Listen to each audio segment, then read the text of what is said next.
Vanessa stood on the balcony of a luxurious mansion, watching the growing crowd gathering for the celebration. She'd always thought the whole world was a magical place, and her life a never-ending party. Her thoughts and daydreams were interrupted by her parents, and she reluctantly turned her head. Her parents were incredibly wealthy, and Vanessa had never really cared about where all that wealth came from. She simply adored them, and they spoiled her, never saying no to anything. She also never questioned who they really were, not until it was too late. Suddenly, a fire started in the house, and it spread so fast that people barely had time to escape. That night, for the first time, the girl wondered if her parents had enemies, or if they themselves were enemies to someone. In the blink of an eye, Vanessa's parents already had weapons in their hands, and her father urgently told the nanny to take their daughter away. Barbara scooped up the young girl, shielded her eyes, and dodging the burning debris of the house, ran away as fast as she could. She saved Vanessa, but that day became the end for her parents, and the girl became an orphan. Tears streaming down her face, unable to believe her parents were gone, the nanny urged her to follow.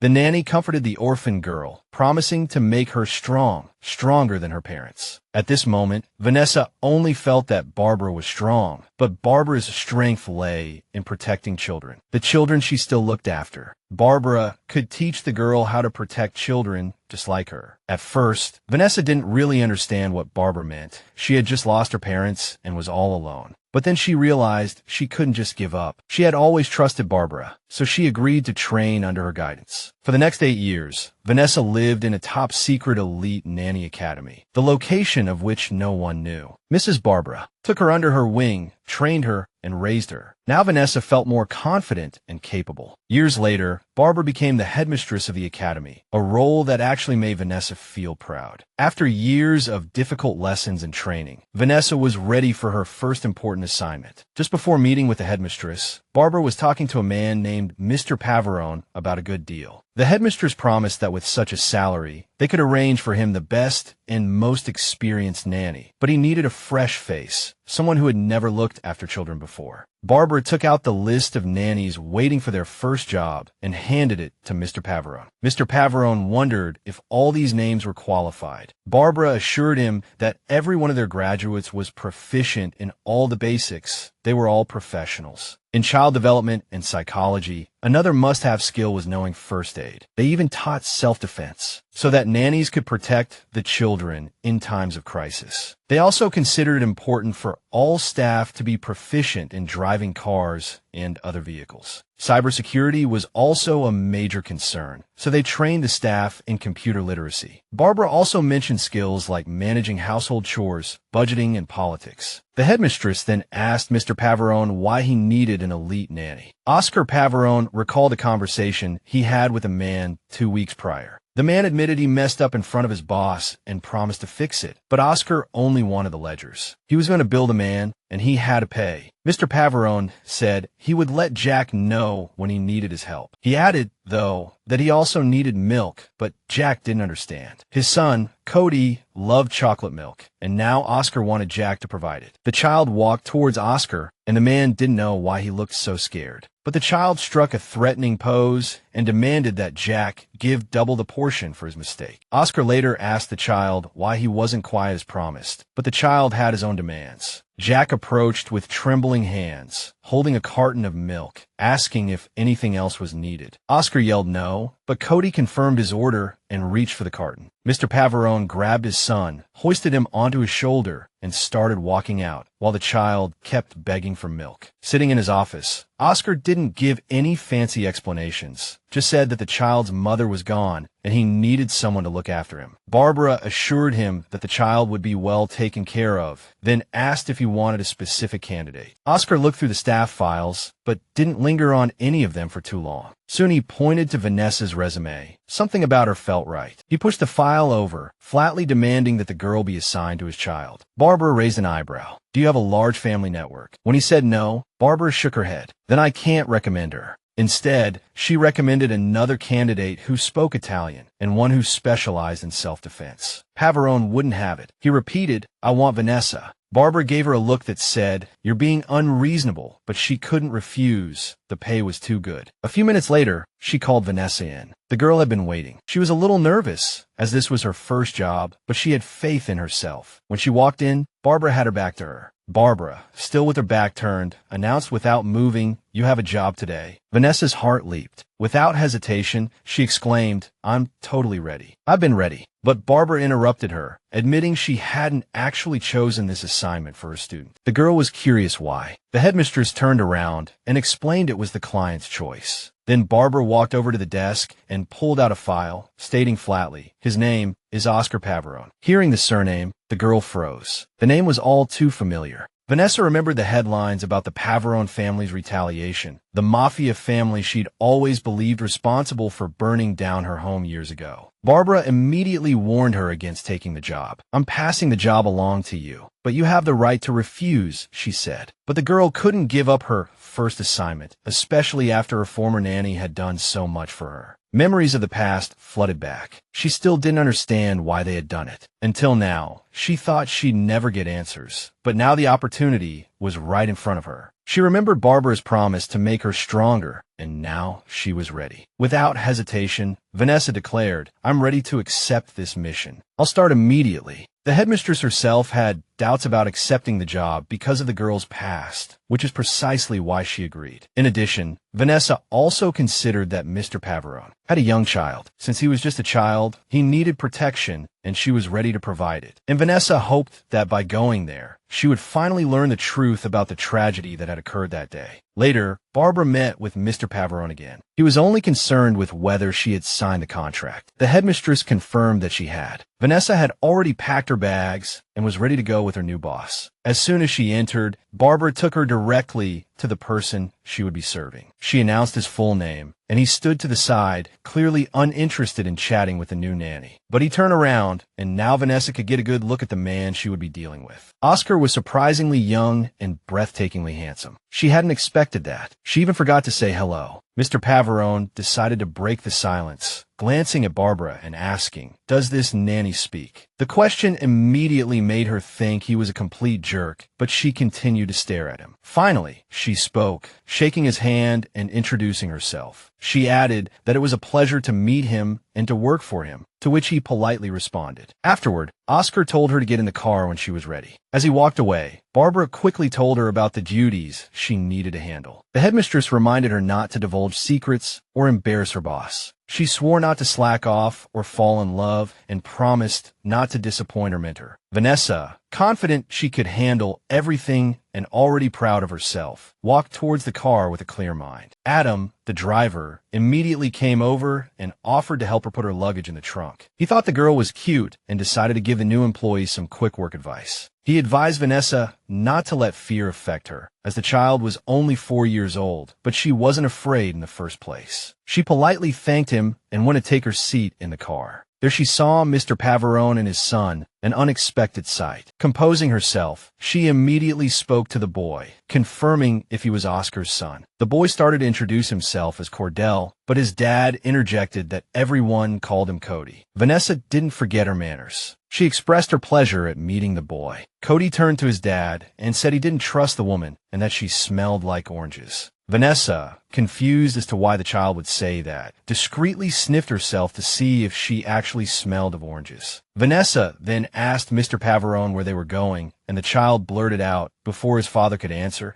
that they were going to a big mansion in the commoner's city. Oscar slightly corrected his son, explaining that they had just moved from the South. Vanessa thought moving to Chicago was a bit far and took out her laptop. Her employer immediately told her there was Wi-Fi in the car if she needed it, and she noticed there wasn't even a password. Then Vanessa heard a click and immediately noticed the door lock button on her side pop up. Oscar quickly explained that they only drove with the child locks engaged for safety reasons. Vanessa argued that it was better to keep the doors unlocked in case something happened. She pressed the button on her side, but Mr. Pavarone insisted he was right and relocked the doors. He then explained that it would be safer if the doors were locked in case kidnappers tried to take his son at a red light. Vanessa understood his point and, without further argument, returned to her laptop screen. At that moment, Cody decided to ask his dad if he'd noticed the new employee's orange scent. While he was lecturing about safety, she was thinking about the fact his car had unsecured Wi-Fi. Just then, the little boy poked his head in front of her laptop and asked what she was doing. Without explanation, Vanessa pressed a button and the partition between the driver and passengers lowered. Adam immediately turned to them and asked if the boss needed anything. But he didn't need anything. Cody noticed his new nanny was quite cunning and quick-witted. Vanessa pressed the button again, and the partition rose back up. Afterward, she turned to Oscar and suggested that if he was truly concerned about security, he should password protect his Wi-Fi.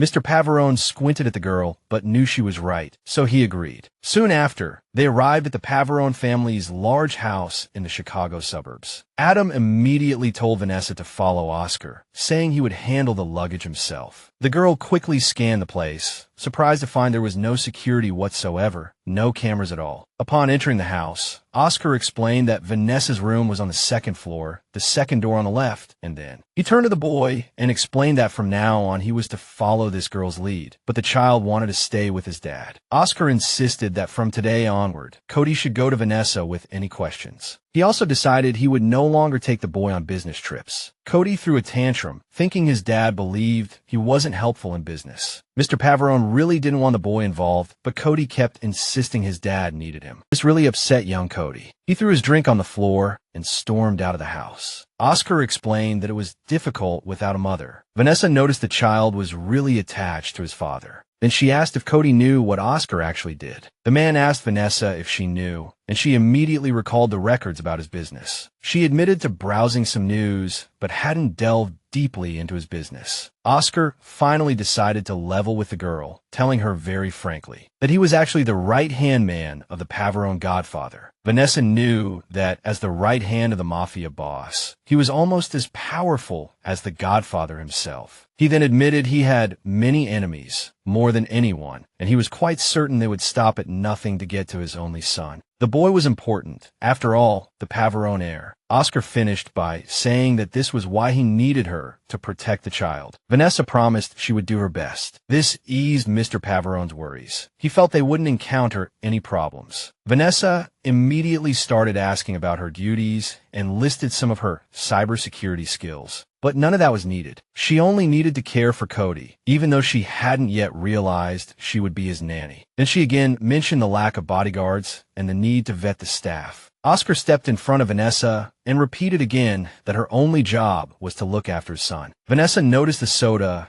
Cody had left on the floor. Mr. Pavarone continued, saying that if the child ran off, she needed to go find him. Vanessa agreed and rushed out to look for the boy, but he was nowhere to be seen. Then she heard him arguing and shouting with someone. Vanessa turned around and saw that some people had grabbed Cody and were shoving him into the back of a van. She ran after them, hoping to catch up and rescue the child from the kidnappers. But the van had already driven off, and she realized she was in trouble on her first day. Watching the car disappear, she knew the child had undoubtedly been kidnapped. Then she saw Mr. Pavarone standing at the door, and she didn't know how to tell him the news. For a moment, she considered continuing to chase the vehicle, but she knew it was pointless. She ran back to the house to report to the owner and discuss what to do next. He started asking what happened, and she explained that a group of mass kidnappers had taken the child. Mr. Pavarone grabbed her arm and pushed her toward the van, telling her to go after them. Vanessa didn't argue. She desperately wanted to save young Cody. She grabbed her bag and asked the owner for the car keys so she could move faster, but Adam had already run over. His job was to drive her wherever she needed to go. She promised Oscar she would find the child and told him to call the police now, but he leaned in as she slid into the car and said, "If you do your job right, there'll be no need to call the police." The car was already speeding in the direction the van had gone. The driver kept asking which way to go, and Vanessa told him when to turn right or left. She opened her laptop and launched a special vehicle tracking program. She'd already memorized the van's license plate number and was ready to track it down. This was her specialty. Adam asked what she was doing, and Vanessa briefly explained how she planned to locate the vehicle. She scanned the surveillance footage and found the van had appeared less than a minute ago. But Vanessa noticed everything was going too smoothly and wondered if it was a setup. She told him to turn left, then right after 2 traffic lights, and they'd catch up. She also wanted to hack into nearby cell towers to increase the chances of finding the van. Vanessa started muttering the technical details of her next steps, but Adam only understood half the jargon. Soon, Vanessa detected 3 cell phone signals in a building ahead. They drove there and immediately spotted the kidnapper's van. Vanessa was ready to make her move. She told Adam to circle the building and wait for her on the other side with the child. There was a guard at the entrance who looked professional, but Vanessa found it odd that he wasn't carrying a weapon. As she approached, she immediately warned him that he was no match for her and demanded he open the door. He just leaned against the door more comfortably, refusing entry to the uniformed visitor. Not wanting to waste another second, the girl swung her elbow back, hitting the thug in the abdomen. The blow doubled him over, and Vanessa followed up with a chop to his throat. The bulky man fell to the ground, sunglasses clattering on the floor, motionless. Vanessa stepped inside and froze. Every chef in the kitchen was gone. The place was empty as a tomb. A metal tray on one of the tables caught her eye, and she grabbed it, ready to use it as a weapon. A round peephole was visible on a door at the other end of the room. Vanessa peered through the peephole and saw a dimly lit hallway. Cody was tied up, a man and a woman guarding him. She kicked the door open and burst into the room. She raised her fists, and the criminals took up fighting stances. Vanessa swung the tray at the man's head, but he ducked just in time. She missed, and he immediately retaliated, throwing a punch at her face. She blocked it with the tray, and he yelled in pain, clutching his hand. Vanessa spun around, kicking her high heel into the woman's face. The woman twisted away, deflecting the kick, and prepared to counterattack. But Vanessa, undeterred, slammed the tray against the woman's head. While the two were still reeling from the blows, the girl didn't waste a second. She rushed to the boy, scooped Cody onto her shoulder without even taking the time to untie him, and ran out of the building. Praises came from the driver in the car, happy that she had succeeded in her mission. She settled him in the car, holding him close like her own child. Then she started untying the ropes, asking him if he was hurt, how he was feeling. Seeing Cody curled up, she remembered herself huddled in fear the same way after her house had burned down. Vanessa hugged him again, promising that everything would be all right from now on, that he didn't need to worry anymore. Meanwhile, Adam was coughing, feeling unwell, but he still had a job to do. The girl noticed something was off with him, feeling uneasy, then realized his ill intentions. The next thing she saw was a gun pointed at her, Adam ordering her to get out of the car. He added that she could get $2 million if she gave up the kid and disappeared. She guessed he was an accomplice of the kidnappers, sent to finish the job. Adam insisted he had nothing to do with the idiot's Oscar hire to test her. Vanessa then understood that this was a test. The driver said her boss wouldn't let the child go, so he couldn't back down now either. She shielded the boy, snarling that she would never let him have his way, but Adam continued to urge her to be smart, take the money and leave, and not end up with a bullet in her head. Vanessa noticed an open laptop in her peripheral vision and decided to use it. She made small talk with the driver to distract him while her hand fumbled for the computer, searching for the right keys. When Adam heard the nanny refuse again, he was ready to pull the trigger and end it all. Her fingers found the spot and pressed the button without hesitation. Just then, the windshield wipers started up, swiping silently across the glass. This distracted Adam, who turned to see what was happening. Vanessa waited for this moment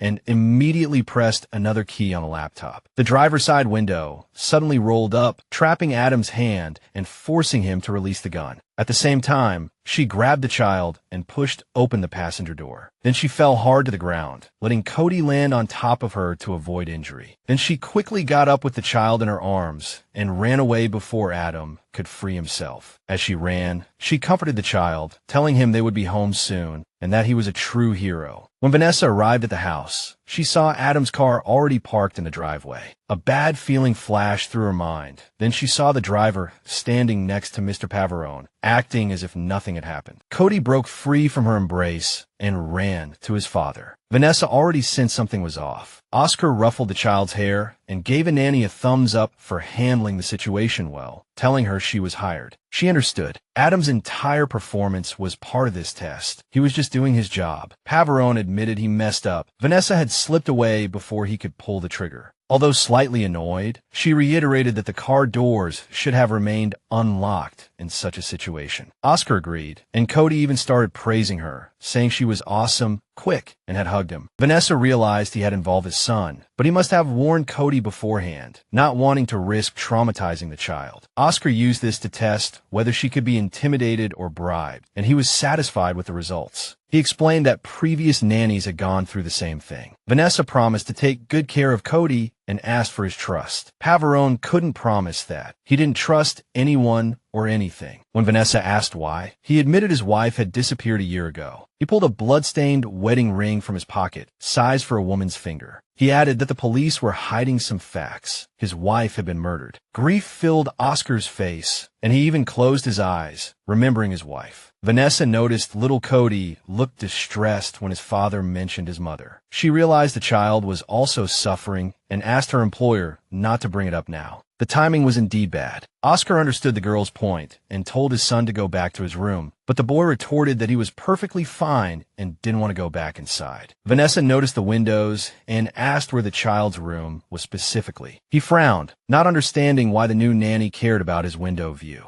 She joked that his room must be the one with the lace curtains. Cody denied it, and Oscar explained that his son's room was on the other side of the house. Vanessa guessed again, pointing to the room with the potted plants, but the child got annoyed with her again. Then he grabbed the nanny's hand and pulled her along, determined to show her his real room. Before she left, Oscar told her to come to his office in 10 minutes. She followed the child, and his father just watched them go. Adam, standing nearby, whispered that he liked the girl and told his boss not to scare her away. But Oscar retorted that if Vanessa could be scared off, she wasn't right for the job. Afterward, the driver told his boss she really did smell like oranges. Cody thought the nanny was playing some kind of trick, but she really just wanted to see his room. Vanessa told the child that what she saw in his room would help her understand what kind of person he was. Cody was a little surprised because no one had ever said anything like that to him. She was actually worried because he had reacted to the kidnapping too calmly. She was also glad it hadn't traumatized him too much. When they reached the room, the child said it wasn't tidy yet because they had just moved in and there were still some old things from the previous owners. Cody added that they were children's things, the kind the nanny actually liked. She still told him he didn't have to show her if he didn't want to, but he felt it was just a normal room. The next second, they entered a rather large but completely messy room. Empty chocolate milk cartons were everywhere, and then Vanessa noticed Cody had a lot of almost identical clothes, more than a gravedigger. In one corner was artwork meant to help him process his emotions. Vanessa immediately decided he needed less sugar and more variety in his wardrobe. When a nanny wasn't looking, Cody awkwardly shoved some toys under his pillow. He blamed the empty boxes on the housekeeper not liking him very much. Vanessa laughed again, not understanding how anyone could dislike him. He was wonderful. She even wanted to stroke the child's soft hair, but he immediately shied away. Then, glaring at her from under his eyebrows, he gruffly said he didn't need a new mom. But Vanessa didn't argue. She knew no one could replace his real mother. She also told the boy that she could be less affectionate if he found it annoying. He immediately retorted that she should just focus on her job. Vanessa tried to comply, showing obedience, but he reminded her that she had to go see his father. She took the hint. It was indeed time. She went directly to her boss's office. On the way, the nanny thought the child was stubborn, but she understood his way of thinking. Soon she was standing at the door, knocking softly on the wooden door. Oscar invited her in. Vanessa immediately sensed something different about the man. In this setting, Mr. Pavarone, as the Godfather's right-hand man, didn't seem intimidating at all. She immediately reported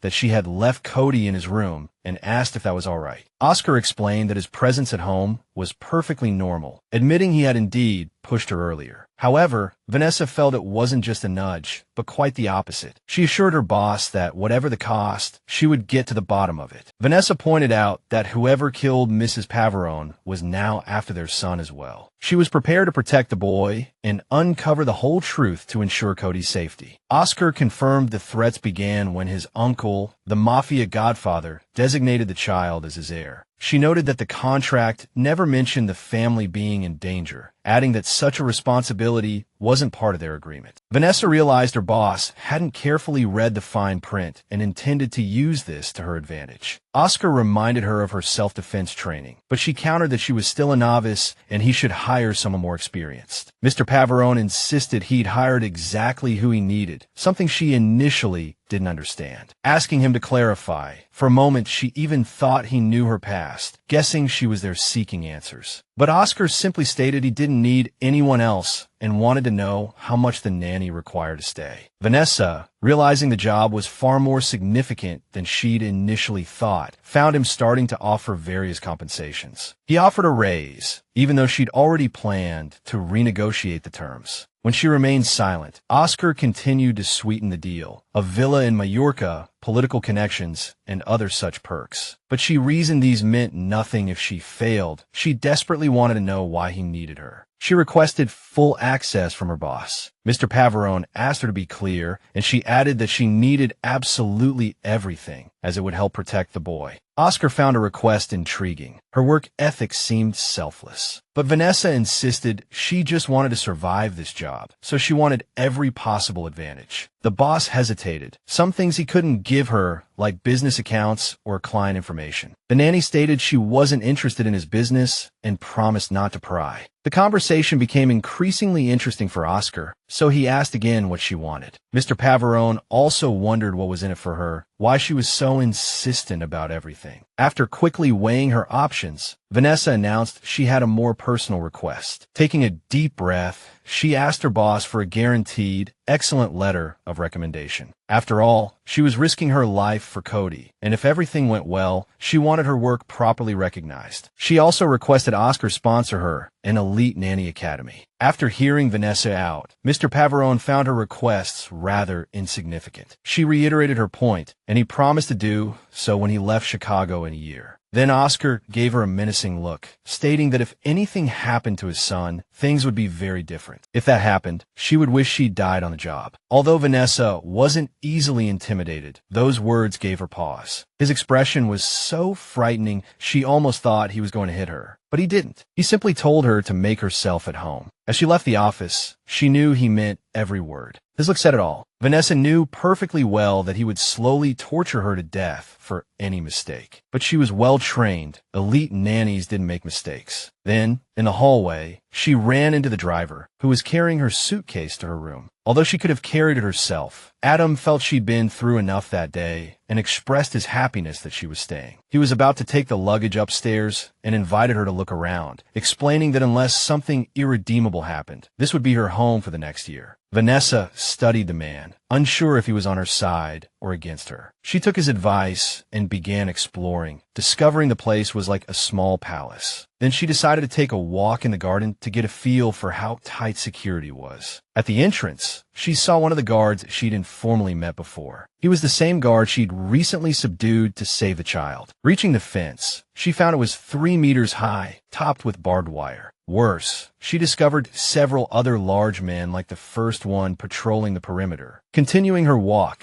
Vanessa noticed some exquisite decorations, like a sparkling fountain. However, the place where the child supposedly played often didn't look like a playground at all. She thought it would be nice if the child could come out here one day. Back inside, Vanessa found her room, which was quite spacious, but she didn't care about the luxury. Seizing the opportunity, she decided to charge her laptop. She froze as she opened her bag. Her laptop was gone. Panic set in. Where had she left it? Searching her memory, she remembered leaving it in the car when she jumped out with the child. When they were escaping together, she rushed to the window, hoping the car was still in the courtyard, but it was gone. Oscar walked in and asked if she wanted to join them for dinner, as it was already served. Vanessa immediately asked how she could retrieve her laptop, and her boss said Adam would take care of it. Then she asked about the child and learned he had chosen to eat in his room. She started to wonder how often this happened, why Cody wasn't eating with everyone else. Oscar explained that his son had been doing this lately, and she suggested it might be related to losing his mother. The boss spun around furiously. I don't need your opinion. He knew his son better than anyone, and he certainly didn't need anyone telling him how his child felt. Then he turned to the nanny and stressed again, your job is to keep that child safe. Meanwhile, Cody was standing by the door, trying to eavesdrop on the adults' conversation, but Vanessa heard the rustling by the child's door. Oscar was completely oblivious already hurrying to his destination. Vanessa realized Cody had heard everything, and it bothered her. He was too young to bear this. She walked to the dining room and was told to take a seat at the enormous dining table. The amount of food seemed excessive. Although she was hungry, it was just too much. Mr. Pavarone was already sitting opposite her. He held his knife and fork, ready to begin, his gaze fixed on her. Although Vanessa had etiquette training, she still felt a little uncomfortable. She had been trained at the academy to engage her employer in conversation, so she decided to initiate a topic. Vanessa started by asking, "Mr. Pavarone, what brings you to Chicago?" When she heard it was just business, it seemed strange, especially since he didn't belong to the local mob. The company had no influence here, and she knew the local crime families wouldn't be happy about it. Vanessa thought that an influential person like Oscar could cause a lot of trouble in the city. Her listener calmly nodded in agreement. It was true.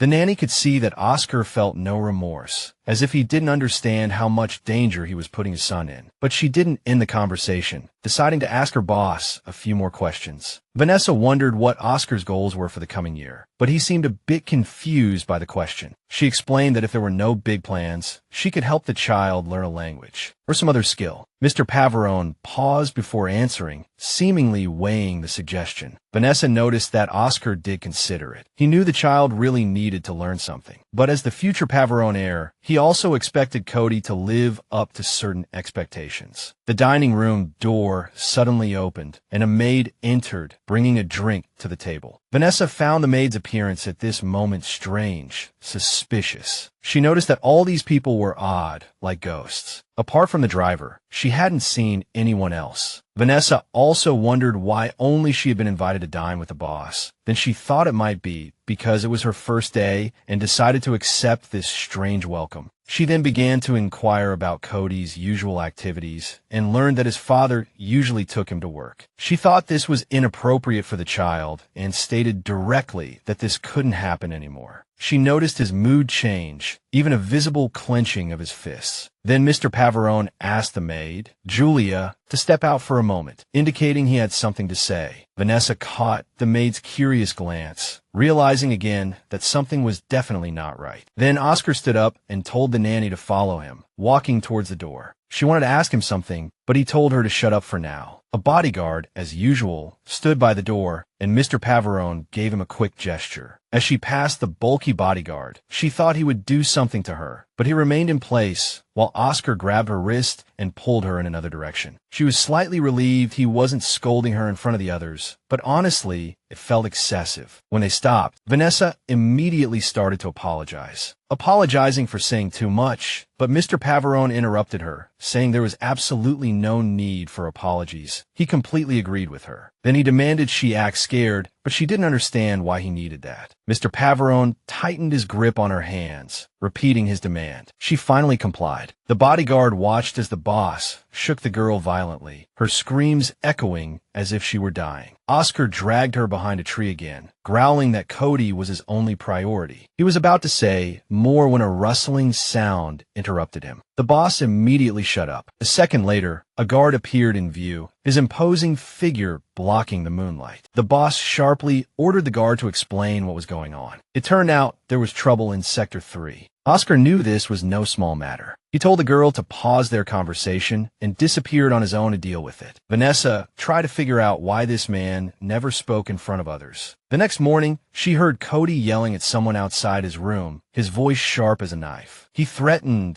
that if anyone dared steal anything belonging to the Pavarone family, he would find out. Peeking through Cody's door, she saw him interrogating the child like an expert under the dim light. She couldn't help but feel a little creeped out. Such a young child was already learning interrogation techniques. Despite this, she called him a breakfast, but he just mumbled that he would eat in his room. Vanessa chuckled to herself, guessing he was afraid to eat real food in front of her. Cody didn't understand what she meant by human food, but the idea still piqued his curiosity. She decided to play along with the child, promising not to reveal his secret. The child had no idea what secret she was talking about, so Vanessa just came right out and said it. He was a vampire. She said she figured it out because he never went outside and only ate when no one could see his fangs. Cody retorted that he wasn't a vampire, he just didn't want to eat with her. Vanessa dropped the bombshell that she had already eaten and the kitchen was all his. She told him she'd see him downstairs later as she left. Even after the nanny left, Cody was still annoyed, unable to understand why she wouldn't just leave him alone. Then he noticed the duck staring at him for too long and yelled at it to stop looking. After breakfast, Vanessa washed the dishes, pleased that the child had finally eaten outside his room. She saw his sauce-smeared vampire face on one of the plates. She found it a bit mischievous, but him eating was mission accomplished. Lost in thought as she finished cleaning, she heard someone enter the kitchen. She turned to see Mrs. Kenneth standing there in an apron. Mrs. Kenneth got straight to the point, asking the nanny what she was doing there. Vanessa told her directly that she was now in charge of Cody's meals. Vanessa promised not to interfere with her work, and Mrs. Kenneth nodded, impressed with the new girl's cleaning skills. The maid reached for something in the cupboard, nearly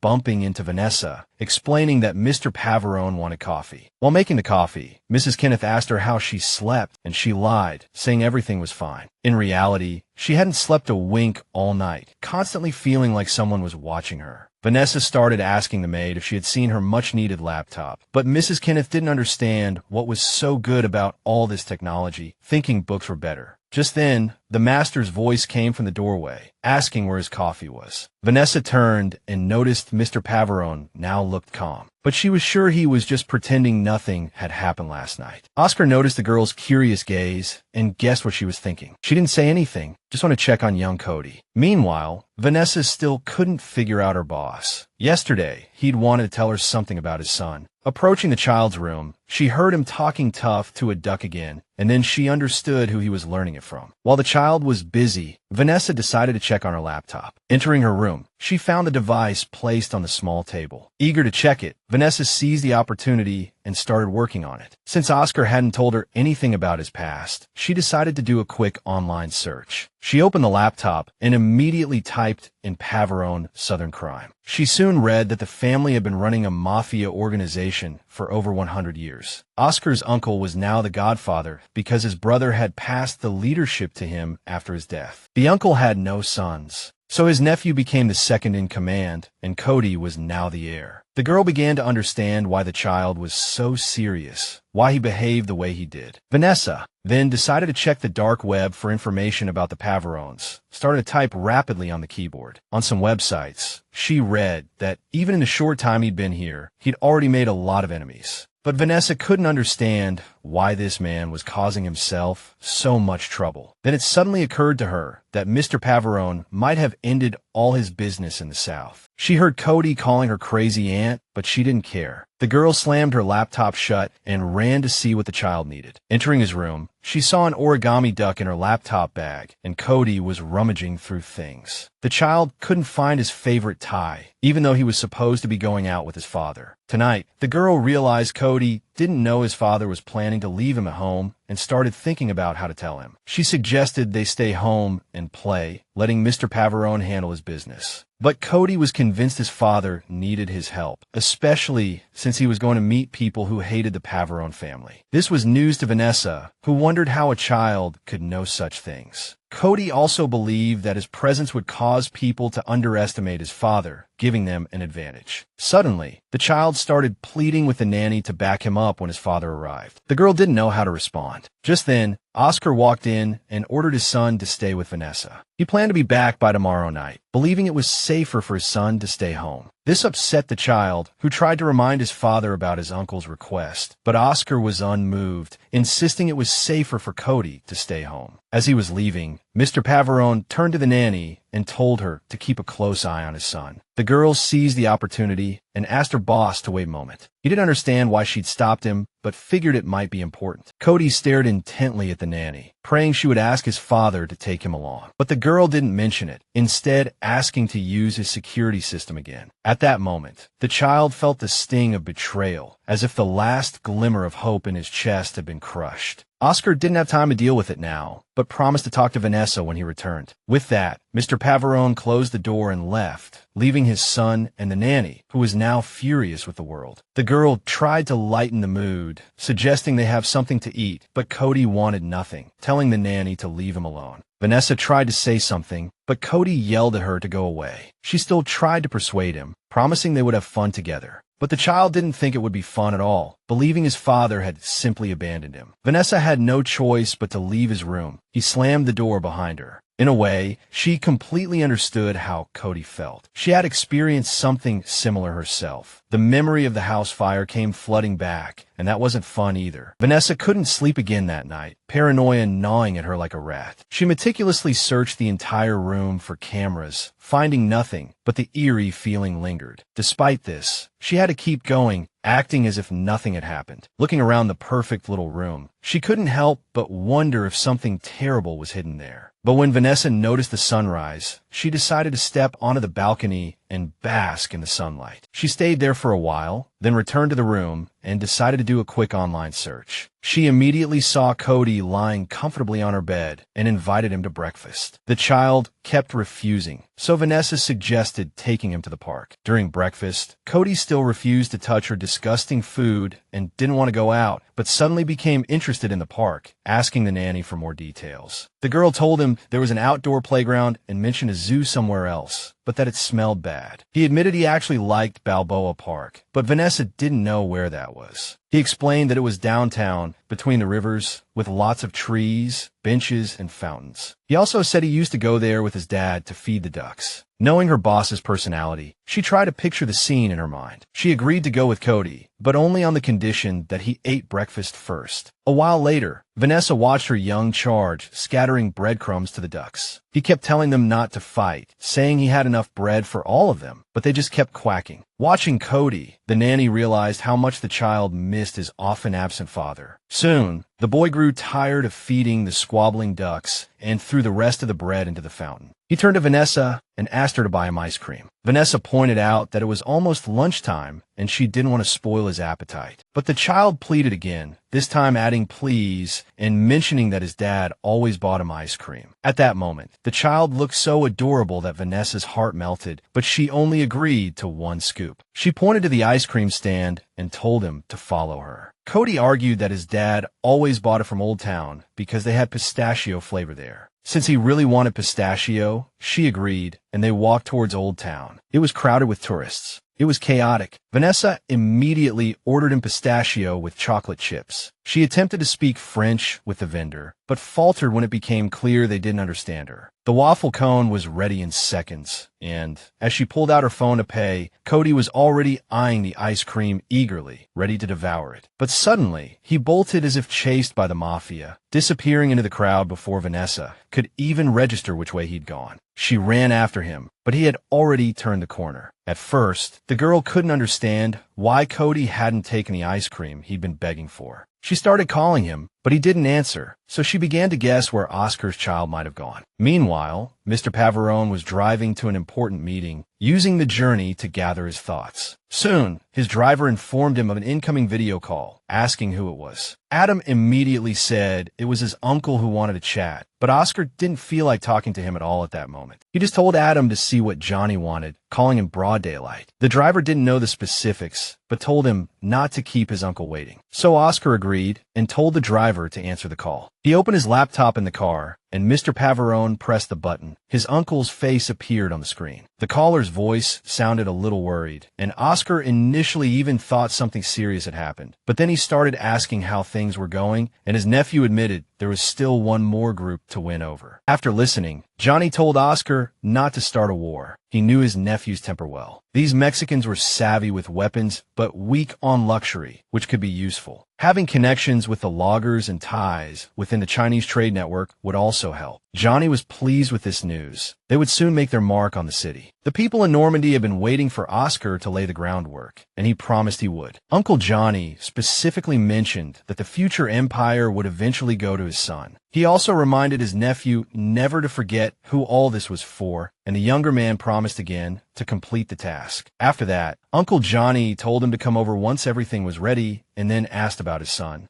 Oscar briefly reported on the progress, and his uncle raised a toast to the little mafia prodigy. After the call ended, an employee rushed into Johnny's office, her lab coat stained with blood, announcing that they were ready. This was good news for the Godfather, although he asked if it had been troublesome. He was getting ready to go, guessing that this time the person should have a new report. Listening to Johnny's same old lies had become boring and tiresome. While the bigwigs handled their affairs, little Cody was up to his own tricks. Having ditched his nanny, he set off in search of some form of transportation to get to his dad. The child had to run for a while, getting a little out of breath, but he persevered. He reached the bus stop and immediately hopped on the first bus that arrived. The driver told the boy that the bus was heading to the station, which was exactly where he needed to go. After paying the fare, Cody slipped into the bus and found a seat. Looking out the window, he saw Vanessa running down the street looking for him and quickly ducked back. At that moment, the most important thing was to see his dad. Vanessa, on the other hand, took it as a game of hide-and-seek, confident in her abilities. After sitting for a while, Cody felt his legs getting stiff and stood up to stretch them. A few minutes later, he got off at the right bus stop, but the moment he stepped off the bus steps onto the pavement, he locked eyes with a familiar face. 8 minutes earlier, the nanny, confident she would find the child quickly, had already begun to strategize. She mentally went through the possible escape routes, glancing at the bus stop crowded with bicycles. She knew Cody was fast, but even he couldn't run forever. Vanessa considered taking a bike, but she wasn't sure if the child knew how to ride. She decided the best options were a bus or a taxi, something you could just pay to ride. Then she closed her eyes, trying to visualize exactly where he might have gone. Besides the fact that the child likely chose the fastest route to his destination, Vanessa also remembered how he had rummaged around, looking for a tie to go see his dad. But Mr. Pavarone had decided to leave the child at home this time, for the first time in a long while. Now the nanny was quite sure that Cody had gone straight to his father, wanting to be with him again. Vanessa overheard two girls talking about a child in a cute little suit. The girls here were pretty nonchalant about kids riding public transport alone. Vanessa realized they were talking about Cody and immediately ran over to ask which bus he had taken. The girl was startled, but the nanny softened her tone this time and repeated the question. She admitted seeing the boy hop on a bus heading towards the station. Vanessa guessed he was going to the inner-city train station, which was a 15-minute ride from there. She was ready to put her elite nanny academy training to the test. Soon, Vanessa spotted a man riding a bicycle with a front basket, his dog sitting inside. She approached him and politely asked to borrow the bike. As the man snapped out of his daze, charmed by the pretty girl, he remembered his little dog was still in the basket. Vanessa, guessing they would miss each other, tossed the dog back to its owner. She promised to park the bicycle properly and sped off. She zipped through the streets, dodging oncoming cars, horns blaring at her constantly. When she reached the bridge, she found it heavily congested. She knew going around all the vehicles would take too much time. So Vanessa decided to put her parkour skills to use, sliding down the side of the bridge and jumping over a stroller midair. Seconds later, she landed on the sidewalk, startling pedestrians. But she had no time to worry about them, as she needed to catch up with the boy. Meanwhile, Cody was still on the bus, slowly approaching his destination, while his nanny was chasing him on the bike. He found a ride unbearably long and was quite bored by then. Vanessa had reached the bus stop and was scanning the road for the target bus. The bus hadn't arrived yet, so she had time to park the bicycle. She found a discreet spot near the station and parked it, then walked to the platform. She had 1 minute before the bus arrived to intercept the little runaway. The minute quickly passed, and the bus pulled up to the stop. Cody, sitting on board, was stretching his legs, ready to get off. The clueless child, lost in his thoughts, stepped off the bus. Meanwhile, Vanessa was waiting on the platform, ready to have a serious talk with the kid. Cody was genuinely terrified to see his nanny and couldn't figure out how she'd found him so quickly. She leaned over and asked him where he thought he was going alone, then grabbed him by the collar, saying he could forget about ice cream. Cody tried to break free, but failed, angry that she was wrinkling his suit. Vanessa told the kid that a wrinkled suit was the least of his worries. He continued to struggle, yelling at the nanny to let him go. Without hesitation, she shook him out of his jacket, and he went flying. He immediately hit the ground, wincing from the impact, but there were more important things at the moment. He started yelling at Vanessa that he hated her, and she sighed, saying she was sorry to hear that. Cody huddled on the sidewalk, sobbing and blaming his nanny for not letting him go with his father. But Vanessa retorted that her job was to protect him and tried to explain how dangerous his actions were. The kid stood his ground, saying his father was also in danger alone. The nanny tried to reassure Cody that his father had plenty of bodyguards around him, but he said they were all traitors. Then the kid blurted out that his father couldn't trust anyone after what happened to his mother. Cody then quoted Uncle Johnny, "Trust only family," so he wanted to protect his father. Vanessa realized the kid thought the bodyguards had deliberately let his mother die. She tried to reassure the boy that the bodyguards had done their best, but Cody retorted that she didn't know anything. The girl indeed didn't know the specific details of his mother's death, but she understood his thinking. Vanessa felt she had to make the kid understand that he was completely wrong and that he didn't know much. Then she crouched beside him and set the record straight. She wasn't like those old bodyguards. She swore to always protect him, even if it meant protecting him from himself. She told him point blank that he could hate her, he could hit her, but running away was out of the question. The kid confidently shot back that he would keep running away. A few seconds of silence. They just stared at each other. Cody still had no choice. He gave in and went home with her. After dinner, Vanessa washed the dishes as usual, while Cody asked to go back to his room. Even though he swore he wouldn't run away again, she kept a close eye on him. Nanny Vanessa didn't trust him and wouldn't let him out of her sight until his father returned. Later, she tucked him in and dimmed the lights in the room. With the harsh light gone, Cody still didn't fall asleep. He was waiting for his father to come back and say goodnight to him. She promised the little guy she would tell him as soon as she saw the boss. Then she left him. He wrapped himself from head to toe in the blanket, feeling like the day had finally drained him of his energy. Vanessa had a busy day too, so she decided to sit down for a short rest. She sat right outside Cody's door and then remembered she hadn't slept in 2 nights. The exhaustion was even stronger, but she couldn't risk Cody running away again. Her eyelids were heavy, so Vanessa decided to close her eyes for a minute. Before she knew it, she drifted off into a deep sleep, so deep that she couldn't hear a thing.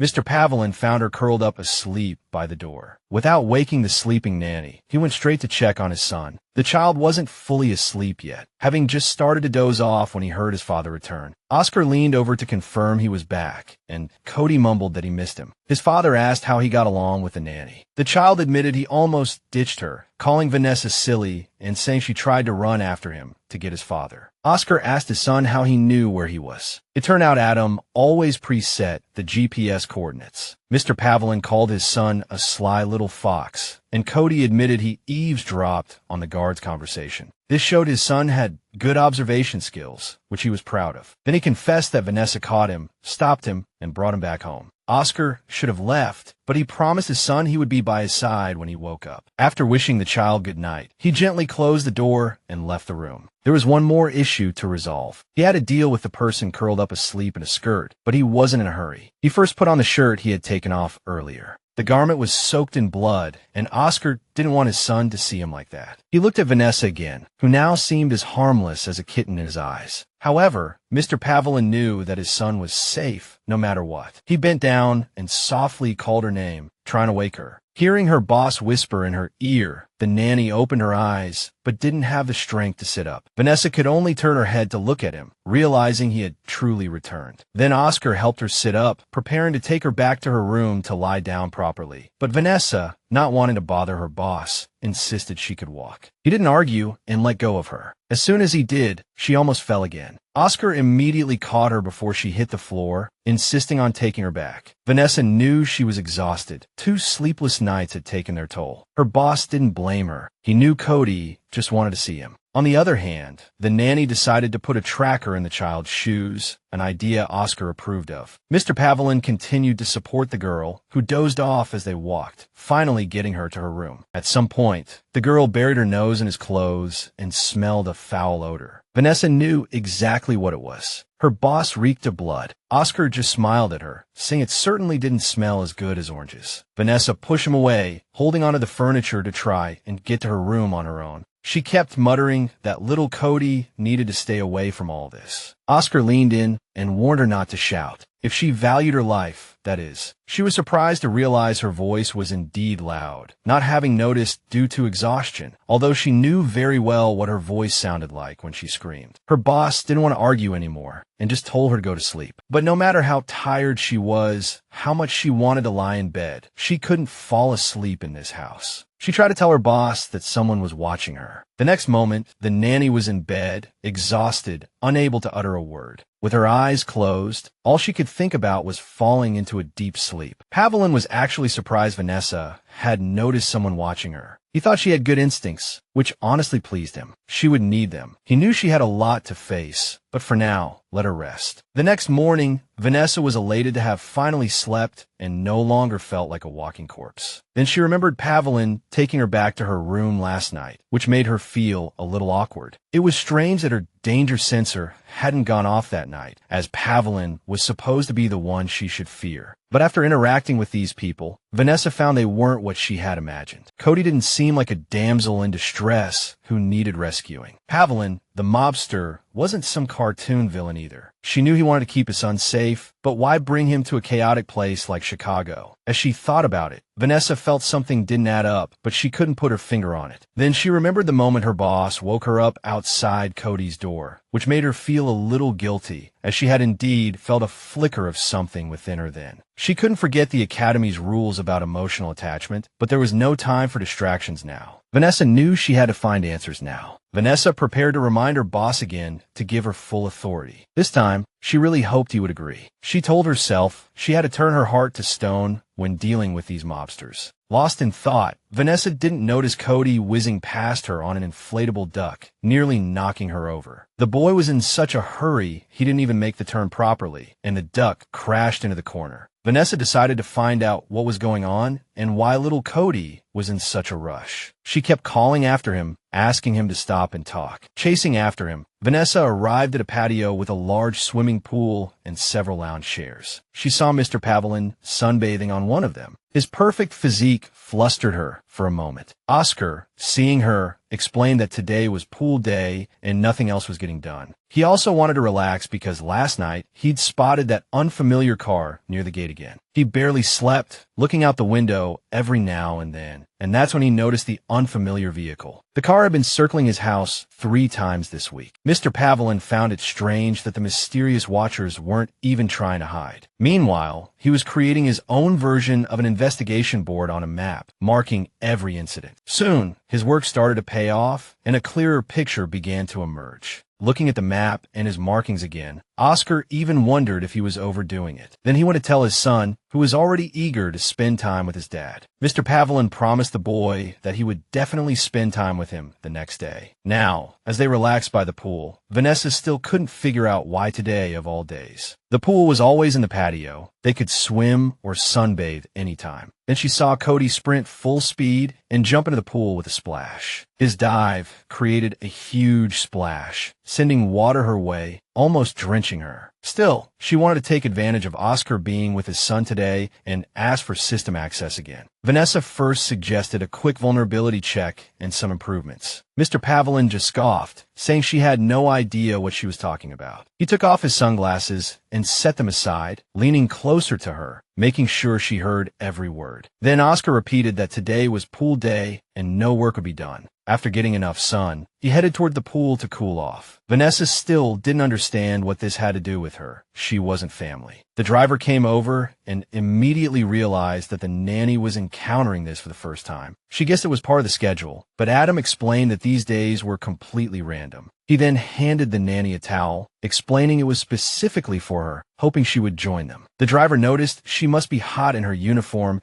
and suggested she change. Vanessa looked back at Mr. Pavelin and realized she couldn't maintain her composure in front of him at this moment. She started explaining to the driver that she had a lot of work to do and couldn't stay, but Adam decided to enlighten her, explaining why he never crossed this threshold. On days like these, once you step near the pool, you can't just leave. Vanessa still didn't understand this strange rule, but that's how pool day worked. The driver continued, saying that Oscar and Cody would eat and even sleep by the pool, but the nanny wasn't having it. Just then, Mrs. Kenneth appeared. She assumed Vanessa had already agreed, not even crossing the threshold, and simply asked Vanessa to hand Mr. Pavelin his coffee. Vanessa didn't want to agree and tried to squeeze past Adam, but he blocked her path. Realizing she couldn't do anything, the nanny asked for her laptop, but was told that electronic devices were forbidden today. Then Cody came over and suggested playing a game of diving for rings, saying it was super fun. Then she heard Oscar's voice behind her, implying they weren't leaving this place today. The boy yelled that pool day was sacred, leaving the nanny no choice but to change into a swimsuit. Mr. Pavelin immediately pointed to a door, explaining it was the changing room.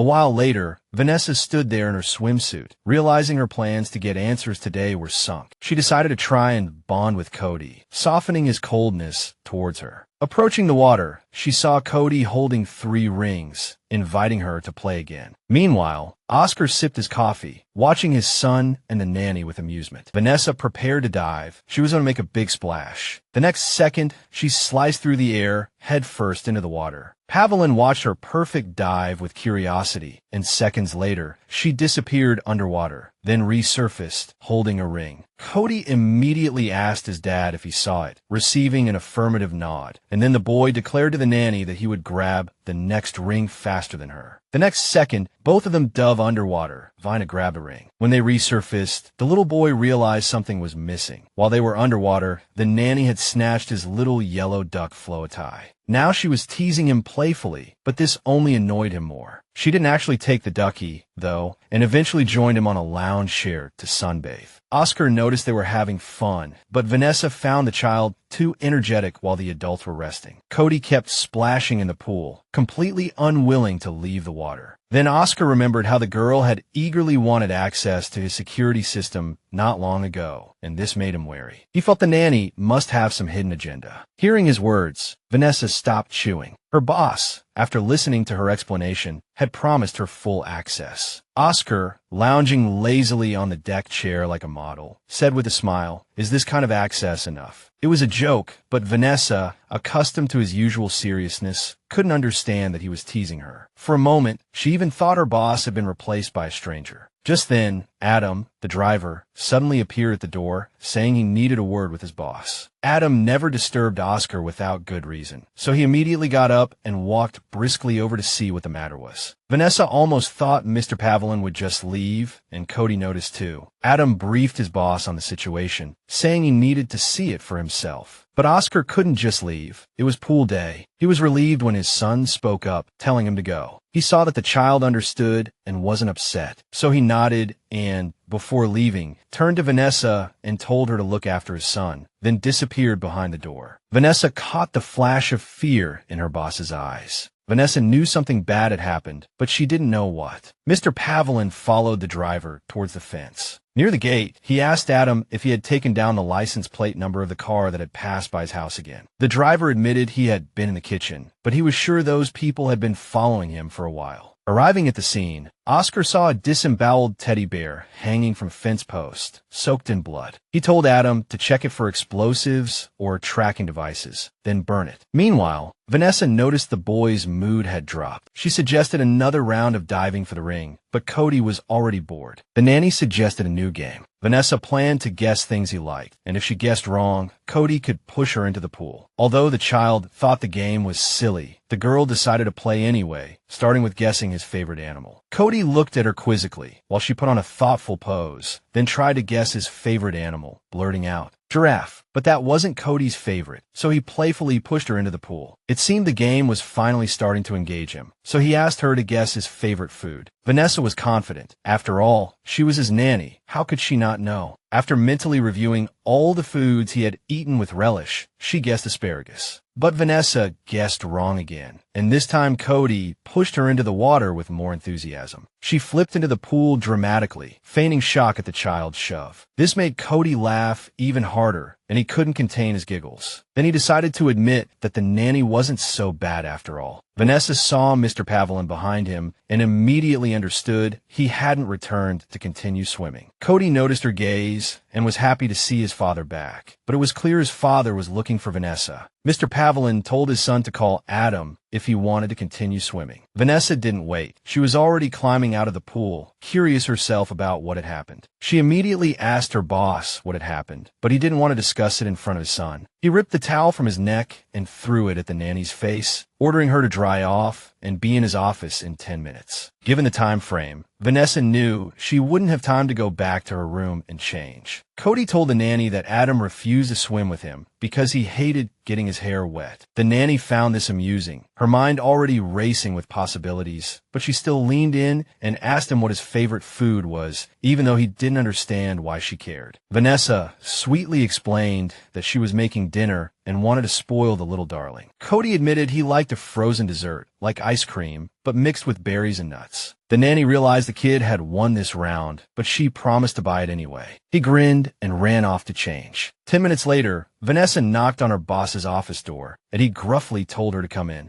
Mr. Pavlin sat at his desk, glaring at his laptop screen as if it owed him money. He gestured for the nanny to come and review a security recording from about an hour earlier. The nanny couldn't believe there were cameras inside the estate. She hadn't noticed any before. Oscar had told her they were only outside, but she hadn't believed him. Now, however, she had a chance to crack this system, just not in the way she'd planned. After watching the video, she realized someone had trespassed onto the estate. Then she saw something truly creepy, something that made Vanessa afraid. The monitor clearly showed a blood-soaked teddy bear hanging on the fence. The nanny immediately recognized it as a threat, and Mr. Pavlin fully agreed. She pointed out that this was a threat specifically aimed at Cody, which was precisely why she was here. To protect him. Vanessa, having no doubts about her abilities, was ready to deal with this situation. She also noticed that the toy on the fence wasn't Cody's, meaning they hadn't entered the house yet. Then she suggested checking other cameras, thinking they might find something in other footage. Soon after, they saw a muscular man holding the teddy bear on the laptop screen. The nanny also noticed other details and asked her boss to zoom in on the thug's shoulder. But even at maximum zoom, the image quality wasn't good enough, so she said she knew the right software. Oscar gave her the laptop, and she immediately got to work. She didn't even notice a drop of water sliding down from her hair. It landed on Oscar's shirt, and he guessed the nanny hadn't dried her hair. Vanessa, completely oblivious, finished in less than a minute. She zoomed in further, and now the tattoo on the criminal's shoulder was clearly visible. The nanny knew that this kind of tattoo was only earned after serving 2 sentences in a Russian prison. Oscar found her knowledge astonishing, but he could hardly believe he'd made so many enemies in just 1 month. She guessed that Mr. Pavlin had serious problems with the Russian mafia. She also thought her boss had either stepped on their toes unintentionally or possessed something they wanted. When the nanny asked him again what he was doing in Chicago, he said he was just networking, winning people over. She wasn't kidding, but Mr. Pavlin felt it was his turn to ask questions. He was very curious as to why she knew so much about organized crime. He started pressing her about where this knowledge came from. Besides the nannying job, the girl hesitated, realizing she'd said too much and now had to cover up. She said she'd done research before accepting the job, but Oscar didn't buy it, as it had been less than an hour. Vanessa tried to explain that it was common knowledge, that she'd read about it. Pavlin, furious, slammed his hand on the table. This was personal. Then he pressed her again, and she admitted to being trained at some elite academy. Oscar still didn't believe her. She was starting to look very suspicious in his eyes. He grabbed the terrified Vanessa by the shoulders and ordered her to tell the truth or he'd kick her out. Then he added, "I'm not letting a liar protect my son. Do you hear me?" Vanessa knew she had to act, had to say something quickly, but she couldn't let Oscar discover the real reason she was here. Mr. Pavlin's grip tightened, his fingers digging in. 5 seconds, that's all the time she had. She could overpower him right now, but then she'd lose the war. They'd fire her, and she'd never find the truth after that. Vanessa swallowed hard and confessed, "This could get me into a lot of trouble." Oscar frowned. "You think I'm the biggest threat here? Spit it out." The nanny nodded. "Legal issues, the academy, all of it will come back to bite me." Pavlin scoffed. "Are you with the mafia, or are you working for the competition, spying on me?" Vanessa blinked, surprised by her boss's words. "You're a corporate lapdog," he roared, "here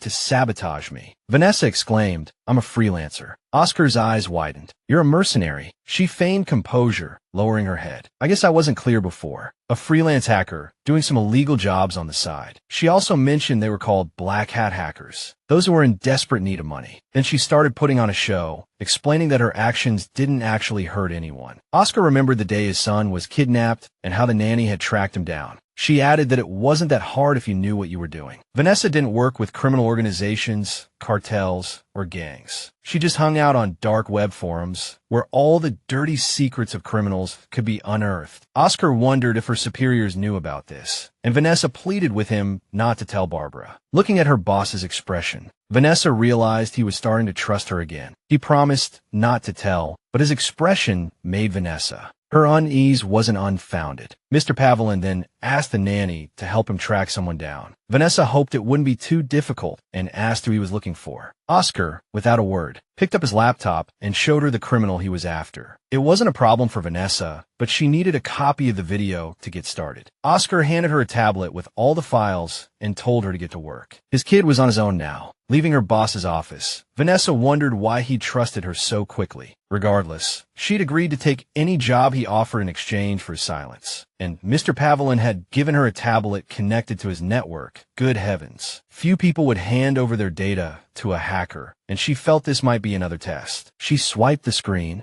unlocking it, thinking that if she were in his shoes, she'd also give a hacker access and see what they do. Then she noticed a program logging everything she did on the tablet somewhere else. Vanessa decided not to disappoint her boss, so she planned to do everything just right. It was a piece of cake for her, more like a performance. Meanwhile, down south, one of Johnny's trusted men knocked on his boss's office door. Simon seemed anxious, insisting there was a problem. At first, Johnny thought he was talking about his attire, but the guy wasn't talking about that, although he did mention getting his clothes altered for a looser fit. Johnny couldn't care less, muttering as he tossed sunflower seed shells into the trash can. Simon noticed his boss was in a bad mood, but he had to report. Johnny, annoyed by the guy's timidness, barked at him to spit it out what was wrong. Simon confessed the mirroring program had detected some unusual input. Johnny asked him to put it simply, and he explained that Oscar might have discovered their spyware. But Johnny knew his nephew wasn't the kind of tech whiz who could figure that out so quickly. Simon added that the background app on the tablet was now active, so Oscar might find out what he was looking for. The boss didn't see it as a problem. He'd given it to his nephew on purpose. But the employee worried that Oscar might accidentally delete the spyware. Uncle Johnny was sure his nephew wouldn't do that, then continued spitting out sunflower seeds. He tapped the table nervously with the can, but remained calm. Johnny was sure Oscar would back down, no matter what he tried. The boss had taught his nephew a lesson he'd never forget not long ago. Meanwhile, Vanessa continued typing on her laptop keyboard, searching for information first. She set up an EU facial recognition scanner and planned to widen the scope if needed. She was sure the criminal's mask wouldn't fool the software. Even if the guy lived a secluded life, he'd eventually show up on camera. While the search was ongoing, Vanessa went to check on Cody when a notification pinged, indicating a match. The girl found it a bit strange how quickly everything was going, but she decided to check what the computer had found immediately. She saw pictures of the man posing in front of the camera. Vanessa was surprised to notice that the criminal actually had his own Facebook page. The guy didn't care about being on camera at all, frequently posting pictures and videos of himself. While browsing through the content, the girl felt she'd discovered something and started to investigate further. Meanwhile, Cody was staring out the window, curious about what was happening outside. He saw Mrs. Kenneth walking somewhere with cleaning bottles and rags. Suddenly, Adam grabbed him by the collar, saying it wasn't good to stick his nose where it didn't belong. Cody thought the driver was threatening him, but Adam explained it was just an old saying. Then the kid broke free and ran off, intending to investigate with the ducks. Meanwhile, Vanessa continued digging for information when she heard her boss's voice behind her. She turned around and saw Oscar holding a plate of food for her. He said she'd missed dinner, but Vanessa was more concerned about whether Cody had eaten. The boss assured her that Mrs. Kenneth was looking after Cody, then noticed Vanessa had found the criminal. She admitted finding him faster than expected, but something was missing from his pictures. The nanny pulled up a shirtless photo of him and asked her boss to take a closer look. The same shoulder angle. Oscar immediately noticed the tattoo he should have had was gone. He didn't know what to make of it, telling himself the facial recognition must be wrong. But Vanessa swore it was him. No twin brother. She'd checked hospital records. Mr. Pavelin guessed the criminal must have gotten the tattoo recently, but the nanny reminded him the man had just served 2 sentences. Then she made the crucial point. The picture was from 2 weeks ago, and if he'd gotten the tattoo recently, it should still be healing. Oscar continued to insist it wasn't him, but the bone structure and muscle texture. She laid out the clues from the death case, confirming he was the suspect. She guessed the tattoo was fake.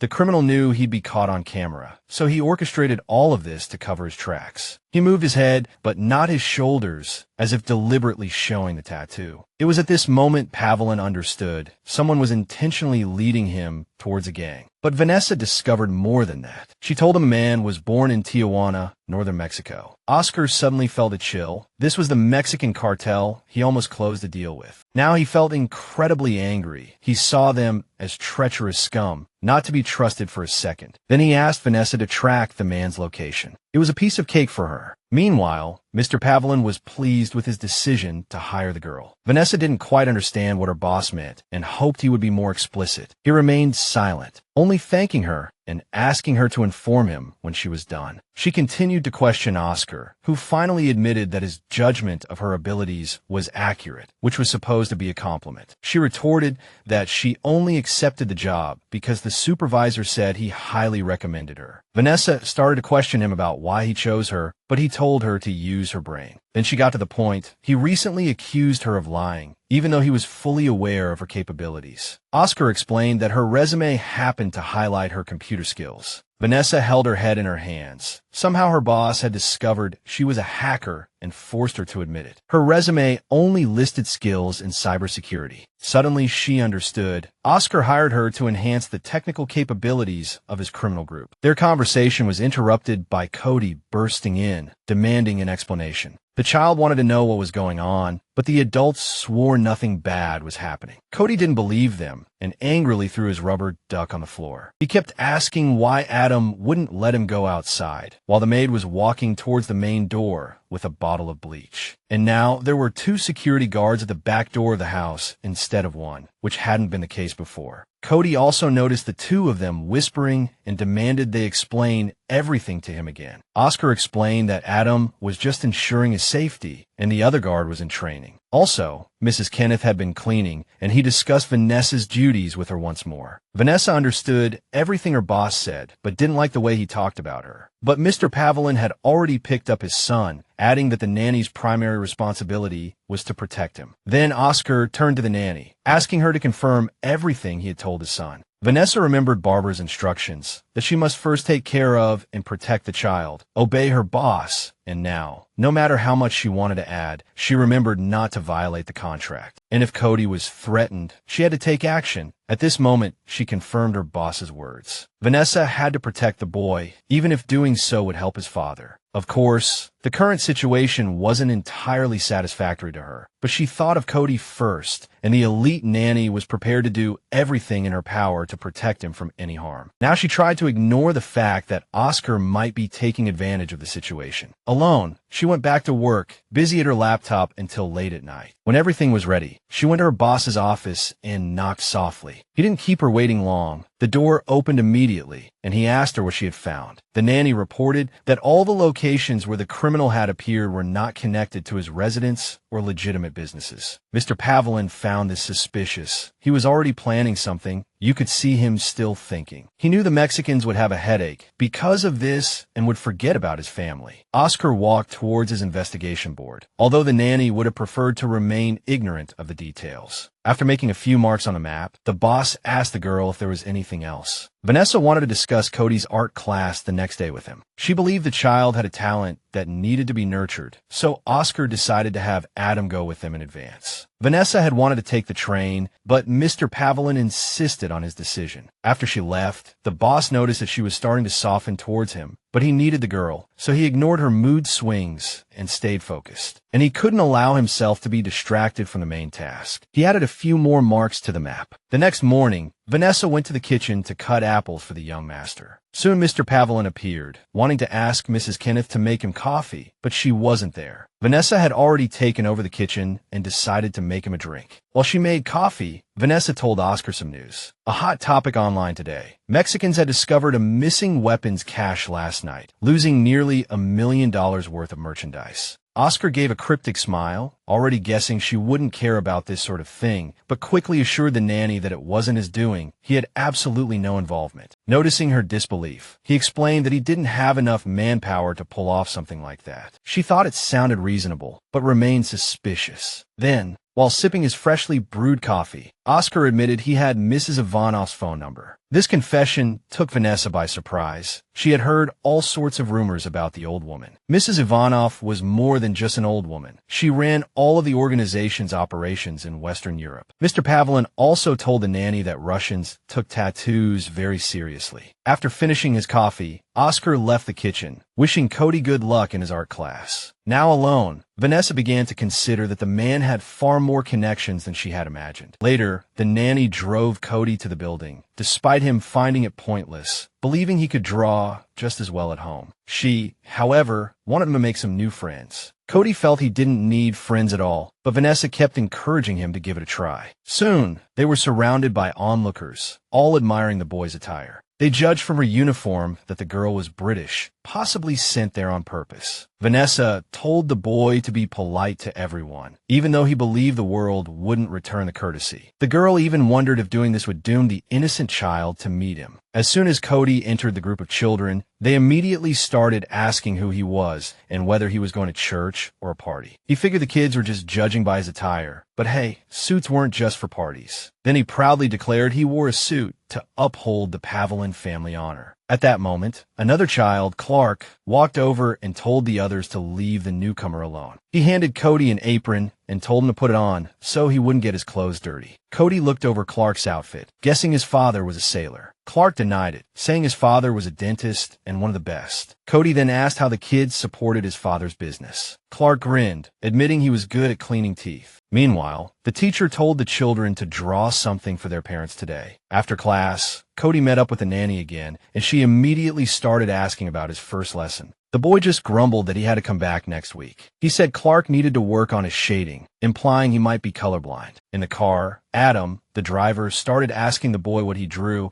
but Cody said he didn't draw anything for him today. Adam guessed the boy might create a masterpiece for him next week. He told the boy he liked mosaic-style art. Suddenly, the driver went quiet, seeing something unpleasant in the rearview mirror. Vanessa noticed and asked him what he saw. Adam didn't elaborate, just told his passengers to brace themselves. He then slammed on the gas, throwing Vanessa and Cody back in their seats. She demanded an explanation, but Adam needed to confirm his suspicions first. The nanny started observing the car, tailing them through the window. Perhaps the driver realized his sharp turns hadn't shaken them. He needed a new plan. He had to lose these guys and ensure Cody's safety no matter what. He tried a few more maneuvers, but the black car remained close behind, and the nanny grew increasingly panicked. Luckily, there were hardly any other vehicles on the road, so Adam floored it and sped on a highway. He planned to quickly drop off his passengers and then draw the pursuer's fire. Cody wondered why he couldn't stay with his father in the car, but Adam knew leading those people to the mansion was a bad idea. Vanessa thought the boy might get caught in the crossfire if things escalated. So the nanny unbuckled her seatbelt and told Cody to get ready. He knew she was going to jump out of the car again, but she assured him Adam would slow down a bit. The driver swerved the car into an alley, the perfect spot to drop them off. The nanny didn't hesitate, jumping out with the boy in her arms. She hid behind the corner, hoping the pursuers wouldn't spot them. The pursuing car sped past, not even slowing down to check the alley. Cody, relieved, thought they were safe, while the nanny peeked around to check their surroundings. The boy wanted to say something, but she put her hand over his mouth, telling him to be quiet. Another black car pulled into the alley where they were hiding. The nanny noticed it wasn't the same car and knew this one was also searching for them, feeling the first car might have seen her jump. But the second car, like the first, sped past their hiding spot around the corner without noticing them. At that moment, Vanessa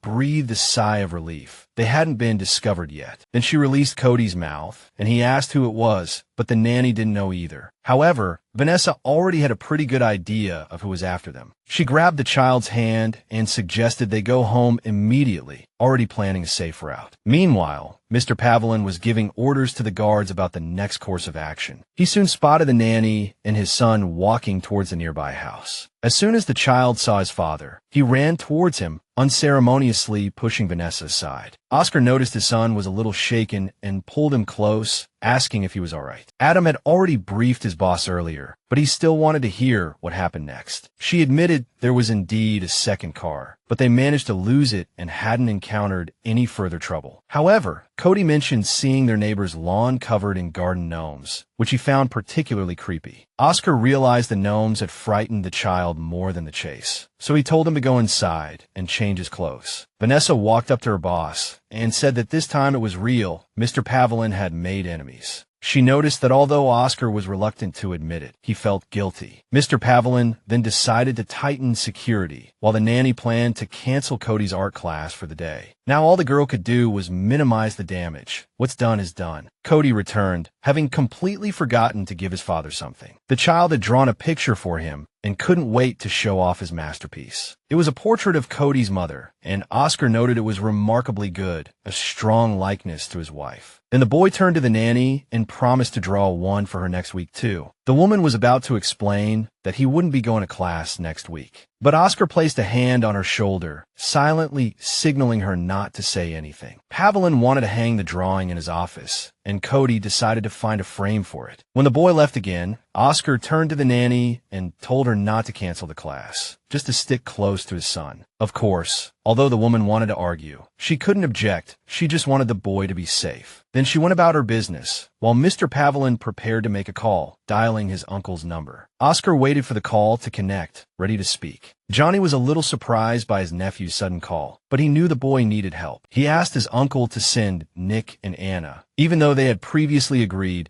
to keep the number of people involved to a minimum. Oscar explained that the situation in the city was heating up and he desperately needed these two. Johnny realized the conversation involved the conflict between the Russians and the Mexicans and hoped his nephew wasn't involved. But Oscar swore he wasn't involved. He was mainly worried about the gang's movements and needed more manpower. Johnny suggested sending a doctor, but she didn't do dirty work, and he felt she would find her own things to do. There was no need to involve her. His uncle agreed, but Nick and Anna had other business and wouldn't be able to get to Oscar until next week. Before ending the call, Johnny didn't forget to ask after little Cody. As Oscar hung up, he wondered if his uncle knew about the incident, and if not, he would surely blame the Mexicans. Just then, his driver ran up, breathlessly reporting that they had lost those people. Oscar asked the driver about Cody, and he said they were safely home with Vanessa. He thanked the driver for his work, but the guy just shrugged and said it was his job. Then Adam chimed in. "You should thank Vanessa. Her car jumping skills are top-notch." The driver nodded, saying the boss was lucky to have found her, wherever she came from. But Mr. Pavelin scoffed, saying it had nothing to do with luck. "I trust my instincts." Looking at the house, Oscar noticed the nanny looking back at him from the window. Later that night, Vanessa lay in bed with her tablet and discovered something else. There weren't any files on Oscar's network older than a few months, nor any record of the fire that killed her family. She knew the data was probably purged regularly. Now she felt like network access seemed pointless, but then she thought that an organization like this must store data somewhere. Perhaps the data wasn't stored locally, so she continued fiddling with the screen. Vanessa remembered the mirroring program and decided to use it to access the data. She knew that if the data wasn't on the network, it must be sent elsewhere for storage. So she used her hacking skills again, tracing where the data was going. After some careful searching, Vanessa finally found a clue. She found a larger network with tight firewalls and fake IPs. Oscar didn't have access, but Vanessa wanted to figure out who was behind the data collection via the mirroring program. She first prepared a little gift for those mysterious data collectors. A week later, Vanessa took Cody back to art class and told him to behave. But Cody insisted he couldn't just be obedient. He thought he was too awesome. Vanessa had already noticed his unshakable confidence, but hoped he wouldn't cause any trouble. Upon entering, he immediately tossed his apron to Clark, not wanting to get his clothes dirty. Cody noticed the boy was wearing gardener's clothes, and the boy explained that his mother picked out all his outfits. Just then, a man with a mustache walked in holding paintbrushes and had the children introduce themselves. Meanwhile, another nanny asked Vanessa how long she'd been working there, and she said only 2 weeks. The inquiring nanny was shocked because Vanessa looked so professional in her uniform, not like a newbie. Olivia, the nanny, had been working for the same family for 8 months, but the child she looked after still hated her. After painting class, Olivia still had to drag him to piano lessons, then tennis, and he cried the whole way. The girl she looked after refused to do her Latin homework and only ate yellow food. Worse, the girl kept calling Olivia by the previous nanny's name. Vanessa realized Olivia was at her wit's end, but Vanessa had her own troubles, like dodging the stalkers who wouldn't leave her alone. Despite this, she still found joy in her work, trying to stay cheerful no matter what. Suddenly, the classroom window they were standing by shattered. Without warning, shards of glass flew everywhere, some sticking into Vanessa's face, but she was more worried about Cody. She rushed into the classroom and saw a man holding the boy under his arm, pointing a gun at the others. The children were terrified and started sobbing. They were too young to be going through this nightmare. Without hesitation, Vanessa charged at the bastard, ready to take him down for laying a finger on the kids. But when he saw the nanny approaching, he ordered her to freeze unless she wanted to see the boy get hurt. The girl stopped but still pleaded with him to let Cody go, saying it wouldn't hurt him too much. The boy himself was screaming at the nanny, afraid she would get hurt too. He saw something, and just then, a shot rang out, and Vanessa's palm instantly gushed with blood. It was Olivia who took the initiative to take out the professional nanny. She fired another shot, and this time Vanessa collapsed to the ground. The man holding the boy wanted to escape, and Cody, thinking the nanny was dead, screamed loudly. Olivia caught up with the bad guys, signaling them to turn around so the family driver wouldn't notice anything unusual. Vanessa started to regain consciousness, but her head was spinning like she'd been on a carousel. She got up, stumbled against the wall, desperately trying to find Cody. Even in her daze, Adam appeared. He'd heard the gunshots and caught her before she fell. He asked where Cody was, then, seeing the nanny's wound, said to stop the bleeding first. Vanessa wouldn't have it, claiming it was just a scratch, and pulled out her phone. The tracker showed the boy was underground by the river. The driver suggested sending the GPS coordinates to Mr. Pavlin. There was no more time to waste. Adam was already bandaging her arm, but Vanessa snapped that she didn't want to wait for her boss. She immediately set off to find Cody, telling Adam to follow later. The driver kept pleading with her to wait, but she had already rushed towards the tunnel ahead. Vanessa knew it would be faster on foot. She was too anxious to wait. She quickly reached the tunnel, but a metal door blocked her way, and a huge, rusty old lock made matters worse. But Vanessa was determined to test her strength, kicking the lock with all her might. Luckily, the rusty lock broke on the first try, and she went inside. She was almost there, eager to end this quickly, but everything in front of her was swaying. After a few steps, she saw the boy tied up with rope, and he yelled a warning as soon as he saw her. The man who kidnapped the boy suddenly appeared, pointing the gun at her face again, but Vanessa didn't waste any time. As soon as he raised his hand, she grabbed his wrist. She pulled hard on his arm, twisting his wrist with her free hand and snatching the gun from him. Now she pointed the gun at him, ordering him not to move or he'd be dead before he hit the ground. Just then, Olivia's voice came from behind, saying that was exactly what she wanted to say. Vanessa turned, but Olivia warned her not to move or the boy would get caught in the crossfire. Then the girl started asking who they were and what they wanted, but Cody shouted that it was the Mexican gang. The boy was also convinced they were trying to get revenge on his father, the mob boss. Then Olivia revealed that Oscar had decided to take over their operations in the area. But the boy yelled again that they were just opening a store, ordering the thugs to back off. Then his father's voice cut in, praising his powerful speech, and everyone immediately took action against Oscar. He appeared with Nick and Anna by his side, and now they decided to handle this personally. Vanessa, who hadn't met these people before, asked Mr. Pavlin who they were. The girl noticed they looked professional, like they knew what they were doing. Anna quipped that they were in trouble on their first day and ready to fight. Nick saw Cody, his favorite little thug, muttering something in his direction. Mr. Pavlin commented that he missed these two's personalities and habits. The thugs started yelling for them to go back south, saying the city was already taken, but Oscar expressed doubt since they couldn't even guard their own weapon stash. Vanessa observed them, noticing her boss was trying to provoke the thugs. Then Olivia chimed in, saying that while the group was currently following Oscar, they would eventually switch sides. Cody yelled again that they could do whatever they wanted, and this thug would see what happened to their enemies. Afterward, Olivia tried to threaten the child, but Vanessa immediately defended him, saying she wouldn't do anything. She realized they weren't planning to shoot to kill. Otherwise, she would have been dead as soon as she entered. Vanessa figured out this was their main base, and they hadn't expected to be found so quickly. But after losing so many hideouts, shooting here wouldn't be advantageous for them, as the police could track them down immediately. Meanwhile, Nick and Anna whispered about how smart Vanessa was, and that Oscar had already told them about this. Olivia, the thug, wouldn't tolerate this attitude any longer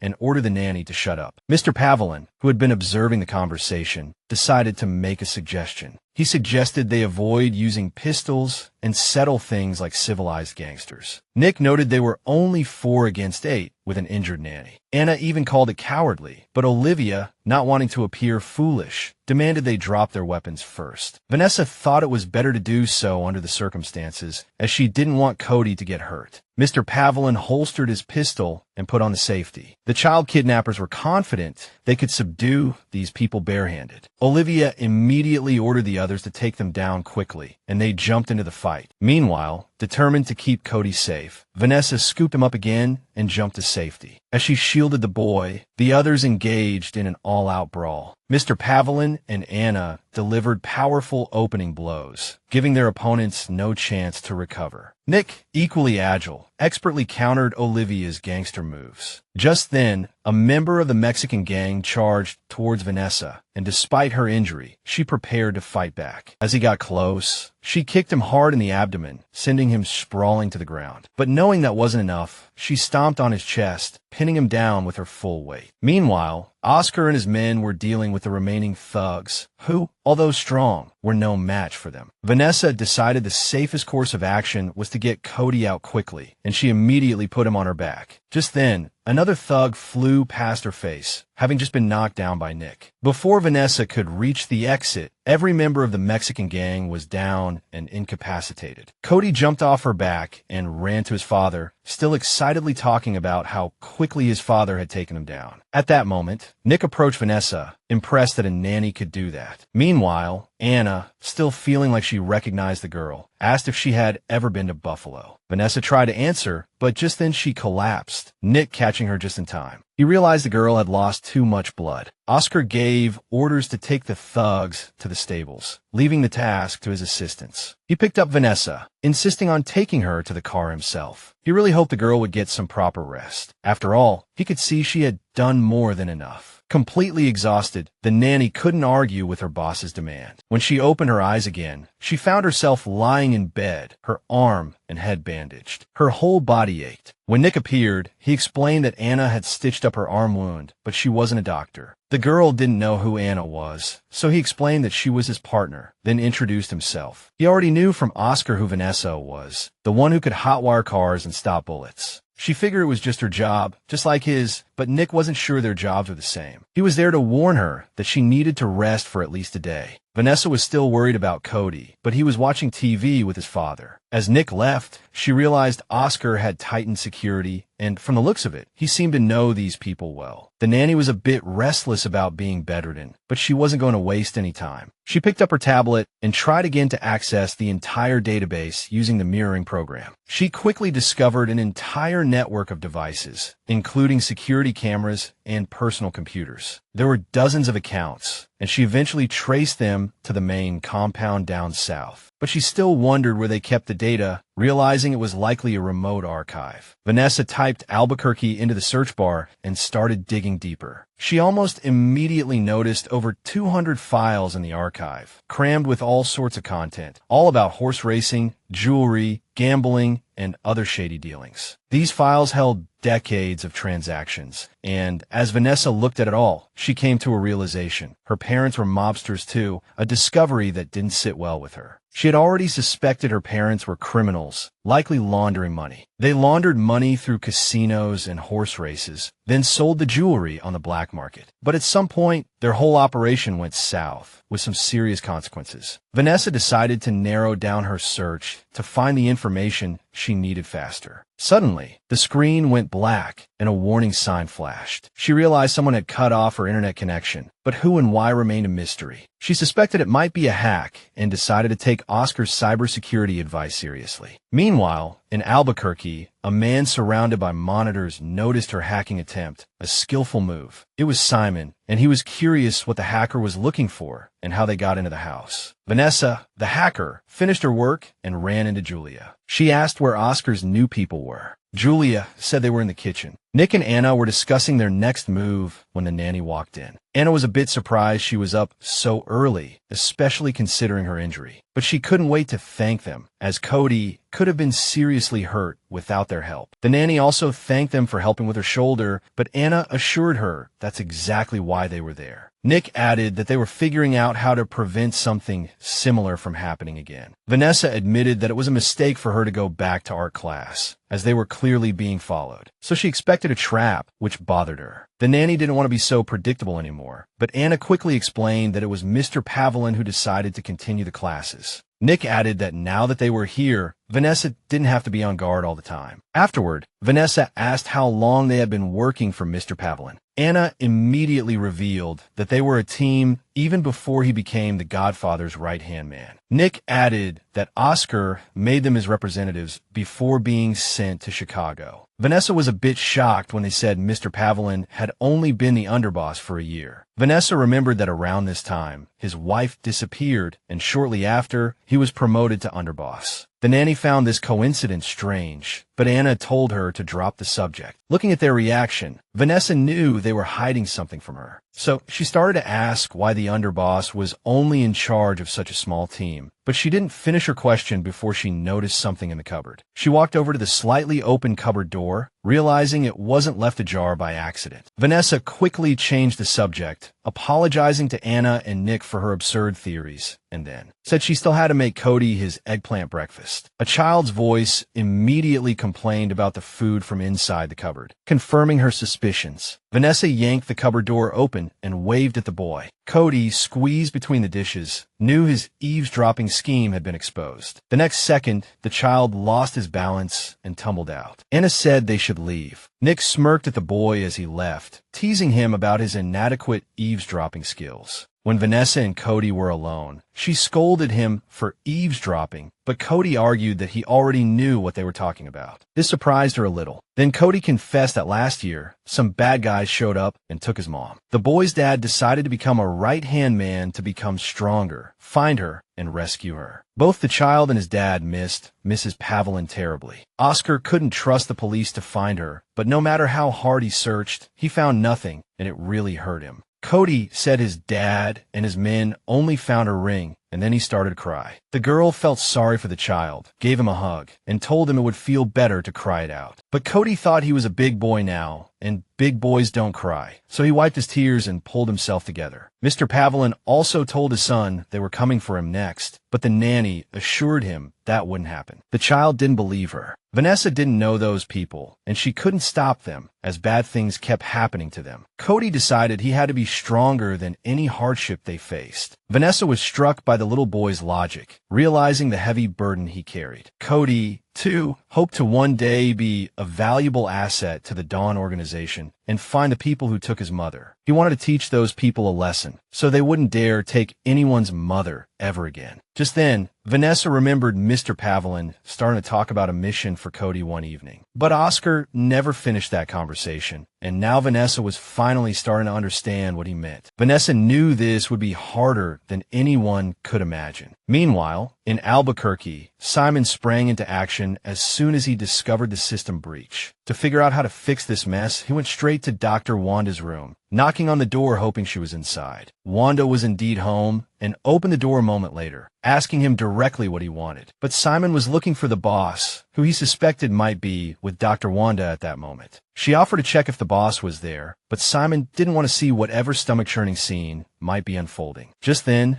Johnny appeared at the door, grinning and asking what emergency had pulled Simon away from a station. Simon quickly explained the situation. Someone had just cracked their encrypted servers, and it looked like an inside job. The boss cut to the chase. Simon's job was to stop it, and he immediately shut down the network the moment it happened. He then added that while their network was secure, the files were still leaking data. Simon checked the logs and found abnormally large files from Chicago. He suspected someone was trying to plant malware, but but the boss told him to keep it simple, so Simon explained bluntly. Someone had tampered with their mirroring software and cracked the system. He showed how the Chicago branch's program updates were too fast for him to track, and there were more and more security programs popping up like they were trying to hide something. Johnny thought it was suspicious that Oscar decided to recall his people at this exact moment. The boss figured his nephew was getting a little lax and needed a reminder of who was in charge. Johnny immediately thought of a few ideas on how to deal with Oscar. Meanwhile, Mr. Pavelin was in his office discussing upcoming business with Anna. She said some friends were in town, and she promised to make some inquiries, hoping to get some information. Just then, Oscar's phone vibrated in his pocket, and he saw it was a call from his uncle. He politely excused Anna, saying the call was very important. Now alone, Oscar answered the phone, immediately asking his uncle why he was calling so soon. His uncle got straight to the point, explaining the new assignment and preparing to send instructions immediately. Oscar checked the message on his tablet, but argued that this wasn't his area of expertise. But Johnny insisted his nephew was wrong. The person they needed was up north. His uncle was sure this was exactly the kind of work Oscar excelled at, then asked why he was beefing up security. Johnny suspected his nephew was setting up a new base, but Oscar denied it, saying Nick and Anna weren't for that. Then his uncle bluntly pointed out that someone had upgraded Oscar's internal network without permission. The boss implied his nephew was trying to dig into his data, and Oscar realized Vanessa was involved. But Oscar's uncle simply explained that he'd hired a new expert, and they might have gone a little overboard, but he would handle it. Afterward, Johnny reminded his nephew that he wouldn't be disappearing, then gave him a new top priority assignment. The next day, Cody was a little bored. His father had ordered him to stay put until the babysitter felt better. The babysitter didn't want the kid to be bored, so she suggested they play something else, something other than swimming. Cody asked what she meant, and Vanessa listed a few games, mentioning hide-and-seek and guessing games, but everything she said sounded boring to the kid, so he slumped back onto the couch. Suddenly, he jumped up, shouting that he had the perfect game, a spy mission. Vanessa guessed he wanted to spy on his father, but the kid pointed to the guards in the garden. They were busy doing something out there, but Cody was sure they were up to something, so he pulled the babysitter to the window. Outside, a group of workers were carrying planks and shovels, looking unsuspicious. But the kid insisted on his theory, hoping the babysitter would want to investigate too. Vanessa agreed, and Cody was instantly thrilled, adding that they needed ninja masks to play. A short while later, they were creeping down the hallway in their masks, trying to be as quiet as possible. Mrs. Kenneth walked by, warning them that if she caught them in her room, she would hide their bodies. They crawled to the window, and Cody spotted a pile of lumber, like someone was building something. Vanessa glanced at the crude structure, guessing it might be a shed for gardening tools. But there was already a storage room in the garage for storing things, so Cody was really curious why they needed an extra shed. She thought it seemed a little overkill to hire an elite security team just to build a shed, and then Anna appeared behind them in a swimsuit, asking Cody if he wanted to go swimming. Cody, thrilled with the suggestion, immediately ran to get his swimming trunks. Vanessa, noticing Anna's confused look,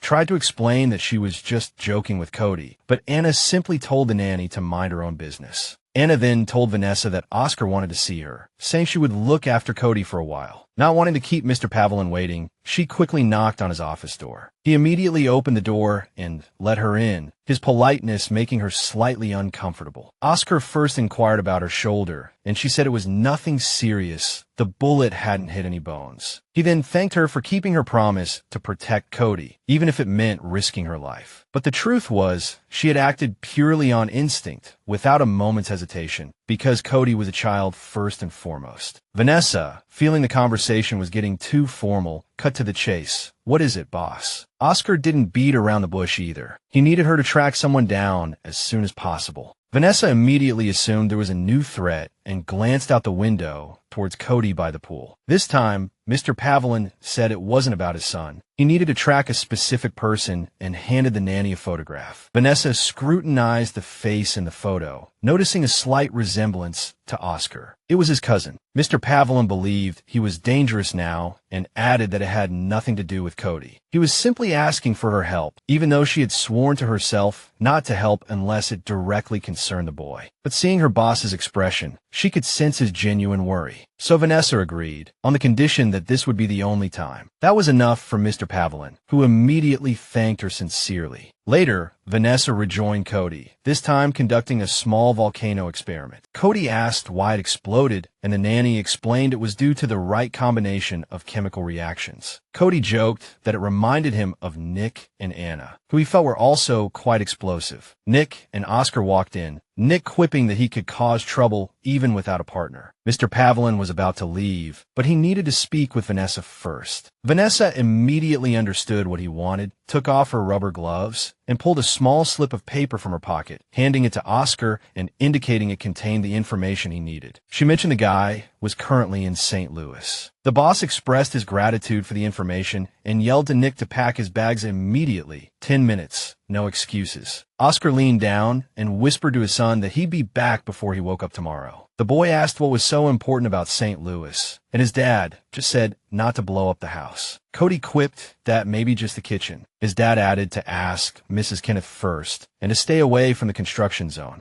Vanessa looked out the window. The barn looked finished from the outside, but the inside was still a mess. She saw trucks hauling out large amounts of dirt, guessing they were doing deep foundation work. Perhaps. She knew she wouldn't unravel the mystery of that building anytime soon. Seeing Cody about to pour reagents into the volcano, she yelled, "Goggles first." Late that night, Pavelin's car arrived in St. Louis. They stopped at their target location. Nick guessed the man should be there if he was sticking to the plan. Oscar was confident, but Nick countered, "Be careful, boss. I don't quite trust Vanessa yet." A few minutes later, the car they were waiting for pulled into the parking lot. Adam turned to the boss with a serious look. "That's him." "What next?" Pavelin just nodded to the driver. "Trunk." He cracked his knuckles. "Ready." Half a minute later, Oscar was face to face with his cousin, Richard, who was clearly shocked they had tracked him down. The boss told him, "You can't hide from family." Then, along with Nick, he grabbed him. Richard pleaded with them to let him go, swearing he'd never had anything to do with Pavelin. But Oscar ignored him, just shoving him into the trunk, despite Richard's continued cries that it wasn't too late to let him go. Even if Mr. Pavelin wanted to let him go, he couldn't. He was just following orders. Standing before the closed trunk, Oscar briefly pondered whether he was doing the right thing by his cousin. His thoughts were interrupted by Nick's voice, urging him to hurry. Someone might see them, and they didn't need any extra trouble. Mr. Pavelin lingered for a moment longer, contemplating what to do next. Finally, he agreed they had to leave. It wasn't out of malice. He just couldn't break his promise to his son. Hours later, Mr. Pavelin's car returned to his mansion. Vanessa was still awake, hunched over her laptop as usual when she heard the car pull in. Through the window, she noticed that the driver wasn't dropping Oscar off at the front door this time. Meanwhile, Adam and Nick were already dragging a bound and struggling Richard out of the trunk. It was pitch black outside, and she could only make out someone carrying a bundle towards the shed. The driver still found it odd that Mr. Pavelin was keeping someone hostage in his backyard. Vanessa tried to figure out what they were up to so late at night, initially assuming they were just working. Suddenly, she felt a tap on her shoulder and jumped. The nanny reflexively turned and grabbed the hand on her shoulder, intending to twist it, only then realizing it was Mr. Pavelin standing there. She accidentally blurted out his name. She apologized, but he started questioning what she was doing there. She explained that she'd heard suspicious noises and came to investigate. But Oscar sensed that the only thing suspicious was her presence. His tone softened, however, suggesting that maybe she just couldn't sleep. Vanessa immediately apologized for worrying him and asked to go back to her room. She knew she might be in trouble, but he simply waved her off, wishing her good night. Back in her room, with the door locked, she leaned against it, still catching her breath from Oscar's close proximity. After a while, she calmed down. Lying in bed, she recalled him wishing her a good night's sleep, but now, even if she wanted to, she couldn't, not until she figured out what was going on. The next morning, Vanessa went to Cody's room, tidied up a bit, and packed his art supplies. Then, carrying the box, she set off to find the boy, hoping to get him drawing again. In the hallway, the nanny encountered an unfamiliar woman who, noticing her bandaged hand, offered to help. As Vanessa looked the guest over, the woman said she was there to see a patient. At first, the nanny assumed the doctor was there for her hand, as Oscar hadn't mentioned anything about it. Fonda smiled, explaining that Vanessa had misheard. She was actually there to see another patient. She even gave the nanny a look that held a disturbingly warning quality. But Vanessa decided to inform her employer before letting her in. Just then, Anna appeared as if she'd been expecting this guest and said she would handle it. The two women greeted each other, and the nanny realized they already knew each other. Anna approached Vanessa, telling her to go check on the boy, assuring her that everything was under control. Meanwhile, Mr. Pavelin sat in his office, lost in thought, staring at a prepared syringe. Suddenly, the door burst open, and Nick informed his boss that the long-awaited guest had arrived and was waiting. This news brought Oscar some relief. He didn't want to wait any longer and decided it was time for the next step. Anna asked the guest to follow her, leading her through the house to get the barn key from the owner. As she reached the door, one of his men started knocking, promptly announcing that the doctor had arrived. In the next room, Vanessa heard someone in the hallway trying to see her boss. She decided to investigate, cautiously peeking through the crack in the door. Anna and the guests were there. Cody noticed the nanny's actions and wanted to ask what was happening, but Vanessa stopped him from coming out. After the girl closed the door again, Cody was curious why Anna was waiting outside his father's office when she couldn't get in. Vanessa felt the boy might be onto something, realizing these people meant no good. Cody was already pulling at the door, wanted to see what was going on, but Vanessa stopped him. She knew getting involved could lead to trouble. Then Vanessa remembered Anna's earlier suggestion to keep the boy occupied. Vanessa understood. Anna was hinting that she should stay away from all this. To distract the boy, Vanessa suggested making a birthday card for his father, as it was his birthday the next day. But Anna couldn't reach her boss. He was at the shed, telling Nick to inform him if anyone came. Nick wanted to go inside, saying he had a duty to protect his boss, but Oscar wouldn't let his man get involved. Mr. Pavelin knew full well that not even Nick could protect him from himself. Stepping inside, Oscar found himself in a dimly lit room with only one door. Behind that door lay another part of the shed, underground, essentially a secret cellar. Mr. Pavelin started descending the stairs, switching on the only light to illuminate the way down. Roger was tied up there, his mouth covered with duct tape. He tried to speak when he saw his cousin, but the tape only allowed muffled sounds. Truth be told, Oscar didn't want to hear anything his cousin had to say at this point. He simply approached the captive, asking for his forgiveness for how things had turned out. Mr. Pavelin stood behind Roger, adding that no one could escape this situation, especially not his cousin. Then he leaned close to his ear, telling him to be grateful for what he was about to do. Oscar's cousin was going to pay for this. His family was gone, so there was no one else to blame for his mistakes. Then the boss prepared the syringe, just as he heard Nick upstairs feigning urgency, shouting that the doctor was waiting. Mr. Pavelin didn't wait any longer. He plunged the needle into the prisoner's neck and depressed the syringe's plunger. Roger, powerless to resist, could only accept what was about to happen. Just then, the doctor's footsteps echoed on the stairs, but Oscar had already finished his work and pocketed the syringe. Fonda walked in, assuming Mr. Pavelin was anticipating what she would do to the prisoner next. She wrapped her hair in a scarf to keep it tidy, ready to begin. She laid out her full set of instruments, her standard work kit, but Oscar didn't want to linger. He hurried off, saying he didn't want to disturb her. Fonda picked up her specialized pliers, walked towards the prisoner, and whispered for him to sing the song she wanted. The next moment, a muffled groan came from the shed's hidden compartment. Out on the street, Oscar, clearly unwilling to hear it, kept wondering if he had done the right thing, but hoped the injection would work. Nick and Anna waited by the shed, telling the boss to keep the mansion staff away. But Mr. Pavelin assured them the doctor would take care of everything quickly, though they felt he was only fooling himself. But Anna, noticing the man's expression, began to realize what he had done to the prisoner. Just then, Fonda stormed out of the shed, furious, unable to understand why her plan had failed. She started shouting that Roger hadn't even lasted 3 minutes, demanding to know what Oscar had given him. But Mr. Pavelin simply bid Fonda farewell, telling her to say hello to her uncle. The doctor had no choice but to pack up and hit the road again, though she was still fuming. She promised to tell Johnny that Oscar was still the same old Oscar. Meanwhile, the nanny was peeking at the commotion outside from the window, while Cody drew,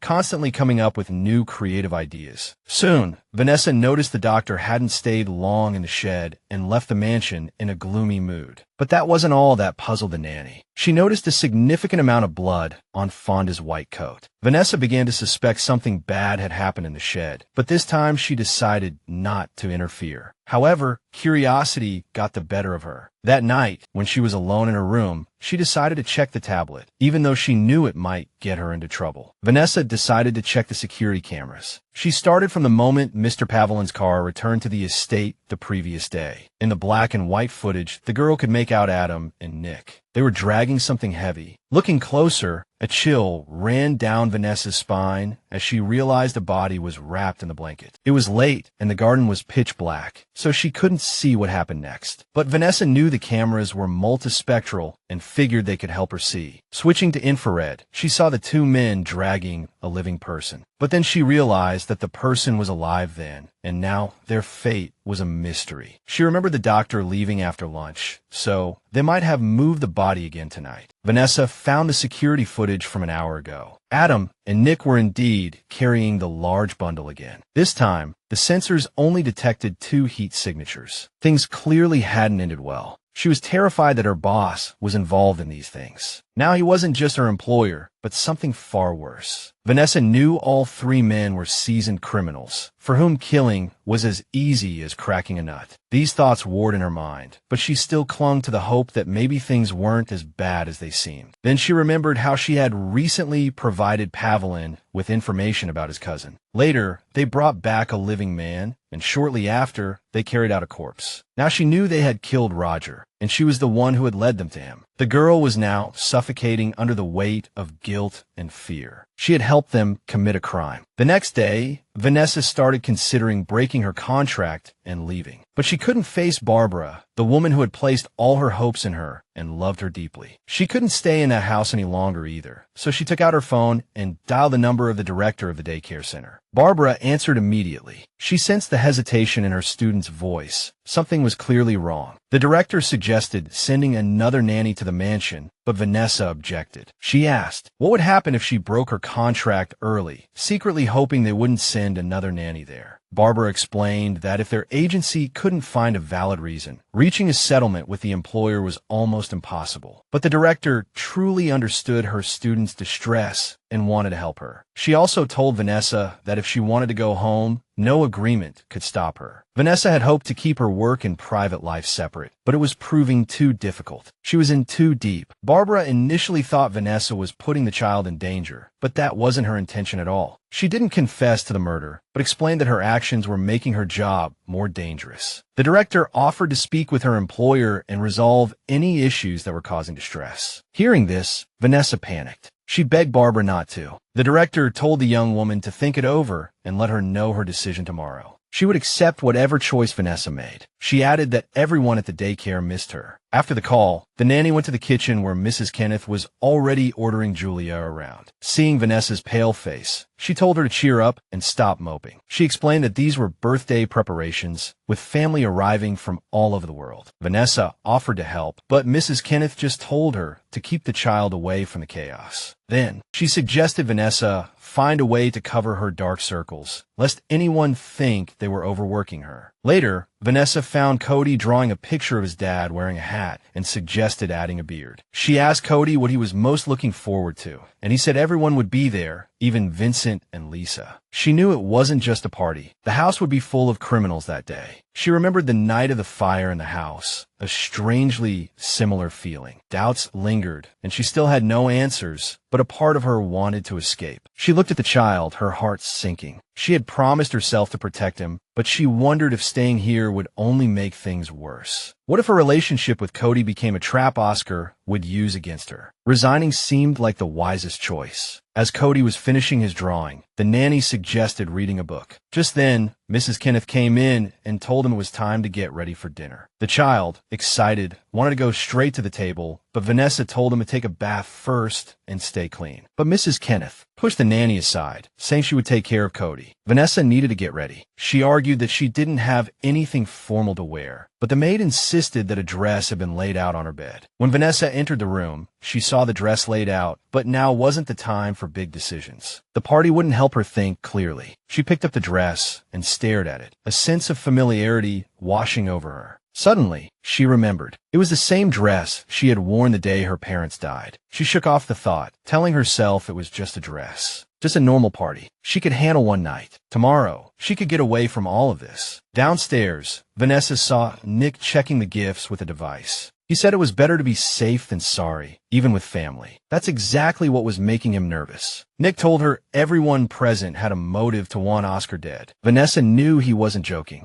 She asked where Cody was and learned he was with his cousins. It wasn't her problem anymore. Other nannies were looking after the children. Vanessa didn't understand why she was still there. Nick said she was backup security now, but she should mingle before dinner. At dinner, Vanessa was tasked with keeping an eye out for anything suspicious, which felt odd in a room full of mobsters. Meanwhile, Godfather Johnny was talking to his nephew, telling him the doctor was disappointed with the lack of results. But Oscar reminded him, "I don't need your help." Johnny immediately retorted, "Remember, these are my orders." His nephew followed orders, grabbing Roger and waiting for the doctor, but no one mentioned the prisoner's condition. Johnny sighed heavily. He wanted absolute obedience, not his nephew's smart-aleck remarks. Then the Godfather leaned closer, lowering his voice. "I can find better ways to make you listen." Just then, they saw a woman in a red dress approaching. She had just stepped out for some air. Johnny stared at his nephew. "You didn't mention this new employee." Oscar exclaimed, "Uncle Johnny, this is Vanessa. She's here for the party, too." He introduced her as his son's nanny, praising her work. Vanessa hesitated. She hadn't expected to meet the head of the mafia so soon. She had seen the files. Every crime, every atrocity pointed back to him. So Vanessa deduced that Johnny must know what really happened that night. But she just smiled politely. Johnny raised an eyebrow. "You seem awfully young. Where did you train?" She was about to answer when she caught Oscar's warning glance. Time to lie. She deftly sidestepped the question, explaining that discretion about her training was paramount. Johnny found her a bit bold, but assumed it was a cover for her competence. The Godfather knew how obsessed Oscar was with his son's safety. Then Johnny beckoned a waiter and ordered a martini with 3 olives. The girl stared at the boss, unable to understand how he could still smile after what he'd done. She wanted to run away immediately, not wanting to stay a second longer. She rushed out, hearing Johnny mutter that she was reckless and unlike the others. Vanessa couldn't stay here any longer. Any contract commitments didn't matter. She was about to escape, and perhaps it was at this moment that Nick suddenly appeared. She held her breath. She didn't want to see anyone now. Nick told her that dinner was ready, but she replied that she wasn't feeling well. Nick ignored this, insisting that she had to attend. No matter how much he tried to get out of it, Nick wouldn't let her go, reminding her that it was the boss's order. Walking in, Vanessa saw 3 children, including Cody, and everyone else was sizing up their brother's pretty nanny. Vanessa noticed Cody trying to be the perfect host, and sure enough, he was showing off all the cool features. Vanessa noticed that at this moment, the boy looked very mature and confident. Then she remembered her own childhood, when she had been equally confident. Then Cody told the nanny that the children would be eating at the children's table, as she couldn't go near it. The nanny blushed slightly, and then she suddenly heard Oscar's voice, offering to take her over. She protested that it was his birthday, but because of that, the birthday boy had the right to choose who to have dinner with. Then he pulled the nanny away, confused that he did this in front of everyone. Then Oscar admitted that she had charmed his uncle, but Vanessa was curious, which was why he kept silent about her past. Mr. Pavelin didn't want anyone to underestimate her, so he invited her to the table and indicated her seat. However, Vanessa was still surprised that the boss had invited her, so he leaned in and whispered that she was now a member of his family. At that moment, Vanessa noticed again how good her boss was at making every sentence sound like a threat. Then she began to look over the guests, each one more famous than the last, and even a famous butcher was present. Then Vanessa saw another lady she had read about in the reports and realized that each of them could be connected to her parents' deaths. At this moment, a man approached and introduced himself as Kyle, whom she recognized as a notorious playboy.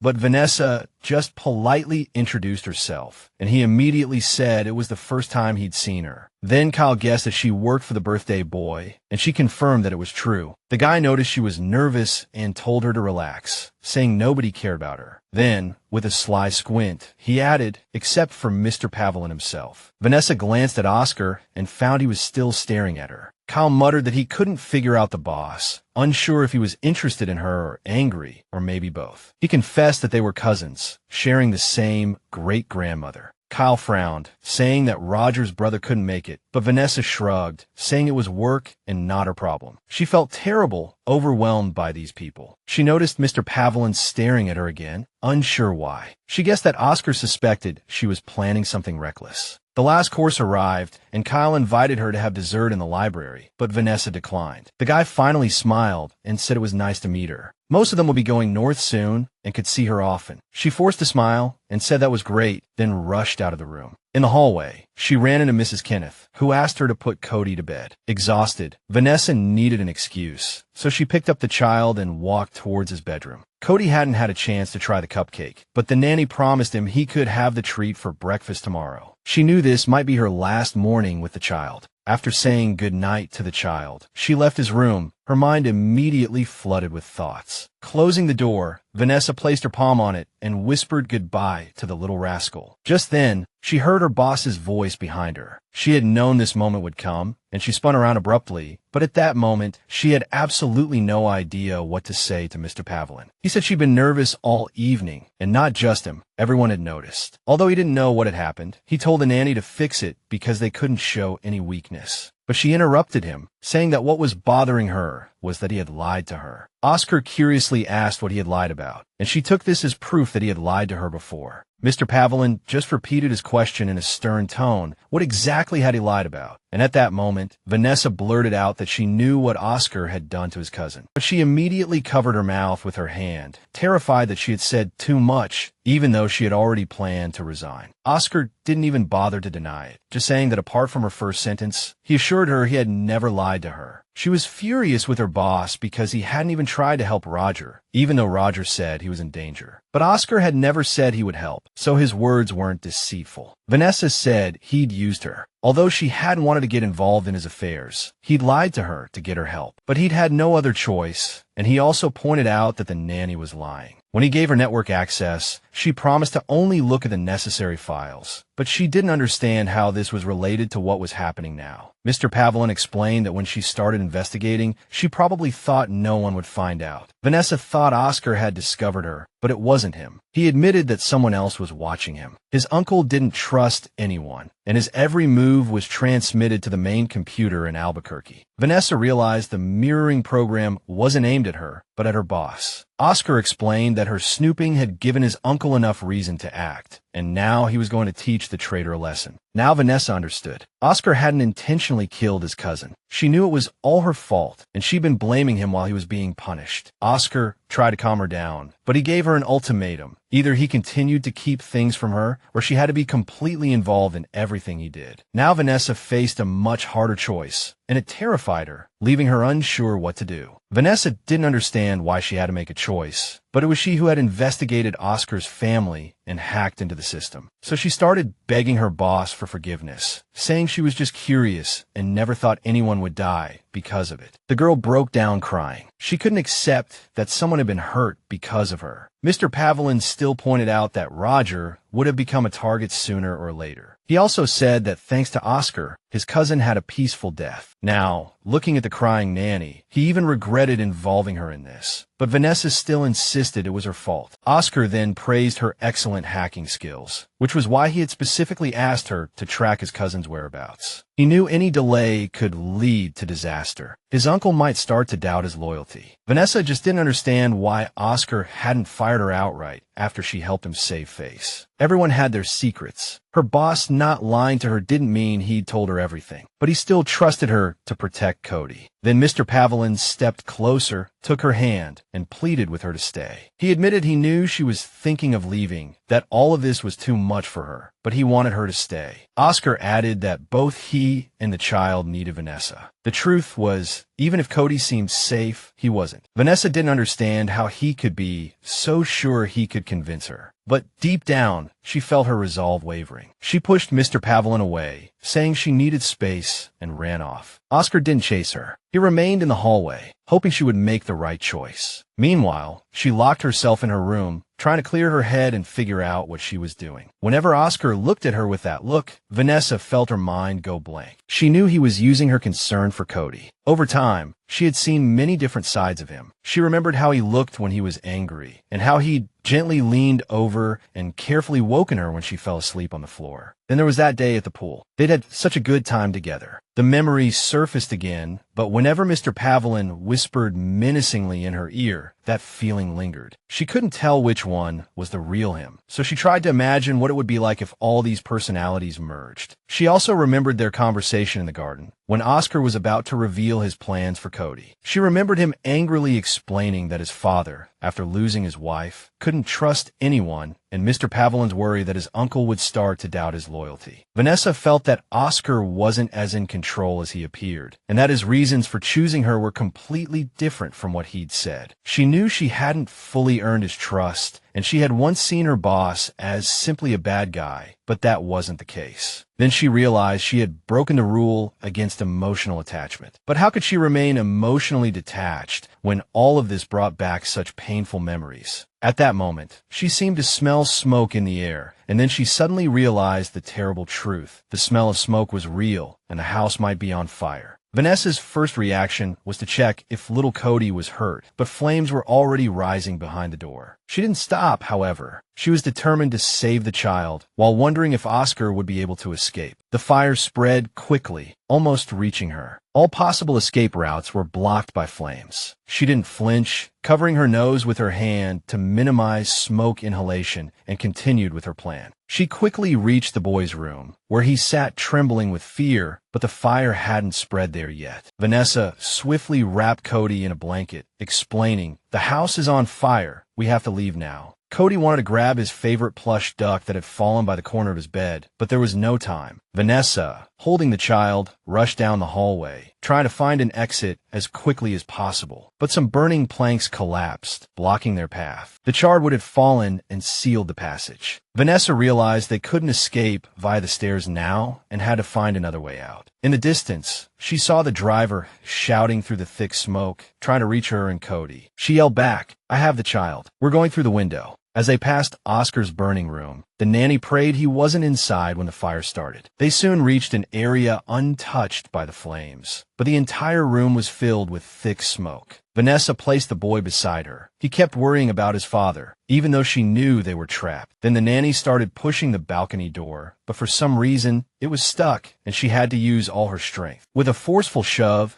she finally opened the door and stepped onto the balcony, immediately searching for the best route down. Vanessa went back for the boy, who kept pleading with her to find his father, but she was sure Oscar had already escaped. She explained to the boy that the ladder was blocked, and they had to climb down using the ivy on the wall. Cody, though upset, knew the nanny was right and nodded in agreement. Vanessa put the boy on her back, told him to hold on tight, and prepare to start climbing. The next moment, she climbed barefoot over the railing, searching for a good grip. The ivy's thorns dug into her hands, feet, and even her face, but she refused to give up. Then the thin branches started creaking, and Vanessa realized the plant couldn't support the weight of both of them. Turning her head, she saw some bushes below and felt this might be their chance. She shifted the boy to her front. She braced herself to jump, and the next second, they were falling through the air, the nanny twisting midair to make sure Cody wouldn't get hurt. The landing wasn't as soft as Vanessa had hoped, but at least it wasn't directly onto the ground. The branches cushioned their fall somewhat, and she rolled onto the grass. Still protecting Cody's head, the nanny lay on the ground, relieved to have saved him. He was already struggling to free himself from her embrace. The child's thoughts were still with his father. He was eager to find him quickly and make sure he was safe. But there was only fire and chaos around them. So he started asking the nanny where his father was and why he hadn't appeared yet. Soon they saw a group of people who had escaped the burning house. But Mr. Pavelin was still nowhere to be seen. Then they ran into Adam, the driver, who was incredibly relieved that both the child and the nanny had escaped safely. Vanessa asked him if he had seen Oscar, and Adam guessed that his boss might have slipped out the back door. Vanessa was also puzzled that the fire alarm hadn't gone off, but Adam was certain it was all deliberate. Vanessa's thoughts flashed back to that cursed day in her childhood when the fire alarm had also malfunctioned. For a moment, it felt like history was repeating itself, and now she was convinced the same person was behind both incidents. Cody, seeing that his father's window was almost engulfed in flames, grew even more worried about him. Adam kept reassuring the child that his boss definitely wasn't there. He was in the library when Julia raised the alarm. Vanessa didn't understand why a staff member would be involved, so Adam explained that the maid had discovered the smoke while delivering cutlery to the kitchen. The fire had spread incredibly fast, and Vanessa tried to figure out what had caused it. Cody kept crying, and the nanny guessed that Oscar might be with Nick and Anna, as they were also missing. She told the child to have faith in them, that they were just as dutiful as she was. Mrs. Kenneth approached them, checking her list to make sure no one was still in the house. She confirmed that Oscar and his uncle, along with Nick and Anna, had escaped through the back door. Vanessa overheard a conversation about who the fire was actually intended for, the real target. It was clear that this was a family residence, but Don was also here, and he wasn't easy to get close to. The girl who had first brought up the topic guessed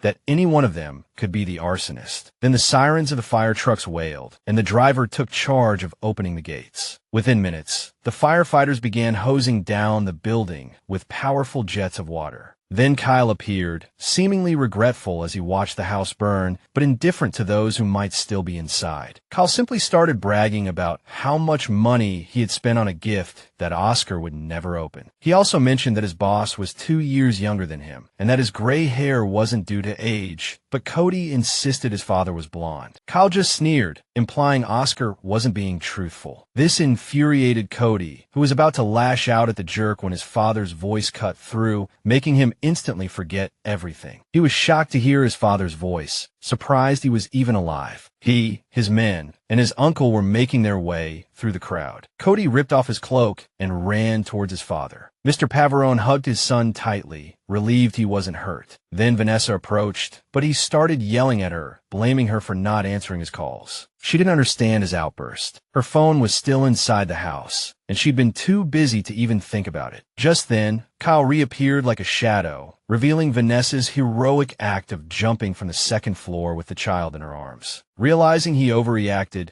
Mr. Pavarone quickly calmed down and agreed she needed rest. Vanessa chimed in that next time she'd call 911 first instead of taking such drastic measures. Oscar didn't quite understand what she meant by next time, but decided not to press the issue. After tonight, she was certain she couldn't stand idly by. Looking at the father and son, who suddenly seemed so harmless and lost, she knew they needed her help. She vowed not to leave now, amending her previous statement and promising to do better next time. Anna came over to tend to her boss's head wound. He couldn't remember how he'd escaped the collapsing garage. Anna figured the panic had clouded his memory. He asked her why she brought her and Nick along. The man present joked that it was so they could rescue him from the burning building. Kyle noticed that Oscar didn't fully trust the nanny with his child, but she assured him it was just typical parental behavior. The man also extended a job offer, saying if she wanted to truly feel valued, his team was the best choice. The girl assumed he had children too, but that wasn't the case. He had something else in mind. Kyle stated that for a lady who jumped out of a window, he could always find a suitable position. After he walked away, Nick came over, agreeing with him. He felt that even if the nanny went with Kyle, she'd still be trapped. Vanessa said it wasn't necessary, but somehow Nick sensed her hesitation. He also told her that if she had any doubts about anything, she could leave. But Vanessa knew it was too late to back out now, especially since she couldn't abandon Cody and his father. Then, filled with newfound confidence, she declared she was staying and wouldn't leave the family. Mrs. Kenneth, hearing this, figured it was time to put on her gloves and start looking for what was left. She looked around, asking if anyone had any objections, but no one dared to speak up at that moment. Vanessa tore a strip of fabric from her skirt, preparing to start searching. She used the strip to tie back her hair, knotting it to keep it out of her face. Walking into the still smoking ruins, knowing there would be almost nothing left, she found Cody's favorite duck reduced to a pile of ash. Having found nothing, she went to her own room, hoping her things were still there. She first noticed her trunk was intact, and now she was grateful for the academy providing it. She opened the trunk and saw that her laptop seemed undamaged and probably still worked, but she didn't have time to test it now. Her uniform was down to one set now, and she figured she'd need to reorder some. Vanessa checked her surroundings again, feeling she had retrieved everything important and prepared to head back. But she still wanted to be sure, so she quickly checked Mr. Pavarone's room, moving along the walls. The floor there had completely burned through, leaving a gaping hole, but Vanessa didn't let that stop her and quickly crossed over it, ready to move on. She found a small iron safe in front of her, seemingly untouched by the flames. In this place filled with cutting-edge technology, such an old-fashioned thing, just sitting there felt a bit odd. But Vanessa was curious what kind of documents the Mafia would keep in a safe like this. Whatever it was, they had gone to great lengths to protect it. Vanessa immediately tried the combination. She tried Oscar's birthday first, then Cody's. Standard combination locks usually use dates, but neither worked. Vanessa switched her thinking and tried Mrs. Paverone's birthday. But that didn't work either. Honestly, she was starting to feel a bit embarrassed. Just then, Anna walked in, curiosity written all over her face. What was the nanny doing here? She made up an excuse, saying she was checking if the safe was still intact. It was indeed intact, but she couldn't open it. So Anna stepped forward, saying she'd handle it and that she knew the combination. The boss had only asked her to fetch a few things, so Vanessa decided to excuse herself and go downstairs to the first floor to help. As she left, Anna noticed something strange and familiar about the nanny. Outside, Mr. Paverone asked Mrs. Kenneth what they had lost. She sighed, saying they'd lost almost everything. Just then, Vanessa walked over with a charred duckling. Deadpan, looks like we lost something else. Cody, seeing his favorite toy, immediately ran over, his face beaming as he reclaimed it. But then guilt washed over him. They had left it in the burning house. Vanessa apologized, but stressed that saving him had been the priority. Cody understood, but he didn't understand why everyone else had to suffer because of him. His father then stepped in, promising they would have a church ceremony and get him a new toy soon. Nick and Anna joined them, reporting they had salvaged as much as possible from the house. Nick added the bad news. The security system was completely destroyed and the footage from last night was gone forever. Anna chimed in, adding that they had also smashed all the hard drives and electronics, even the damaged ones. Vanessa realized they had wiped all evidence of their illegal activities, but the real prize was still hidden in the safe. Just then, the driver approached the boss to report that all the guests had been accommodated at the hotel and Uncle Johnny had decided to go straight home. Nick asked what they should do next, and Oscar explained he had arranged for a long-term stay at the Grand Central Hotel. Adam immediately noted there was a rooftop pool and a view of Cody's favorite park from his room's window. Overhearing the entire conversation, Vanessa was intrigued that they would be staying at a hotel for a while, but worried they might have to leave for Albuquerque. Oscar assured her that a fire wasn't enough to make that happen. Mr. Paverone also admitted things had gone too far, and there was no turning back now. Meanwhile, Johnny was on his way home when his driver informed him of an incoming call. It was Simon, politely inquiring how the event went. Don chuckled, saying with a hint of sarcasm that it was indeed a blast. Johnny then asked if Simon had caught the person Oscar hired to hack their network, adding that it must have been a new employee. He reasoned that Nick and Anna couldn't have done it, as they couldn't even open a suitcase lock. The only employee they hadn't investigated was the nanny who arrived a month ago. Don found this intriguing, and Simon was still digging for information on her. As these gangsters continued to pursue their leads, Oscar's family arrived at the Grand Central Hotel. They looked more like a group of vagrants than serious mobsters. The concierge immediately recognized Mr. Paverone and began greeting him, offering various services. Nick stepped in to explain that his boss had a rough night and would discuss everything tomorrow. Anna stepped forward to discuss the hotel arrangements with the concierge. Vanessa simply surveyed the lobby, finding it remarkably neat and clean. Suddenly, Adam's voice boomed from behind her, marveling at the luxury and mentioning they would be staying there for a while. Their conversation was interrupted by Mrs. Kenneth, who handed them their room keys. She assigned Julia to handle their rooms and laundry, as she didn't trust the local staff. Adam's duties remained the same. He needed to find a good parking spot. He didn't object, but wanted to get some sleep first. As Mrs. Kenneth took Vanessa's key card, she explained that the nanny wouldn't have a separate room, but would be sharing the penthouse suite with Cody. Vanessa couldn't believe her ears. She had never dreamed of staying in a penthouse suite. Unsure of hotel etiquette, having never stayed in one before, she also worried about the safety of the elevator. She told herself to stay by Cody's side. He had been through so much. It wasn't just about losing his belongings or the mansion. The boy had once had a sense of security, and now it was gone, just like his mother. Hoping Cody wasn't asleep yet, the nanny knocked on the door, but it was Mr. Paverone who opened it. For a moment, she thought she had the wrong room, but then she heard Cody's voice, picking out a room for himself and telling his father to take the other one. Oscar invited Vanessa in, figuring she was tired too and didn't want to bother her right now. She walked over to the window, gazing at the city lights. The view looked absolutely breathtaking. Recalling Mrs. Kenneth's words about sharing a room with the boy, she realized she had deliberately misrepresented the situation, but it didn't matter now. She was already imagining how big the rooms would be. Then Vanessa walked down a narrow hallway and discovered there were only 3 rooms on the floor: hers, Cody's, and Oscar's. Slightly bewildered, she suggested to Mr. Pavarone that she could stay in one of the other rooms. But he made it clear that she had to stay near his son, and there would be no arguments. She realized they would have to share a bathroom, which made her blush even more. Oscar just smiled, letting her do as she pleased, implying they would be staying for a while. A little later, Vanessa was tucking Cody in, and he curiously asked how long they would be there, but the nanny didn't know. So Cody asked about the fire, and Vanessa reassured him that everything was safe. She even joked about setting the curtains on fire as a test, to prove it to him. Leaning close to the now sleeping Cody, she swore that for him, she wouldn't hesitate to set those curtains ablaze with a match. He thanked her for taking care of him, and she wished him good night as she left. After leaving his room, Vanessa suddenly realized she'd been so busy she hadn't even showered. Preparing to take a bath, she hoped the sound of the water wouldn't wake anyone, figuring everyone else must be asleep. She stood under the hot water for a long time, until she was sure the smell of smoke was completely gone. After putting on a soft bathrobe and combing her hair, Vanessa suddenly realized how easily she was adapting to this luxurious life. She knew it wouldn't last, but she was enjoying the current arrangement. Just then, Mr. Pavarone appeared. She had assumed he was asleep, but he'd noticed that no one had attended to her injuries. Seeing the first aid kit in his hand, she tried to decline, saying she'd already taken care of it, but Oscar insisted on tending to her wounds, saying it was the least he could do. In all the chaos, Mr. Pavarone hadn't forgotten who rescued his son from the burning house, and he apologized for his earlier harshness towards the nanny. Vanessa considered it her duty, just as Oscar would have done the same, but he was also heartbroken because he hadn't been able to save his child himself. He recalled their conversation before the fire, when he hadn't known what he would do if she decided to leave. Vanessa assured him that no matter what choice she made, she would never abandon Cody. She confessed that someone had once saved her from a burning house, too. Vanessa greatly admired that woman and aspired to be like her. Everything she was doing for Cody now was thanks to that woman. After Mr. Pavarone finished bandaging her leg, she thanked him for his care. Oscar was about to retire for the night, but remembered he had something to say to the nanny. He pulled a small key from his pocket. He handed it to her, but she didn't know what it was for. Oscar explained it was the key to her room, in case she wanted to lock it for safety. He also admitted he'd rather share a floor with her than with Nick, who carried a knife everywhere. Nick even took his knife to the bathroom. Mr. Pavarone wished her good night and left, leaving her to ponder what she had gotten herself into. Back in her room, despite being tired, she still had things to do to ensure Cody's safety. She started by reviewing the hotel's security footage, looking for vulnerabilities. After a thorough check, Vanessa noticed cameras covered almost every area,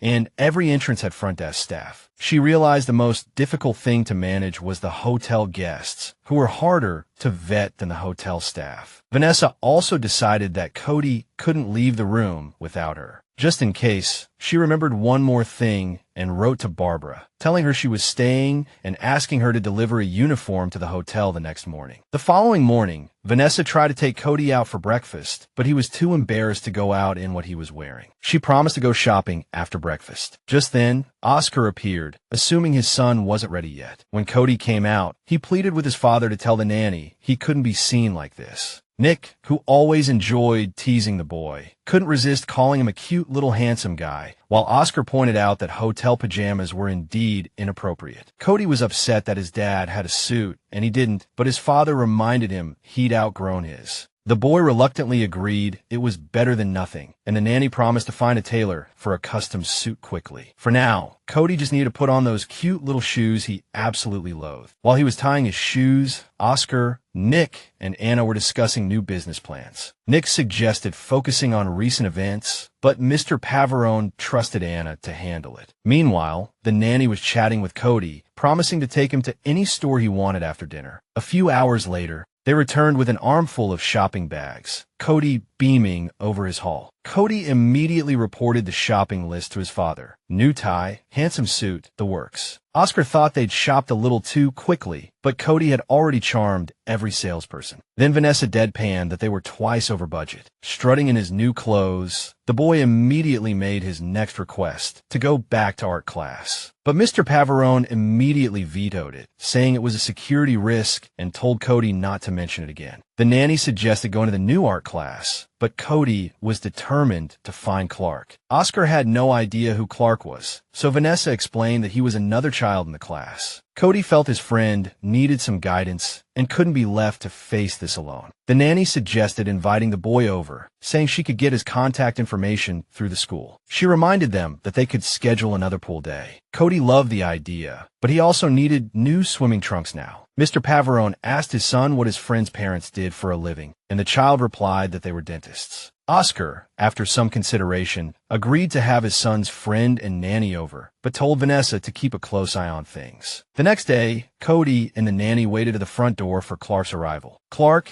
and his nanny arrived on time, and both boys were thrilled to see each other. Clark's nanny, Allison, admitted that even after the classroom incident, the child in her care had missed his friend. Clark brought Cody a gift, a little duck, having heard about the house fire. Cody's father, the mobster, found it thoughtful, as the hotel hadn't provided him with any bath toys. Vanessa suggested the boys change into their swimming clothes in the room before heading to the pool. Cody gave his friend a tour, and the child was amazed, as was his nanny, who had never been to a penthouse before. Just as Vanessa was settling in, she heard a familiar voice call out to her. She turned to see Nick tanning and asked him what he was doing there. He promptly told her to take a guess, then added, "Pool day, wouldn't miss it for the world." Nick then admitted that the boss was working with Anna today, so his talents were basically useless. Vanessa remarked that his talents weren't all that impressive to begin with, but Nick didn't find it amusing. He added that he would only scare everyone, so Anna was sent to gather intel. At first, she thought he was talking about the Pavarone fire, but Nick just took a slow sip of his drink and said nothing. The nanny kept staring at him, so he implied that she had already guessed. Nick also speculated that it might have been someone from their circle, more specifically a family member, involved. A few seconds later, he added that it could actually be someone from the staff. The nanny froze when she heard that the arsonist could be a staff member, remembering that the same thing had happened to her family. Now Vanessa was even more convinced that the same Pavarone was behind both incidents. At that moment, she knew she was one step closer to the truth, but painful memories flooded back. Allison interrupted, asking if she could borrow her room key. The nanny explained that there was a line for the restroom, and she really needed to go. Vanessa agreed, and then the children called her to join their little game, which she didn't refuse. Allison took the key from Vanessa's bag, looking around as if she was about to steal something. Nick found her behavior a bit odd, even though he had heard Vanessa give her permission to take the key. Meanwhile, the girl continued playing with the kids in the pool, constantly changing games. Cody suggested Vanessa play the shark, but since she was already playing that role, she assigned the fish role to Allison. The nanny looked around and realized that Allison had been gone for a while, which didn't feel right. Vanessa decided to check, telling the boys to keep playing for a moment. She then asked Nick to watch the children and borrowed his room key. Vanessa had a strange feeling, and Nick also noticed something was off. He then called Mrs. Kenneth and asked her to come up to the rooftop to take over for him. He told Vanessa to go ahead, saying he would follow once Mrs. Kenneth arrived, and gave her his key. The nanny rushed upstairs to check on Allison, hoping her worries were misplaced. She gently pushed the door open and peeked inside. At first, she didn't see Allison, then realized she must be hiding in one of the rooms, most likely Cody's. Vanessa retrieved the key from her secret hiding spot. Then she flung the door open and announced that the restroom was definitely not in there. Allison panicked, realizing she had been caught, and started making excuses, saying she just got lost. But the nanny didn't listen to her explanations at all, simply shoving the suspect aside. Then she locked the door to prevent her from escaping, which really made Clark's nanny panic. Vanessa demanded to know why she was really there, then snatched her bag. Allison grew even more frightened, knowing the owner of the room might expose her. Dumping out the contents of the bag, Vanessa found a bunch of tools, pliers, a screwdriver,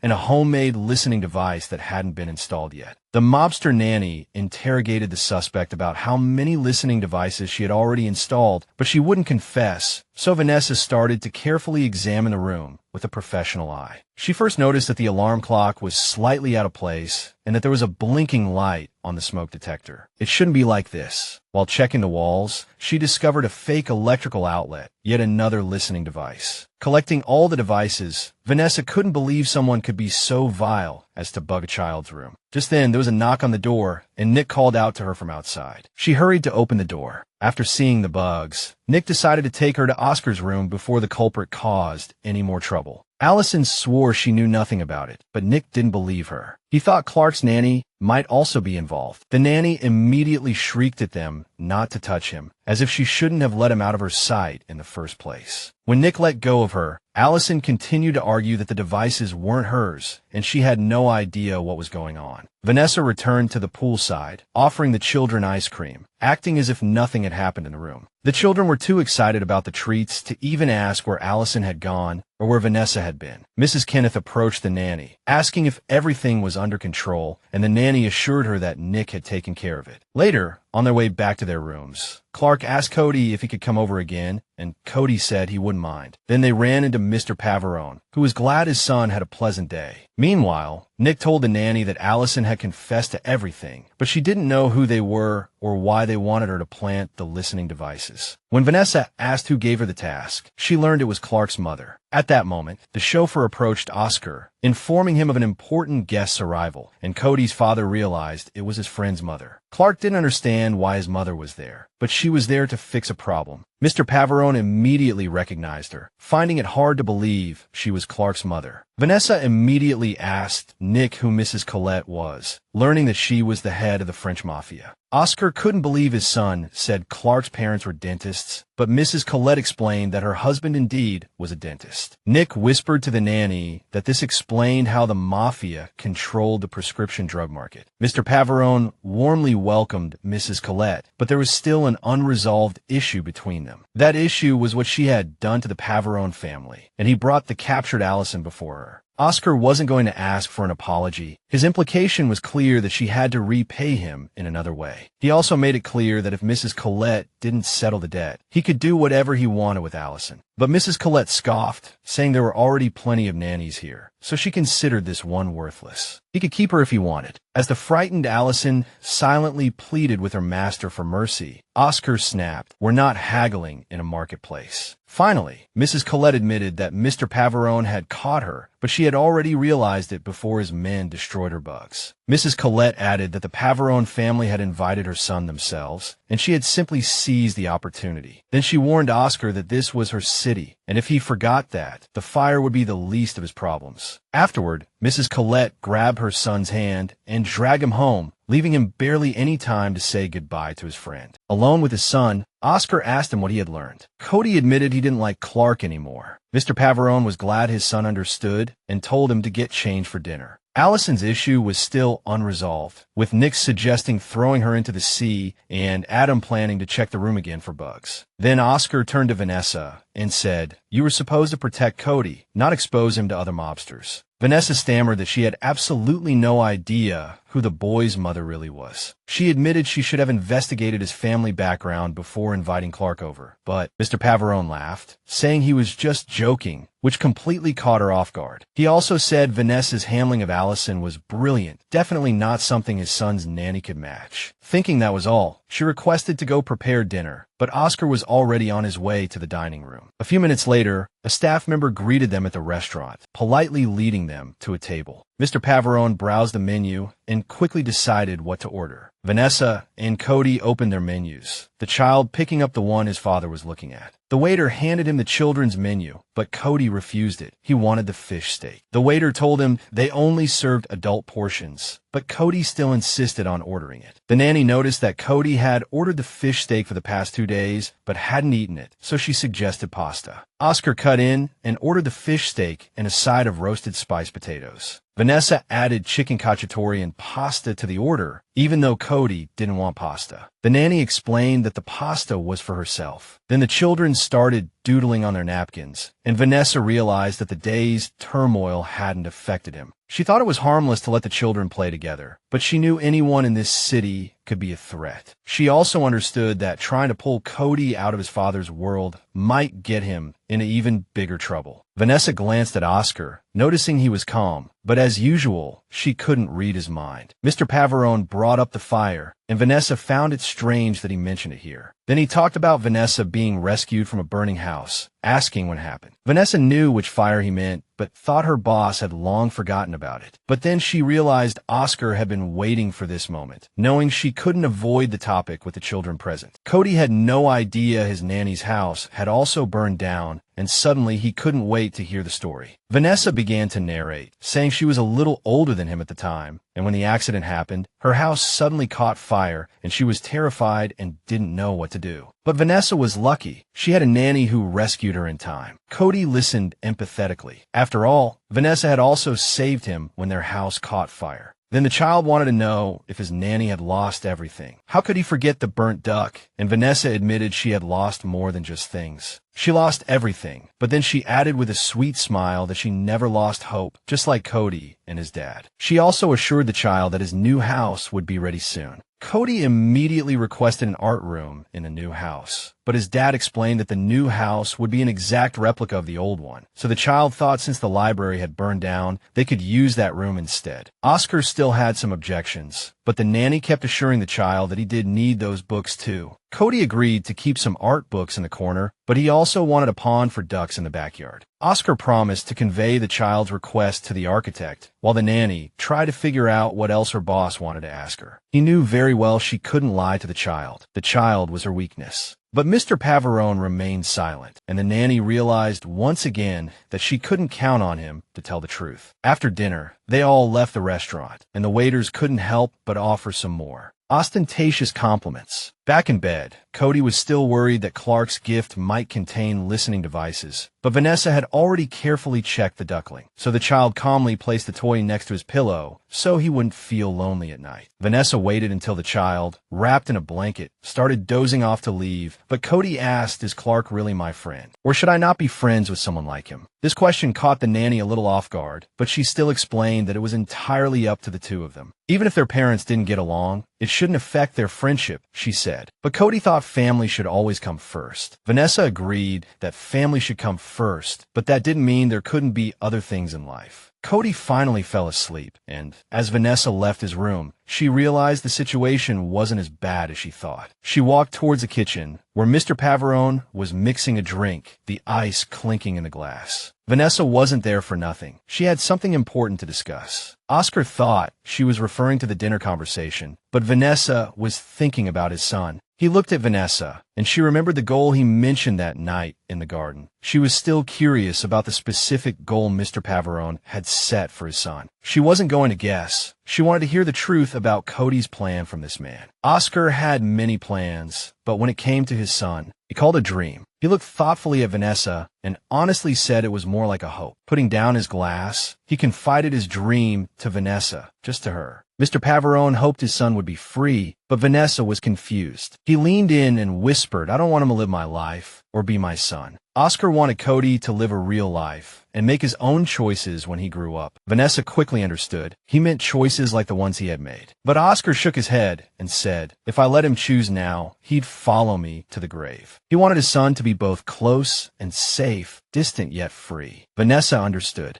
Mr. Pavarone couldn't do this alone. That was why he needed her. He couldn't do it himself, but he was sure the nanny could help keep the child away from bad influences. After thinking for a few seconds, Vanessa realized that Cody also needed to be away from his father. Oscar agreed, and if it was better for everyone, he asked the nanny again to help find another path for Cody. Vanessa thought her boss was really sick. My God, he had never spoken out against the mafia so openly before. But now he was carefully choosing his words, and if he really wanted Cody safe, she would help. She fully agreed to keep the child away from that life, but she needed something in return. She wouldn't forget how much Pavarone had already done to manipulate her. Their conversation was interrupted by Oscar's phone vibrating in his pocket. He quickly picked it up, this time seeming pleased to receive the call. It was John Lee, the person who had received his message. Pavarone began talking to this person about a supposedly valuable opportunity. Vanessa felt the conversation was over and prepared to leave. She even felt foolish for believing Oscar's performance. He didn't need her protection at all. But just as she reached the door, Pavarone called her back, saying he had something else to discuss. He said he had some things to discuss tomorrow, scheduling a meeting for 10 a.m. Alone in the room, Vanessa thought again that it was too late for her boss. He had already chosen his path. Now, she needed to focus on the only person in this family who could still be saved. The next day, Vanessa and Cody were making a list, the child checking his spelling. He also wanted 2 sets of watercolors, but Vanessa said they would buy 1 set first and then the second later. Mr. Pavarone walked in and, seeing the long list, asked what it was. Cody explained that it was a list of art supplies they needed because many things had burned in the fire. Oscar started looking over the list, but didn't understand why they needed 2 aprons. His son explained that one was for Clark. Cody was also aware of the tension between the 2 families, but he was sure the Collettes would soon understand that his family wasn't a threat. Mr. Pavarone said things would calm down soon, and Nick was somewhat surprised by his confidence. Cody wanted to go shopping, but Vanessa told him to wait until after lunch because his father had something to discuss. Oscar was getting ready to leave with Nick's son, even though Nick thought his boss wanted him at the meeting. The child said the adults could discuss everything in front of him because he wasn't going anywhere. Vanessa saw a perfect opportunity to slowly start creating distance between father and son. She began the meeting by saying they needed to discuss the camera's field of view and tilt angle. Then,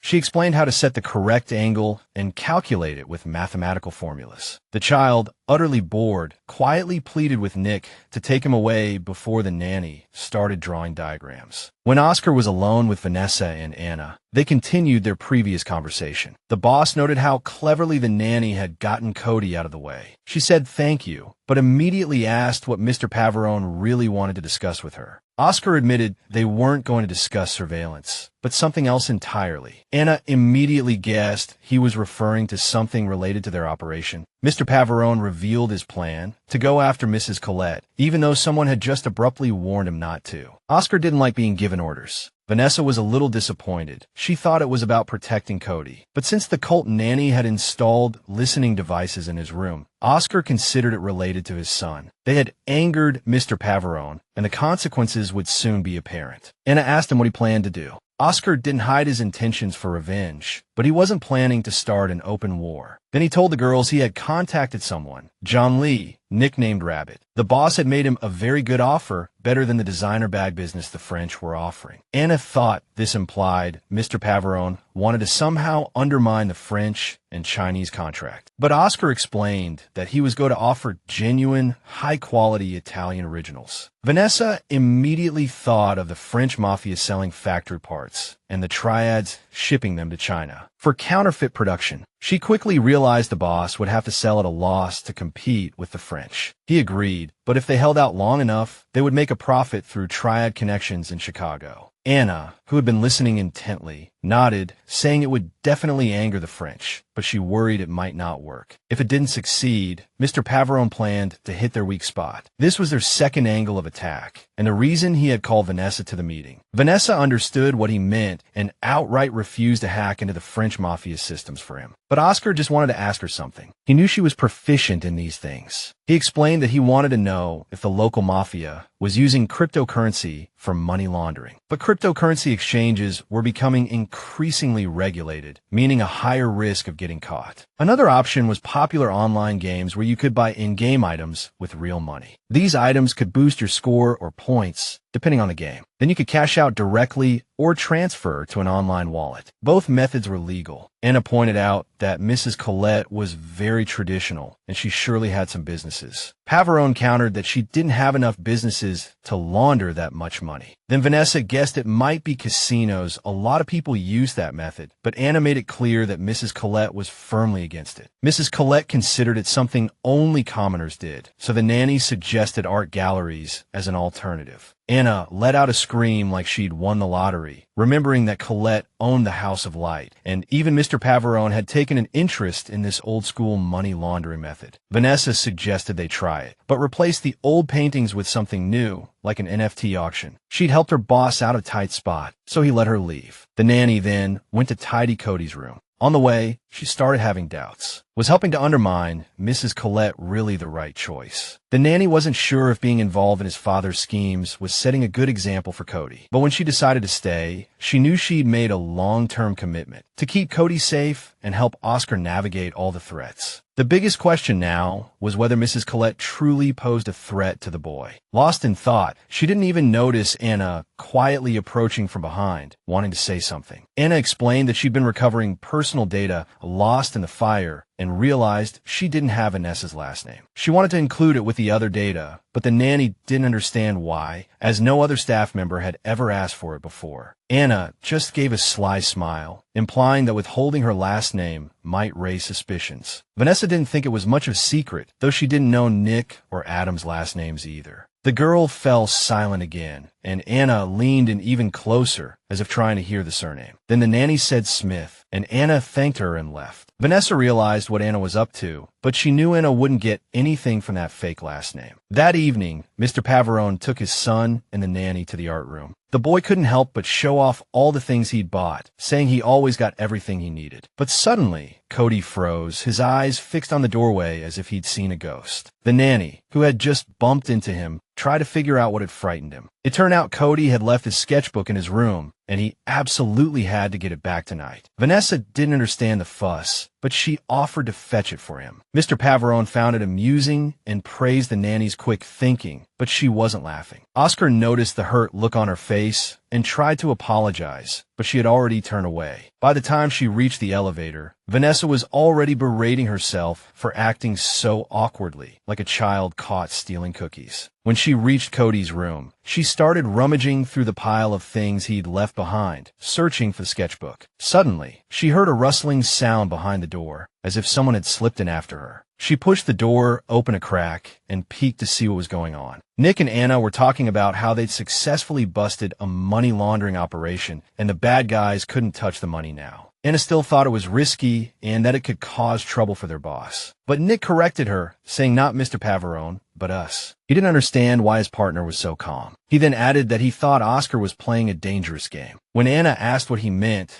Nick reminded her of the ongoing disagreements between their boss and the Godfather. These disagreements had started years ago when the accident happened. Anna shivered and begged him to stop, worried about eavesdroppers. But he insisted that Oscar had his reasons. Nick sincerely hoped Mr. Pavarone would come to his senses for the sake of the child. Anna still felt like she didn't understand. Oscar always had a reason for his actions. Nick, tense, paced the room, trying to sort things out. Then he seemed to see something in the next room and had to check it out. Vanessa, eavesdropping on the other side, realized he'd spotted her and quickly ducked out of sight. By the time Nick flung the door open, she was pretending to rummage through things, acting as if she hadn't noticed anything. She stood up abruptly, deliberately bumping her head on a protruding shelf. Then she acted as if Nick had startled her, surprised to see him there. Nick was curious why the nanny was there, and she explained she was looking for Cody's sketchbook among his shopping haul. She said she needed to get back to make sure the boy didn't order another giant steak and then not eat it, but Nick stopped her, making her nervous. He simply asked her to keep a closer eye on Cody in the coming weeks. Vanessa didn't understand why he would say that. She'd been doing that all along and taking good care of the boy. After she left, Nick and Anna realized the nanny had been there the whole time, overhearing their entire conversation. Anna reminded him that Oscar trusted the girl, but Nick noted that his partner didn't. She didn't deny it, deciding she needed to find out who she was, where she came from, and what she wanted from them. A short while later, Vanessa and Cody sat at the table, him drawing in his sketchbook, her doodling in a notebook. Then she asked him who he would be if he could be anyone. Cody, hunched over his drawing, didn't quite understand the question. The nanny used an astronaut as an example, showing him a drawing she'd made of a person in a spacesuit. Cody guessed it was Vanessa in the drawing and said it was a stupid question. He already knew what he wanted to be. The nanny told him to pretend he didn't know, to pretend he wasn't a gangster, just a normal kid from the countryside. Cody started to think about what his father actually did for a living. Vanessa guessed he might make chocolate. The boy thought for a moment and said he would be his father's cocoa bean supplier. He imagined himself traveling the world, searching for the best ingredients, then buying up farms so they would work only for him. Eventually, they would create scarcity, making chocolate as valuable as gold, and they could set their own price. Then Cody casually mentioned that he knew why the nanny was asking these questions, piquing even her curiosity. With sadness in his eyes, he repeated that he didn't need a new mom. Vanessa didn't understand what that had to do with anything, as she was just trying to make him happy. He said his mom always asked him questions like that. She thought he needed better hobbies and should definitely not become a gangster. His mom even told his dad directly that he needed to stop hanging around the Snake Pit gang and make some normal friends. Now that Cody had lost his mom, the nanny shouldn't be saying these things. But she felt he hadn't understood her point. He'd previously hinted that his mom's disappearance might be connected to Oscar's people. However, Cody always emphasized his loyalty to the family, and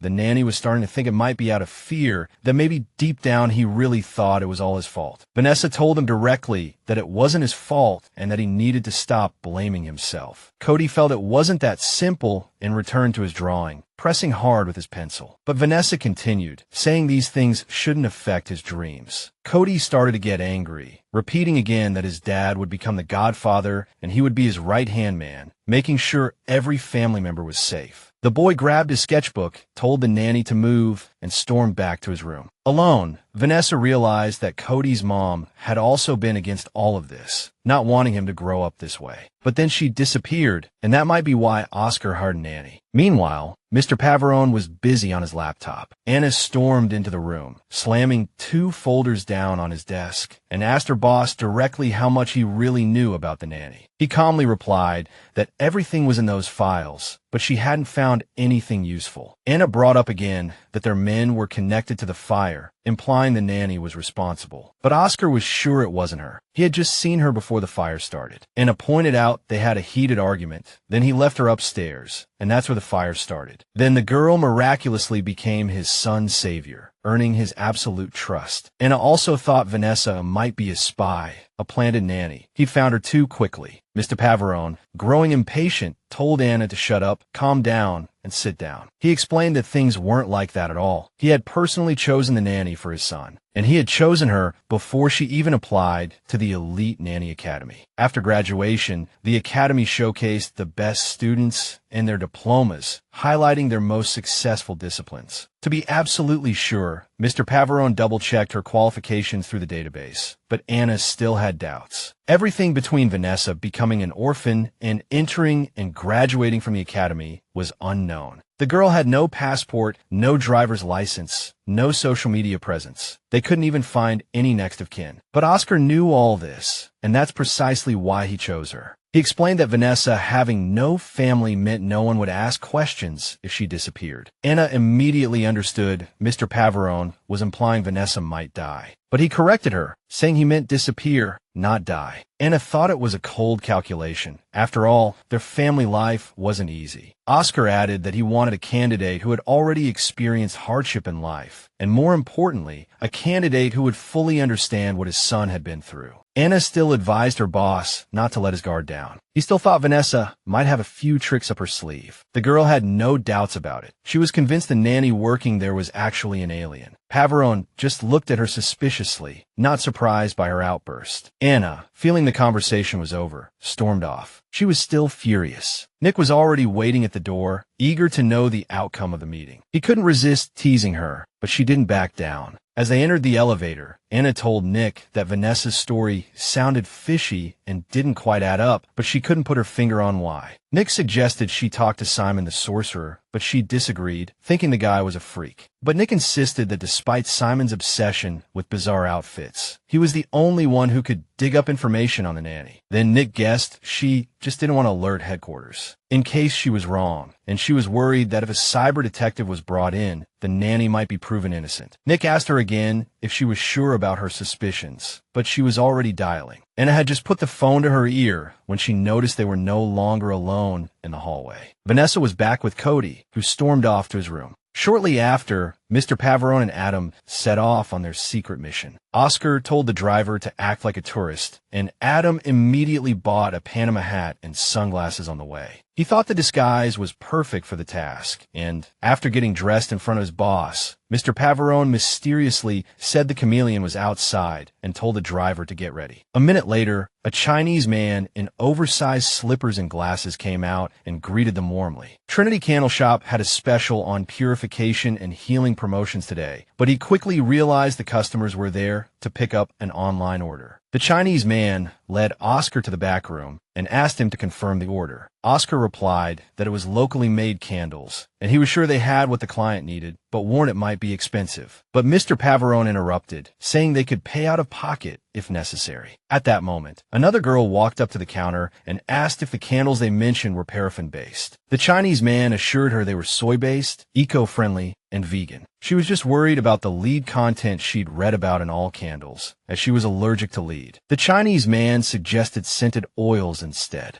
After the girl left, he realized they weren't just browsing. He said he was ready to hand over the old bird, but she was still under Boston's control. He explained that all his candles went through their port, and he couldn't risk offending the client. Oscar knew the Chinese man wouldn't cancel the deal for no reason. Then he hinted that supply issues were coming, grabbing a small bag from the counter. He added that if things got tricky, no one would blame them for seeking backup. Oscar laid out the truth, adding that all markets were connected now, and any small problem could snowball into a big one. Then Mr. Pavarone laid it all out, right in front of the Chinese man. He immediately said they didn't want to get involved in this mess, but he was curious to see which way the flames would blow, and Oscar told him to watch closely. Then he turned to leave, mentioning on his way out that their parsley might have gone bad, but the Chinese man assured him it was valuable. Outside, the driver immediately asked Oscar how things went and was told everything went smoothly. Then they prepared to head back, Adam suggesting they celebrate with ice cream and his boss recommending pistachio. The driver hurried to carry out the order. A walk with his boss was always the highlight of his day. Meanwhile, Oscar received a call from Uncle Johnny, his nephew, reporting that the Chinese man had promised to consider the offer. Mr. Pavarone already had the next move in mind. Mrs. Colette had crossed him, and she needed to be taught a lesson. Johnny advised him not to make more enemies in the process, and not to treat ordinary problems as enemies. Meanwhile, back at the penthouse, Cody was drawing again, and the nanny decided to work on her laptop. She was reviewing the security footage, feeling inexplicably off, but the behavioral patterns she'd learned could help her spot anything unusual. Cody was thinking he'd have to paint in Vanessa's room tomorrow. The boy slyly glanced at the nanny and suggested swapping rooms, but she pretended not to hear, her eyes glued to the monitor. She spotted Mrs. Kenneth on the security footage. The kind old lady was walking near the garage, but there was something off about her gait. Vanessa noticed Mr. Pavarone was back, and Mrs. Kenneth was already frantically making calls. Right under her nose, Cody was still pitching the idea of turning his room into a studio, saying she could sleep on the couch. The nanny immediately retorted, suggesting he move to the room without windows. That's safer. Cody raised an eyebrow and asked what she was doing that was more important than him. She shrugged and said she was just writing in her diary. She pressed a button, pointed the webcam at the notebook, and started writing a demonstration entry. She started by writing about Cody's watercolor sky. He corrected her, saying it was acrylic. She didn't believe him. The colors looked too washed out. She guessed Cody was just too embarrassed to admit. He was a watercolor master. Cody couldn't take it anymore. He found her imagination annoying. He stormed back to his room, while Vanessa continued to focus on her laptop. She checked the records and found that Mrs. Kenneth's phone had been active precisely when Oscar left and returned. The timings matched for the past few days. Mrs. Kenneth had been calling someone. Vanessa was now certain these calls weren't coincidental. Something suspicious was going on. At the same time, she desperately wanted to know who Mrs. Kenneth was calling when Oscar walked into the hall. Vanessa immediately called out to him, saying she had something important to discuss. Though it was difficult to say, she blurted out that a staff member had been leaking information using an Albuquerque number. Mr. Pavarone immediately knew she was talking about Mrs. Kenneth. Vanessa was shocked he knew, but Oscar explained that she was reporting to his uncle. She was about to ask more, but Pavarone interrupted, guessing she really wanted to know why the woman wasn't fired. He said the boss was more comfortable having his own people around, and Mrs. Kenneth was a good housekeeper and made excellent coffee. He also reassured her not to worry about it, but thanked her for bringing it to his attention. Then Pavarone turned to leave, but stopped at the door and turned back to the nanny. He stated directly that he needed a female companion, but Vanessa still didn't understand. He explained it was the lighthouse auction. Anna usually accompanied him, but she was out of town. So he invited Vanessa to go with him. Another pair of eyes and some backup were always good. He also mentioned Nick and Adam would look after Cody. They hadn't had a bachelor party in a while. Then Pavarone leaned in close, telling her she was exactly who he needed, making her knees almost buckle. Vanessa agreed without hesitation, and Oscar told her to be ready by 8. He left, promising to arrange a dress personally, leaving the blushing girl standing in the middle of the hallway.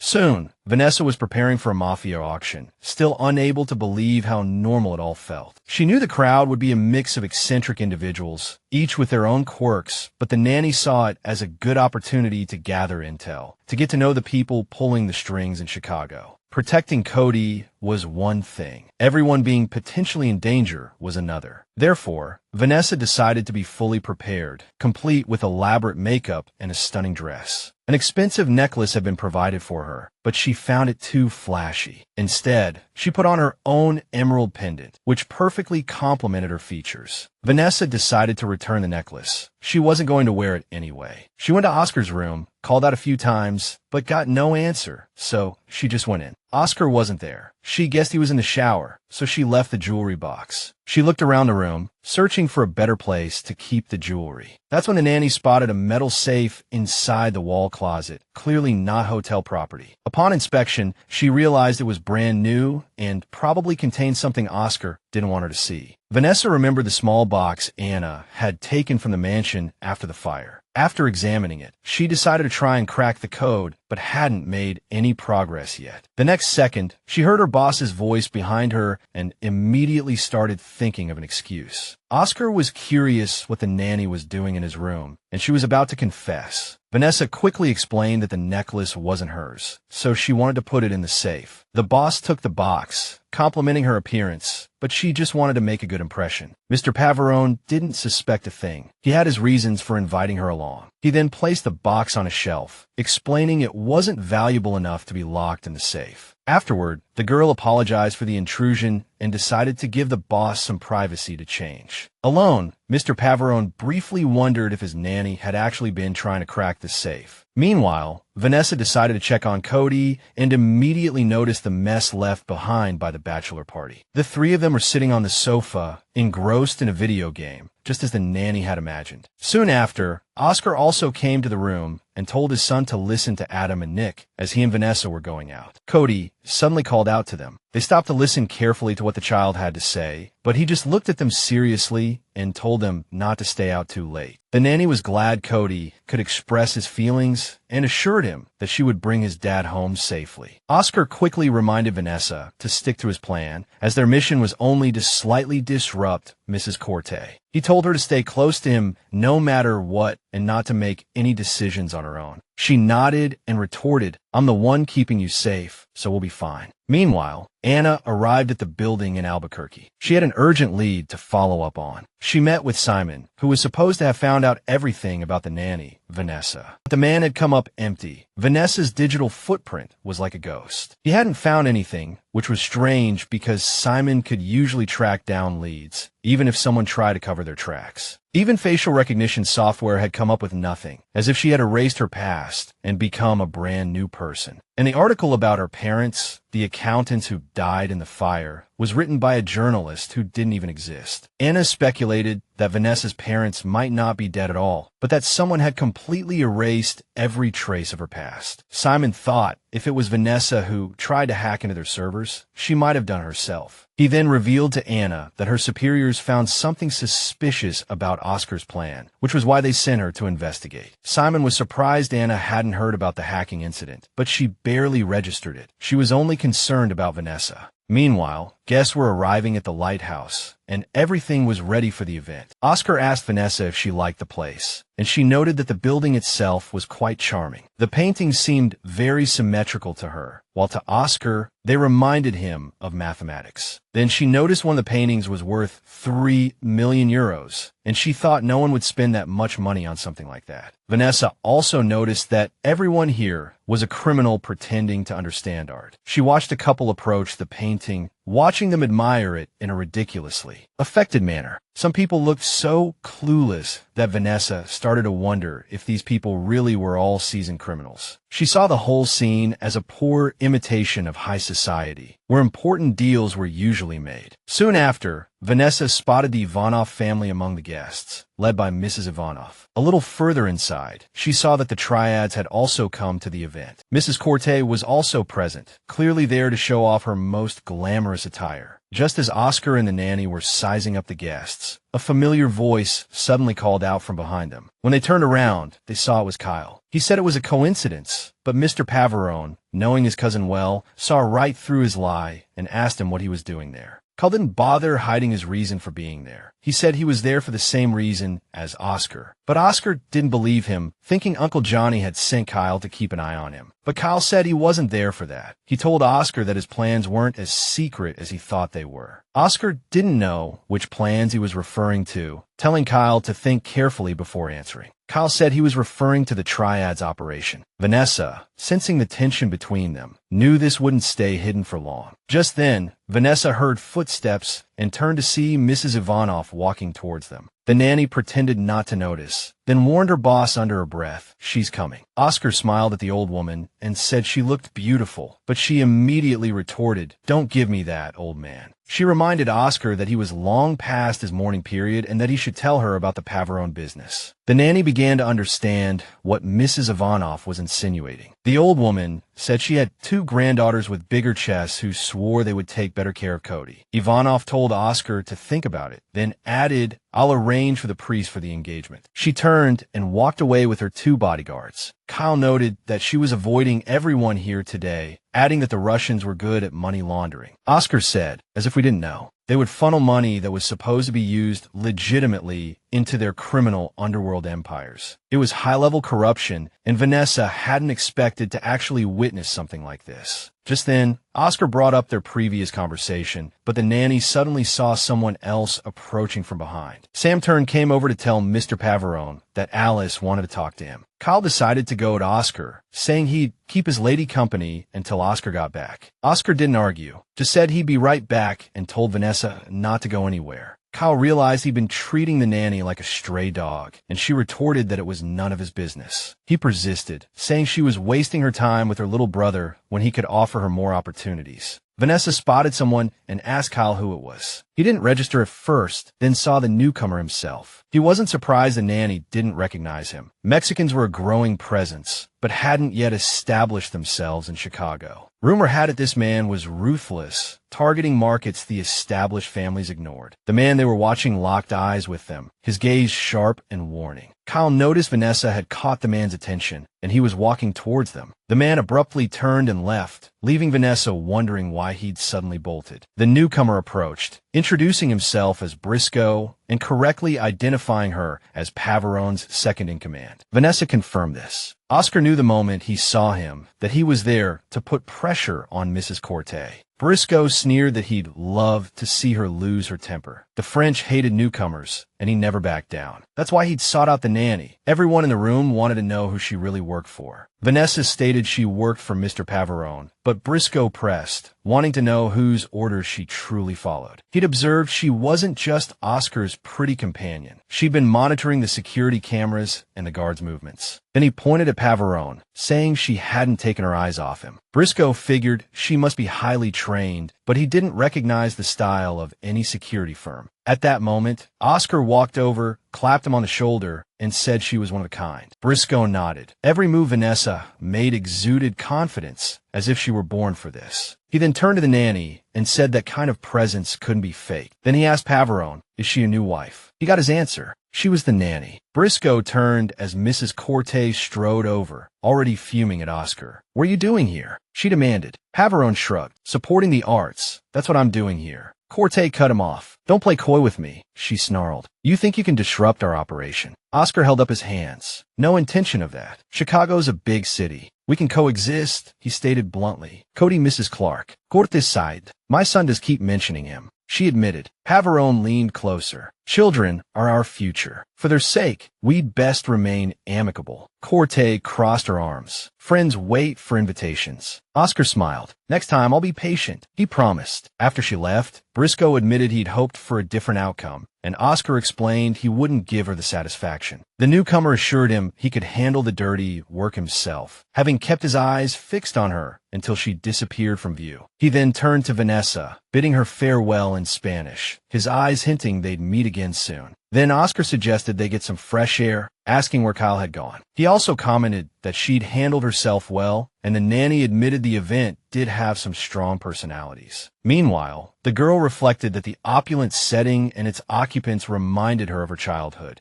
and how something sinister always lurked beneath the stage lights. Oscar then mentioned they'd be leaving soon, and the nanny assured him she'd stay as long as he needed her. Then the girl decided to ask if Mr. Pavarone frequented these types of events, clarifying she meant mob gatherings, and asked if Oscar had. He said he'd always known who his father was, noting the girl's curiosity. But the nanny was simply interested in the situation, drawing comparisons to Cody. Oscar admitted that, unlike his son, he hadn't been sheltered as a child. While he hadn't noticed the violence at first, he eventually realized it was all orchestrated. He explained the violence was introduced gradually, so he wouldn't be afraid, his father and uncle overseeing the process until he came of age. Vanessa realized they wanted Oscar to feel invincible, and he confirmed that he had become that way. The girl mused that all parents want to watch their children grow and see what they become. Vanessa thought of her own parents, wondering if they'd told her everything, if she'd become strong without even realizing it. The next moment, the nanny found Oscar's face close to hers. He'd noticed she'd really drifted off. She considered whether to keep pursuing answers, given that Oscar was just a child when her parents died. Then, just as Vanessa was about to say something, Pavarone interrupted, pointing out the sound she'd already heard, sirens. Oscar understood. The police were heading towards the building. They ran back, the nanny silently hoping the police had no reason to stop them. Pavarone didn't want to find out. Inside the hall, the other guests were also on alert. After hearing sirens, someone received a tip that 4 cars were headed their way. Mrs. Ivanov panicked, hitting her bodyguard with her cane and demanding to know where her driver was. Meanwhile, Vanessa urged Oscar to follow her, rushing towards the stairs. She explained there was a service exit to the underground parking garage, but Oscar was skeptical. She admitted to studying the building's floor plans all day, so she knew it like the back of her hand. Vanessa peeked around the corner, and after making sure the coast was clear, told Oscar to stay close. Pavarone couldn't understand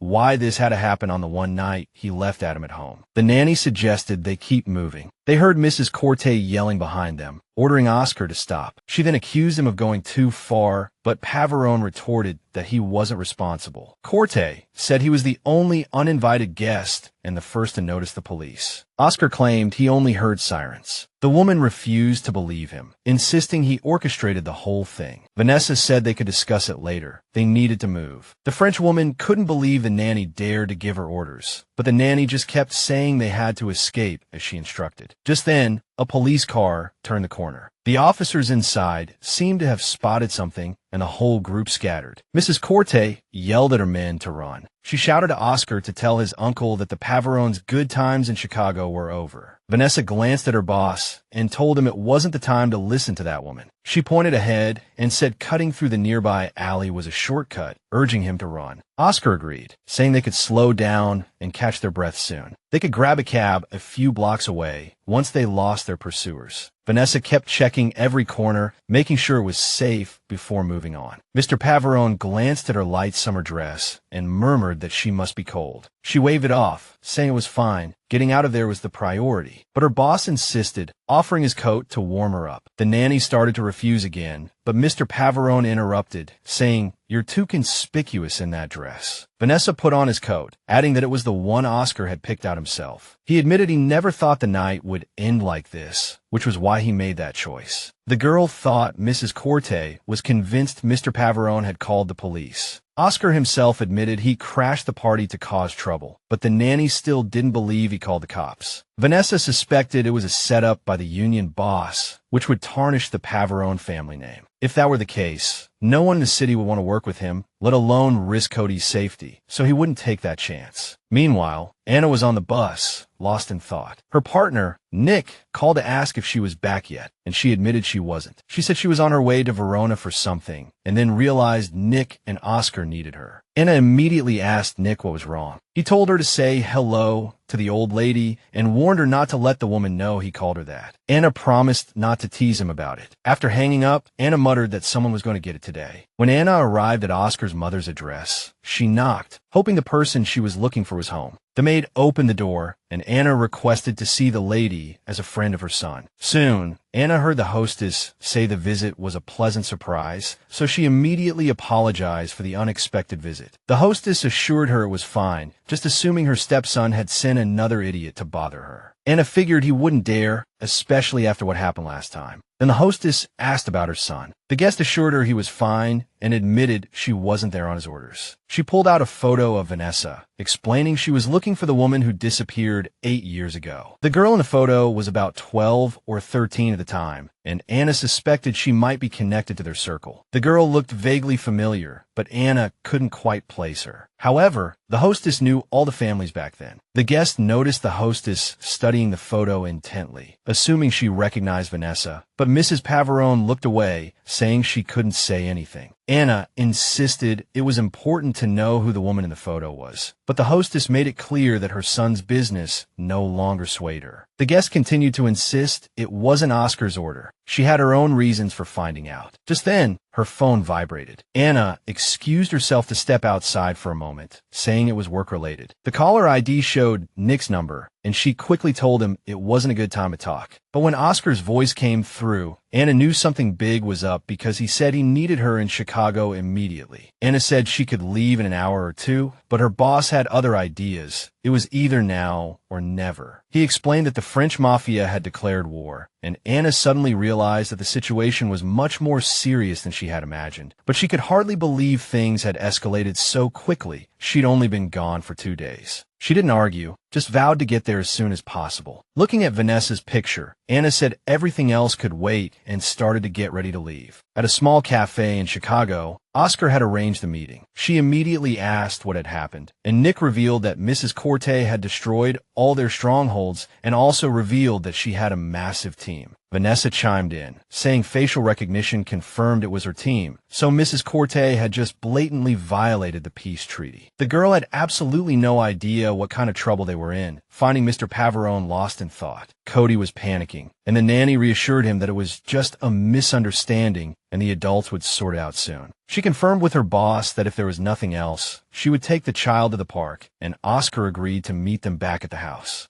Later, Anna admitted she shouldn't have left, but her boss waved it off, saying she couldn't have stopped it either. The girl requested to contact her connections to talk with Mrs. Corte's team, but Oscar vetoed it, saying she was emotionally unstable right now. Nick advocated for a strong response, and Mr. Pavarone nodded, indicating they should play it safe. Oscar revealed another piece of information. The Godfather already knew and had sent reinforcements, which would be ready to fight by the end of the week. Anna suggested moving Cody to a safer location, but Oscar stepped up, saying he would take full responsibility for his son's safety. 2 days later, the child noticed a lot of people bustling around, guessing something big was about to happen. Vanessa overheard him talking to himself and asked him why he thought that, as everything seemed calm. He admitted he knew a lot of relatives had arrived. The nanny guessed it might be a party, but Cody insisted that no one had mentioned it, and Vincent and Lisa weren't there. The child also noticed that there were only adults, meaning it was business-related, and clearly they hadn't resolved the issue with Mommy Clark. Cody wanted to ask his dad about it, but Vanessa explained that he wouldn't be back until dinner. However, Cody wouldn't let it go, saying he would ask him the moment he walked in the door. 2 hours later, Oscar returned, and the child started questioning him at the dinner table. Oscar said he was planning a trip for the two of them. The nanny understood it was for the child's safety and asked how long, to which he replied 2 days. Cody immediately blurted out that he knew something was going on and then started pressing him about why the whole family was gathered there. Mr. Pavarone told his son not to overthink it, but the child wouldn't let up. He continued to fume, yelling that he didn't want to be sent away and that he could help his father. Cody said that day would come, but Oscar nervously hoped it never would. Hearing the sudden change in his father's tone, the child actually quieted down, unsure of what to say. Then his father reiterated that he had to go on a trip, no questions asked, but Cody continued to insist he didn't want to go. Then the child suddenly snapped out of it, jumped up from the dinner table, and rushed out of the dining room, which made Vanessa a little uneasy. She even wondered if Oscar was deliberately making her job harder and decided to talk to the child. But Mr. Pavarone grabbed her wrist, only saying to be ready to go to the safe house in the morning. Oscar added that this was a turning point, so she needed to try and keep Cody away from him. The girl knew that no matter how hard she tried, only the child himself could change his mind. She went to his room and knocked, but Cody sent her away, saying they wouldn't talk as long as she was on his dad's side. She tried to explain that his dad was on his side, that they all just wanted what was best for him, but the child remained silent. Vanessa decided to try again in a few minutes, figuring it was best to start packing now. She returned to her room and started packing essentials when she suddenly heard someone approaching the door. The next second, Anna walked in, and the nanny asked her what she wanted. Anna declared that this trip was a mistake. She also said Vanessa wasn't who she appeared to be, implying she was hiding something, but Anna didn't know yet if it was dangerous. She didn't believe the girl had landed this nanny job by chance, warning that if she had ulterior motives, she wouldn't get away with it. Anna promised that if any of them were hurt, Vanessa's loved ones would never be safe. But she couldn't tell Oscar about this. She had no proof, and Wolf suddenly appeared at the door. Anna knew that if she misjudged, losing Vanessa could be fatal for them. Vanessa had declared that she wouldn't let anyone hurt her or Cody. Anna realized she had to trust that, considering what the nanny had already done to protect him. She asked Vanessa if she could count on her until this was over, and Vanessa told her not to worry. The nanny added that Anna could rest assured because Oscar would back her up, and no one could get close to him like she and Nick could. Anna agreed that was why he had brought them, but she was puzzled by how the nanny could remain so calm in the midst of a gang war. She just hoped everyone knew what they were doing. While it wasn't her job to support him, she couldn't just stand by and do nothing either. Vanessa walked up to Mr. Pavoloni and dropped a bombshell. She said she had something for him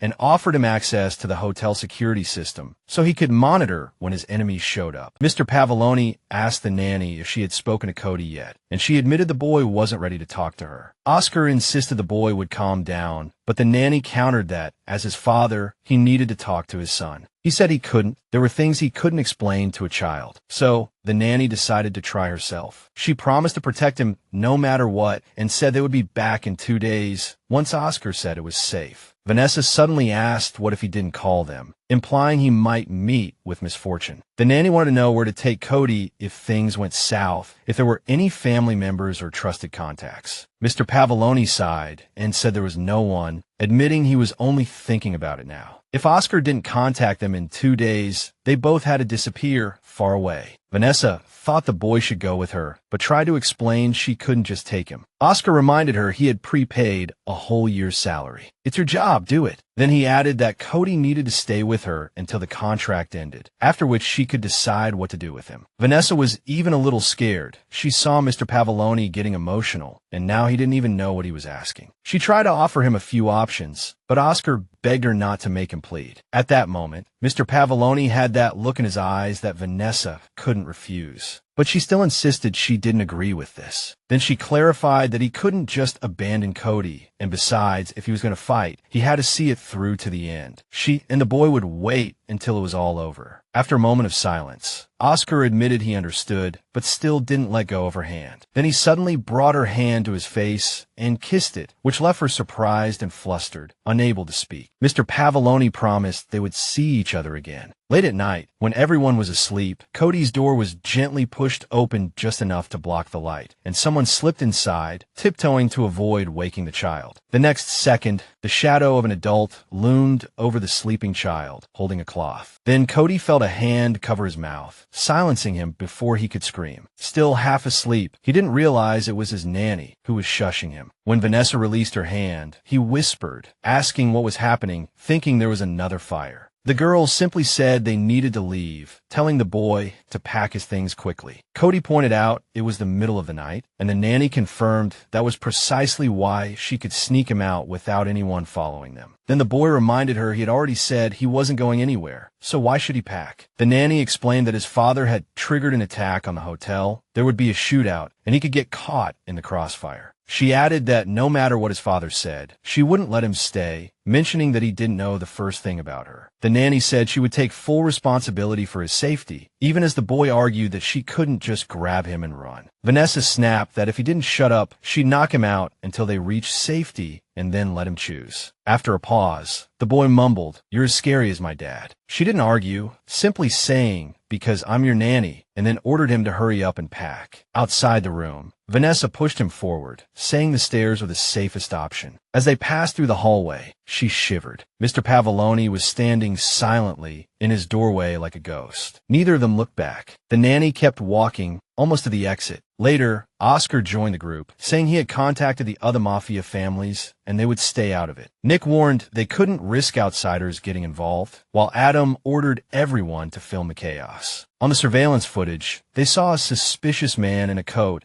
and hat walk into the restaurant, carrying a strange briefcase. Mr. Pavoloni realized they were watching this in real time. Nick suggested grabbing the stranger immediately, but Oscar stopped him, saying it was best to observe and see what the man wanted. Then they saw the man hide the case behind a large potted plant in the corner of the restaurant. The mysterious man slowly walked out. Oscar told Nick to send someone to check the case. They sent a bomb expert to see if the small case contained explosives. They quickly reported back that it was indeed an explosive device, small but with shrapnel, and the timer was set for 7 hours. Nick calculated and realized the explosion would occur at 6 in the evening, right at dinner time. Adam, the driver, remembered that Mr. Pavoloni usually dined with Cody at that time. Oscar also figured this out and, realizing that someone was clearly targeting his son, flew into a rage. Nick was worried, saying that these people didn't even want to minimize casualties. He said 7 hours was enough time to get the bomb out of the city and into the river. But Mr. Pavoloni ordered it to be detonated there. Nick didn't understand why Oscar agreed, also demanding that the hotel manager be discreetly informed, without letting anyone else know. Adam explained that the enemy's plan had to proceed, otherwise the gangsters would notice that no one had come for dinner. Mr. Pavoloni explained that the cult members would think they had the upper hand and would attack, wanting to finish them off before the police arrived. Then Oscar explained that when it all started, they would eliminate all their enemies. He ordered everyone to regroup via walkie-talkie, adding that Mrs. Coulter's men would arrive tonight. Meanwhile, Vanessa and Cody continued their bike ride. The little boy wondered why they weren't driving, and the nanny said the bad guys recognized his dad's car, and who knew where those mafia informants were hiding. The little boy also complained about wearing the farmer's outfit, finding it silly and childish. She said a suit would be too conspicuous, and Cody agreed that the clothes were uncomfortable. Vanessa told him to think of it as a disguise. Who would expect the Pavolonis to dress like this? She also said that today was perfect for cycling, and their safe house was in the cabin by the river. The nanny said they could watch birds and feed ducks, but Cody didn't understand what was the point of that when his father was fighting for his life. Vanessa said it was the best thing they could do for Oscar right now, was to stay safe. The little boy still disagreed, believing that being with his father was the safest option. Meanwhile, Mr. Pavoloni was preparing for action. His men had everything ready, tools, weapons, everything. Oscar kept taking out his phone, wanted to call his son to check on him, but he knew he couldn't do that now. Then Kyle came over to report that the enemy was approaching and they needed to be ready. The relative suggested that Cody get as far away as possible while he still could, but Mr. Pavoloni said his son was safe. With Vanessa, Kyle didn't understand who he was talking about at first, then remembered she was the nanny he had met at the dinner party. He added that they needed to get away from there. The bomb could trigger more explosions. Mr. Pavoloni thanked him for his concern, then told him to drop it, assuring him that they were both safe. He also told Kyle to focus. He needed him to hold the garage exit when the time came. The relative didn't waste any more words, assuring Oscar that he could count on him. The guy promised to do everything possible not to disappoint his brother. Meanwhile, Cody continued cycling, constantly asking when they would reach their destination. It was 5:56 p.m. when he saw an old lady overtake him on the same kind of bike. The little boy couldn't believe he'd been overtaken by an old lady. Then a kid also sped past him. Cody pedaled harder, not wanting to appear weak, and quickly overtook both of them, catching up with the nanny. Vanessa suggested they stop for a snack, and the little boy was happy to finally slow down. Putting down his bike, he braced himself for more of those sandwiches he wasn't too fond of. But Vanessa admitted she had saved a carton of chocolate milk, hoping to cheer Cody up. The little boy was happy at first, but disappointed when he got it. The milk was lukewarm. The nanny noticed his displeasure and said she would drink it herself if he didn't want it, but Cody protested that it was his. They sat down on the grass and had a quick lunch, and the little boy asked Vanessa if his dad had called. The girl explained that he was probably still busy, but Cody worried that something had happened. He asked her to call his father, but the nanny reminded him that Oscar had said to call only in an emergency, telling him not to be so nervous. Then she reassured herself to stay calm. as she was sure nothing would happen to Cody's father. At that very moment, an explosion rocked the restaurant, destroying everything around, just as the enemies had planned. Oscar and his men were behind cover, and as the smoke began to clear, Nick ordered the others into position. The gang members dispersed to their designated spots, ready for the enemy attack. But they were immediately met by other men, who said they had gotten there first and then opened fire. Pavoloni's men couldn't understand how they had set up an ambush so quickly, and a fierce firefight broke out between the two sides. Anna told Oscar that the police would arrive in 10 minutes and the firefighters within 5. Pavoloni, knowing they were running out of time, ordered them to finish things quickly. Then Anna, Nick, and Oscar rushed in, firing relentlessly left and right. A bullet grazed Oscar's side, while his cousin narrowly avoided being hit. Anna backflipped while shooting at every enemy in sight. Madame Colette, taking cover behind a large planter and armed, began to realize their plan was rapidly falling apart. Just then, she spotted Mr. Pavoloni leaning out from behind a pillar, his gun aimed directly at her. It seemed he wasn't going to waste time negotiating. Frozen in fear, the Frenchwoman knew this could be her last breath, but the thought of failure terrified her even more. The next second, as she braced for the bullet, the large planter she was hiding behind suddenly exploded into pieces. Knowing Oscar never missed, she realized it was only a warning shot. She immediately started yelling retreat orders to her men while making a dash for the nearest exit. Nick started to shout about stopping them, but Anna cut him off. "We have to go. The fire department is here." He knew she was right, finding it hard to believe Oscar let Madame Colette just walk away, but Pavoloni simply barked, "Get everyone out of here now." He didn't waste time explaining his opponent's actions, simply stating, "Mission accomplished." Meanwhile, Cody kept asking his nanny, "Hasn't my dad called yet?" His worry was barely concealed. Vanessa tried to reassure him, "No news is good news. Don't get so worked up." But the little boy continued to insist, "We shouldn't have left Dad there." She knew he was blaming her, but said, "You have a right to be angry." Cody took this as permission to vent at her, rather than blame his father. However, knowing it was his own order to the nanny, he said with a smile, "You can't fool me." Vanessa told him not to be too hard on his dad, as he was already under a lot of pressure. Cody was still upset that his father refused to let him be his right-hand man, always pushing him away. He also made him take art classes, rambling on about how good it was not to live in a mafia family. Cody felt his father thought he was useless, but his nanny swore that wasn't the case. Noticing how genuinely hurt the boy was, she tried to cheer him up, then offered to tell him a secret. Instantly intrigued, the boy leaned in, ready to listen carefully, expecting something crazy. Vanessa confessed that she also grew up in a mafia family, just like him, the memory stirring strong emotions. Cody, shocked, asked if her parents were also mobsters, but she put a finger to her lips, signaling him to be quiet. She said she had never told anyone about it, and asked if he could keep a secret. He swore he wouldn't tell, and they sealed the promise with a pinky swear. He then asked what his parents did, and she admitted they smuggled jewels and cash. She also revealed they were killed overnight, and Cody immediately asked who did it. Vanessa said it didn't matter anymore. The reason was always the same, generational hatred turning into a cycle of violence. Then she told him to look at his father's situation now, with people thinking he was wrong and targeting him. The nanny added that this kind of thing only ends when one side is completely wiped out, and she didn't want that for Cody. The young woman knew what it was like growing up in a family like this, which was why she wanted him to consider other options. The nanny just wanted the boy to be safe and happy. It was just his family circumstances that made it difficult. Cody remembered his mother, and Vanessa made it clear that his mother would feel the same way, never wanting her son to give up on his dreams. Vanessa didn't think Cody's father was doubting or questioning his son. That was the reason he made them take this trip. Vanessa assured him his father just wanted him far away from things that could hurt him. Cody realized his father was just scared it would actually hurt him, and Vanessa nodded. Exactly. Suddenly, Cody broke down, admitting he was scared it would actually hurt his father. Then he kept insisting he had to be there for his dad to make things better. The young woman pulled him close, assuring him he already made his father the proudest, and she believed they would get through this. Vanessa added that Cody was the best thing in his father's life, so neither of them needed to prove it by working for the family. When Oscar and his men arrived at the safe house, he took a head count. Nick immediately spoke up about someone missing, letting the boss guess who. He explained that Kyle was supposed to be guarding the garage entrance, and now he was certain that was where Madame Colette slipped away. because he messed up. Anna suddenly remembered Kyle was also at the art gallery event, and Oscar started putting the pieces together, suspecting he might be working with the Frenchwoman. Nick couldn't understand the betrayal of the family. He wasn't a coward like Roger who ran away, so Anna dropped a bombshell. He was third in line to inherit the family business. His partner, Nick, then speculated that Kyle was trying to pressure Dawn, so his targets must be Oscar and Cody. Just then, Mr. Pavoloni remembered his relative had seen the tracking app. Terrible doubts began to surface, and he frantically tried to call Vanessa, but the phone seemed to ring forever with no answer. Oscar ordered them to call Adam, but Anna worried about his injured leg. He didn't care. Anna even cursed herself for letting this slip through her fingers. Nick now knew everything rested on Vanessa. Anna, equally confident that Nanny could protect Cody, insisted she had no choice. Meanwhile, Vanessa was reading the child a fairy tale about a prince and a princess when there was a knock at the door. Cody didn't know who it could be, and the nanny was equally surprised. She went to check, peering through the crack in the door to see Kyle standing there, and asked him what he was doing there. He smiled and explained that Mr. Pavoloni had sent him to pick up his son. The child immediately assumed everything was over and asked about his father. Kyle assured him everything was fine and offered to take the child himself, saying he would drive him directly to Oscar. Vanessa checked her phone and said her boss hadn't messaged her. Kyle simply smirked and said his presence was the message. But then she realized there was no signal. They were in the countryside, and there had been connection problems before. Cody started pleading with the nanny to hurry, saying his father was waiting, but she suddenly refused, shocking him. Vanessa made it clear that when they discussed the conditions for his return, this wasn't one of them. She then told Kyle that if Mr. Pavoloni couldn't reach her, he would have to come and get Cody himself. He agreed and went back to his car, while Vanessa tried to figure out why Oscar would send someone else if they were trying to stay hidden. The nanny didn't like the situation, letting the child out, but Cody was afraid his father wouldn't find them without a signal. Vanessa had to admit he had a point, so Cody suggested they stay put until his father returned. She agreed, but insisted he go to sleep first. In truth, she knew things wouldn't go smoothly. The plan needed someone asleep to succeed. Meanwhile, Kyle met with his men and said the nanny had to be knocked out first. They argued that now was the perfect time, as the lights were off and the lack of signal meant she couldn't call for help. A sleepy woman and a child wouldn't be able to stop them. Kyle still hesitated, but his men warned that if Dawn found out, they would all die. There wouldn't be a second chance. He knew they were right, but the plan still felt incredibly risky. After a pause, Kyle nodded in agreement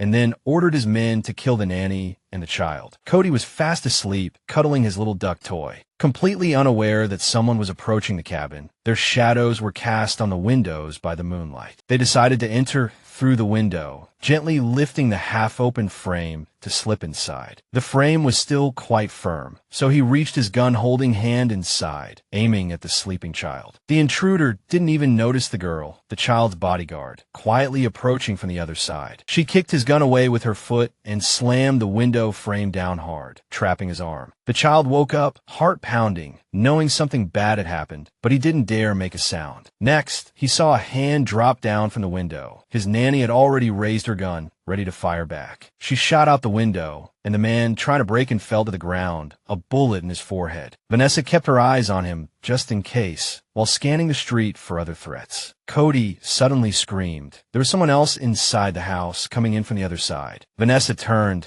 not even seeing who it was, and fired back, knowing it was another enemy. The man started shooting at Cody, and Vanessa threw herself in front of him as a shield, returning fire. Moments later, the thug fell, but Vanessa had been shot. Her strength was rapidly fading. Cody, seeing his nanny injured, frantically ran to her, wanting to help. But she just grabbed his arm, gasping, "Stay behind me." They knew this wasn't the last attacker. Cody obediently did as he was told, and they stayed there listening as someone else approached the cabin. Vanessa raised her gun, ready to shoot, but when the door creaked open, it was Mr. Pavoloni. He didn't look good. His wounds had started bleeding and were hurting. Cody, seeing his father, ran to him, momentarily forgetting about the injured Nanny. She didn't mind. He was just a child, after all. Watching father and son embrace and cry, she actually felt relieved. After that moment, Vanessa, weakened by her injury, started to drift off to sleep, still holding on to the hope that everything would be all right. Cody, hearing the Nanny collapse, immediately turned around. Oscar, seeing how badly she was hurt, rushed to her side. Mr. Pavoloni reacted quickly, catching her before she hit the ground, telling her to hold on. He was there. Then he demanded to know from his son who did this, and the boy said Vanessa had taken care of the guy. The girl, still slightly conscious, whispered weakly that it was Kyle. Oscar admitted he already knew. His son stepped forward, apologizing for almost losing him. Cody saying it was okay. The Nanny saved him. Pavoloni turned to Vanessa, saying, "Hiring you was the best decision I ever made." She managed to say she was glad they were all there, then lost consciousness. Oscar told his son to get Adam to call an ambulance, but he was told it was already taken care of. His driver was standing at the doorway, explaining the paramedics would be there within 30 minutes. Let him rest. Pavoloni didn't object, but kept holding Vanessa. Cody nestled beside him. The boy whispered, "Dad, no matter what happens, I'll always be by your side, even if I'm not your right-hand man." Cody confessed that whether or not he became the godfather, he would always love him. The important thing was that they were together. Nothing else mattered. Mr. Pavoloni shed a tear, knowing his son was right. They had to stay together. But he also realized it wasn't just about being with his son. It had to be the three of them, including their nanny. Meanwhile, Kyle had driven miles away, his phone ringing, a call he didn't want to take. He answered anyway. The voice on the other end asked if the mission was accomplished, and he admitted it had failed because of the nanny. He was furious they hadn't warned him she was an ex-agent. Then he roared, "Who the hell did you make a deal with?" The voice on the phone said Kyle's family messed up, and he would deal with the nanny personally, which meant Kyle was finished. A while later, Vanessa was taken to a secret, private clinic. After the surgery, she felt much better. She was looking through her notebook when her phone rang. Usually, unknown numbers were blocked, but she answered anyway. Hearing the familiar voice on the other end, she wasn't sure whether to be happy or worried. It was Barbara, who wanted Vanessa's report, mentioning that her file had been flagged when she was admitted to the clinic. Vanessa argued that the clinic was private, and Barbara reminded her that nothing was beyond their reach. Barbara added that any serious injury requiring hospitalization needed to be reported, then said that if their agents were in danger, they would intervene and Vanessa couldn't hide behind personal safety as an excuse. Barbara demanded the report, and Vanessa promised to have it done as soon as possible. Vanessa reported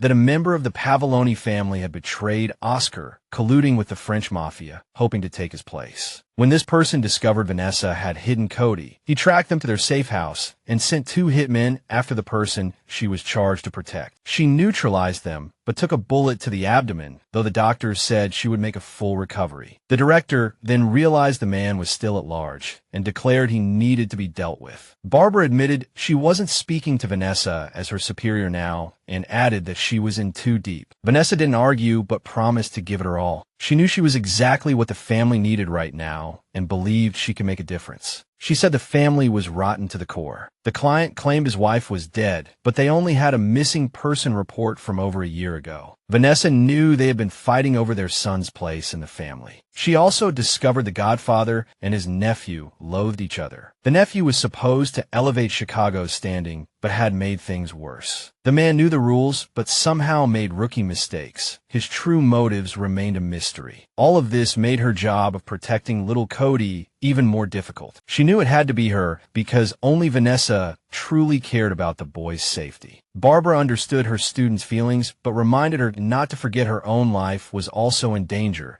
and it wasn't just about the risks of the job. Vanessa was in too deep now. The director was about to explain the consequences if their past was discovered, but the girl cut her off, assuring her they wouldn't dig it up because it was buried too deep. Barbara tried again, warning that footprints weren't just numerical, and Vanessa rolled her eyes but agreed to be careful. The director held up a hand, her tone firm. "I trust you, but if we need to disappear, we'll move fast, even if you're asleep." She added in a low voice, "Don't forget the rules. Never get emotionally entangled with a client." Barbara noticed her voice soften when she mentioned him. Vanessa stammered, blushing. "I'm keeping my distance," she stuttered. "He's just good looking." The director said, "Take care of your body and your mind. Your ribs aren't healed yet." Afterward, Vanessa exhaled, her shoulders relaxing. She didn't know why, but it felt like a win to have Barbara's support. Cody suddenly burst into the room, grinning. "Nurse Vanessa," he said, "I have good news." She was about to devise an escape plan when he just shrugged and said, "You're mending. I'm watching the nurses do their thing." Cody had taped a drawing to the wall, a messy but joyful sketch, saying he thought she needed something less like a stock photo. He grimaced. "Those happy couples. Real life isn't that glamorous," Vanessa murmured under her breath. "Real exists too." Cody winked. "You mean us?" She nodded. He squinted as if she were lying. She cracked a smile, her voice a little choked. "Your drawing made me laugh. Thank you, kiddo." Cody, a little embarrassed, admitted it was the least he could do since his nanny had done so much for him. The kid knew she was here because of him, and now the matter made him feel a little guilty, so he became very quiet and depressed. Then Vanessa defended him, saying that if he hadn't warned her, she would be dead. She added that she was still alive and well, then sincerely thanked her little charge. At that moment, the kid was overwhelmed, didn't know what to say, his emotions fluctuated greatly, and he felt like he was about to cry. Then he bolted out of her room, yelling as he ran, "Why won't she just accept the apology?" In the hallway, he almost bumped into his father, who was on crutches, but the kid didn't stop. He kept running. Mr. Pavoloni entered Vanessa's room and asked how things were going. She said Cody was just stressed, but Oscar wasn't talking about the kid. He was talking about the phone call. He knew it was from the director. He told her not to worry, because while they were stuck here, they were tracking every phone call within a 3-block radius. Vanessa felt that Oscar must not have heard the whole thing, because he was asking too many questions, so she admitted that Barbara had inquired about her injuries. Mr. Pavoloni wanted to know how she knew, but Vanessa couldn't say. She added that she told the director everything was under control, so there was no need to worry. Then Oscar leaned in and asked, "Do you often pull these kinds of stunts?" This startled her a bit,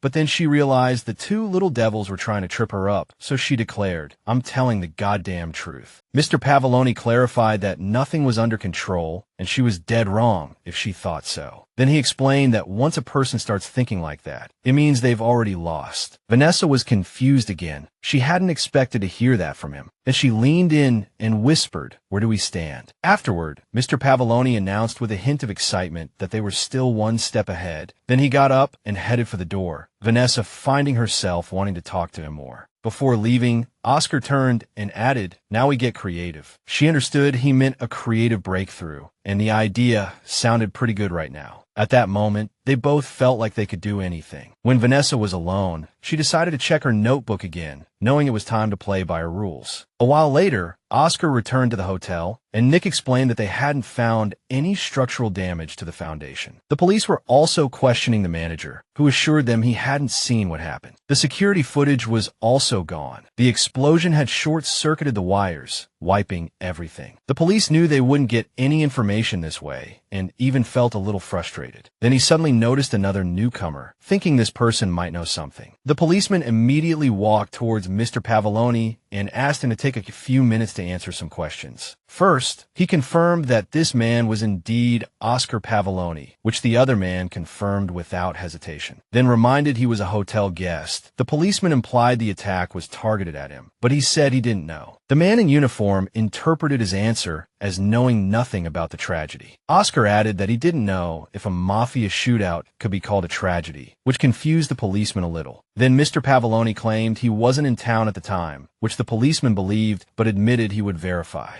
The mafia boss had already walked to the door, calmly turning around to say he was welcome to check. Then he walked out again, the policeman hanging his head, realizing he hadn't gotten anything useful. The manager came over, and the policeman explained that he shouldn't cover for Oscar, assuring him that the police would protect him. The manager thanked him, but explained that his business was at stake, so he had nothing more to say. Soon Vanessa and Cody returned, the kid guessing they were behind all this. The nanny confirmed that was partially true. Vanessa knew it was important for the kid to see this, and he was shocked that they were allowed to stay after this. Vanessa explained that the hotel had insurance specifically for these situations, so they could repair it without any problems. Then she saw the manager and added that someone had already been handsomely compensated. The kid turned to say something, but the nanny told him to shut up. She told him to go back to his room. On the way, she also suggested that if Cody wanted, they could help the workers clean up. She explained that once the police were finished here, they could volunteer to help. Cody agreed. As he continued to check check the area, Vanessa was happy to see him maturing and understanding the situation. She was also glad it happened at a crucial moment, hoping it would help in the future. Back in her room, she went straight to the shower, knowing a tough week was ahead. She still couldn't forget the moment Cody warned her, and it stirred her inside. If she hadn't turned around then, things could have gone terribly wrong, and she might not be standing here now. Vanessa stood in front of the mirror, recalling all the crucial moments she had experienced in this family. As she was about to go back to the bedroom to tidy up, she heard Oscar call her name. Turning around, she saw him walking briskly towards her. Mr. Pavoloni held bandages, telling her the doctor requested a daily change. She thanked him and said she wouldn't forget. Oscar said he wanted to ask Anna for help, but the nanny assured him it wasn't necessary. The chef explained it was his wish, so Vanessa agreed, although she still couldn't determine what their relationship was at this point. Then she remembered the moment she got injured at the shelter with Cody. She knew Oscar could have left her on the bed or had Adam watch over her, but he held her until the doctor arrived. Vanessa couldn't understand why he did that, attributing it to some kind of gratitude. Mr. Pavoloni noticed Vanessa lost in thought, worried something was wrong. After everything that had happened, he was concerned something was amiss, and she noticed him looking at her with entirely different eyes. Now she also realized these thoughts might be because she had never been able to read his mind. Now, after all this, she wasn't even sure she wanted to know anymore. She assured Mr. Pavoloni that she was fine and not to worry. Vanessa returned to her room, telling herself that none of this mattered anymore. She had her own plans, and she remembered the director's orders. No distractions allowed. Later, as she finished tidying up and prepared to bandage herself, there was a knock on the door. Vanessa opened the door to find Anna, who said the boss sent her, thinking she might need help. The nanny didn't object, and as the visitor helped her with the bandages, she admitted she was glad Vanessa kept her promise. Vanessa remembered her promise to protect Cody at all costs, but she wasn't about to explain that to her guest. She didn't think it meant Anna would forget her past and let her off the hook. Anna explained that Oscar paid her to gather intel, and she needed to know everything about any suspicious individuals. Vanessa understood that, but at this moment,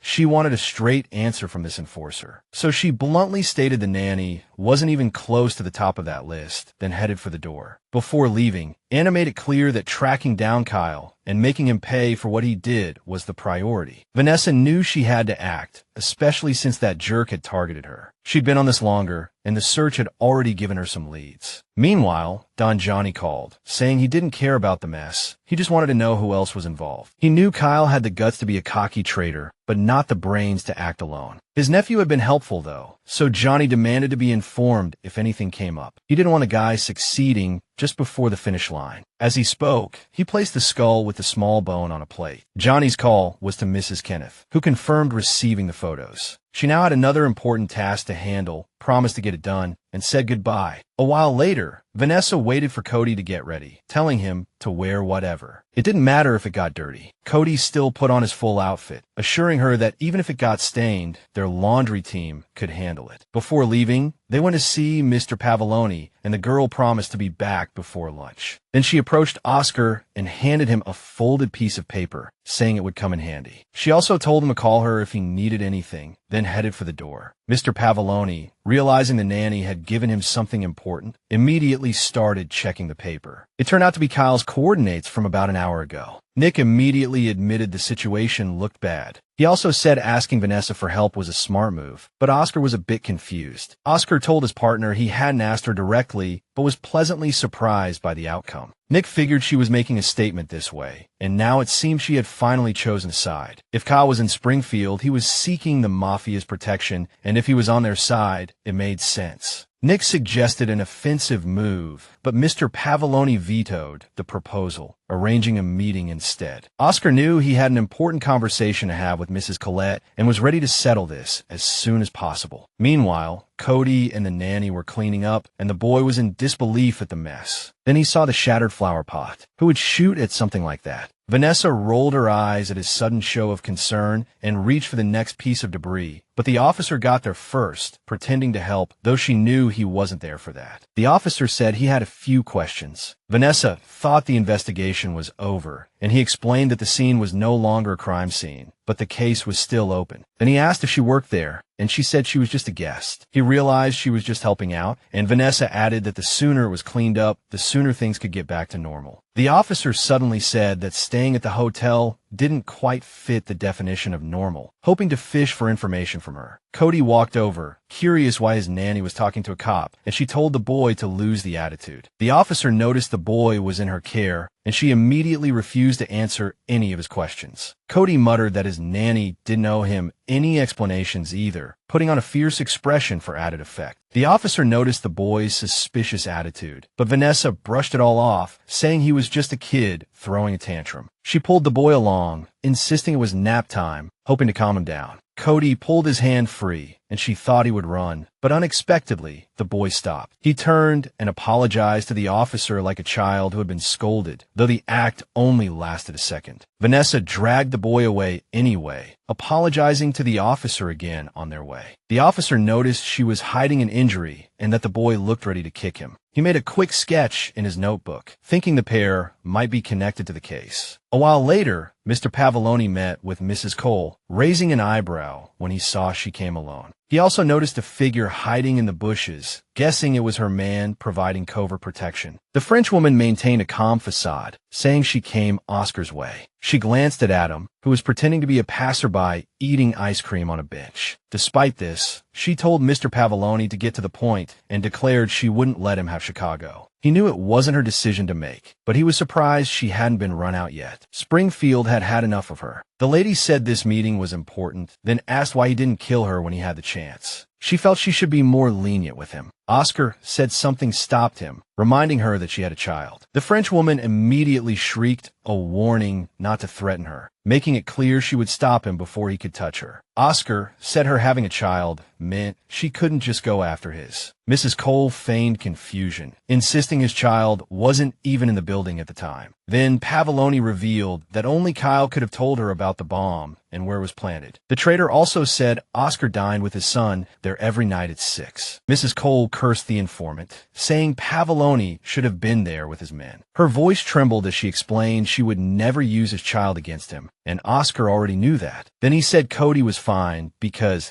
Kyle didn't know Oscar had hidden him in the basement beforehand. He added that this was the reason Mrs. Cole was still breathing, and she could barely swallow the lump in her throat. Afterward, she asked what Oscar wanted, offering jewels and triad connections. He said he needed Kyle, knowing he would flee to them after his plan to assassinate a sleeping Cody failed. The Frenchwoman confirmed the man had indeed come, begging for sanctuary, and they sent him south. Mr. Pavoloni demanded coordinates, saying his team would handle the rest. But Mrs. Cole refused, infuriating Oscar, who thought she was starting another feud. She told him to handle it himself and then deliver the traitor to her as a thank you. Afterward, they could settle their differences. Mr. Pavoloni gave them 48 hours. As she left, she looked back and said she was glad his son was okay. Then she yelled at her man to crawl out of the bushes, saying he looked like a fool in there. A minute later, Adam sat next to Oscar, handing him a popsicle and asking how the meeting went. He admitted he expected to meet an enemy there, but now he realized they had gained a new ally. The driver agreed, saying a friend was always better than an opponent, and Pavoloni nodded in agreement. They enjoyed their dessert on the park bench. The weather was perfect, and they talked about all sorts of things. That night, Vanessa returned to bed and slept soundly, even snoring. But then she felt two strangers closing in on her, their aura definitely malicious. Their large hands squeezed her throat, like snakes trying to finish what Kyle had started. Realizing her time was running out, she screamed with all her might and bolted upright in bed, only to find it was just a nightmare. Vanessa sighed heavily and lay back down, a little saddened that the nightmares were starting to plague her again. To calm herself, she decided to get a drink of water, but left the lights off so as not to disturb anyone. She quickly reached the faucet, poured herself a glass, and the sound of the running water calmed her slightly. For some reason, she wasn't in a hurry to drink. She found herself wondering why she couldn't forget them. The next moment, Mr. Pavoloni startled her by asking why she wasn't asleep. Noticing he'd frightened her, he immediately apologized, explaining that he hadn't meant to scare her, just heard footsteps and came to check. He reminded her again that she could just call him Oscar, not Mr. Pavoloni. Vanessa blushed slightly, but agreed. No one would hear anyway. Then Oscar realized she'd had another nightmare and asked if she wanted to talk about why she couldn't sleep. Vanessa didn't answer immediately. Curious, he asked if she had ever killed anyone before. The nanny still didn't rush to answer, seemingly reluctant to discuss it, but realizing he wouldn't let it go, admitted that she hadn't. Then, in a firmer voice, the girl added that she didn't regret it because she didn't just kill them. Vanessa had been very clear about why those people had come to their cabin. She had simply acted on instinct. Despite this, the nanny admitted that it all felt like a dream now, and she couldn't fully believe she had actually done those things. The memories felt foreign, like they didn't belong to her, and she wondered if that was normal. Oscar told her she did the right thing. The nanny said she did what was most logical at the time, according to her training, but now she wasn't sure if her supervisor, Barbara, would understand. Vanessa knew she couldn't ask Barbara directly, afraid she wouldn't understand. Oscar stepped closer, cupping her chin between his thumb and forefinger, and told her she should ask her mentor anyway. He let go, and she felt a pang of embarrassment, like he was lecturing a child. That night, she doubted herself, but knew she was only protecting the child. Oscar said he didn't know what her agency would say, but he owed her a big one now. Mr. Pavoloni leaned in close, simply saying he was mesmerized. The next second,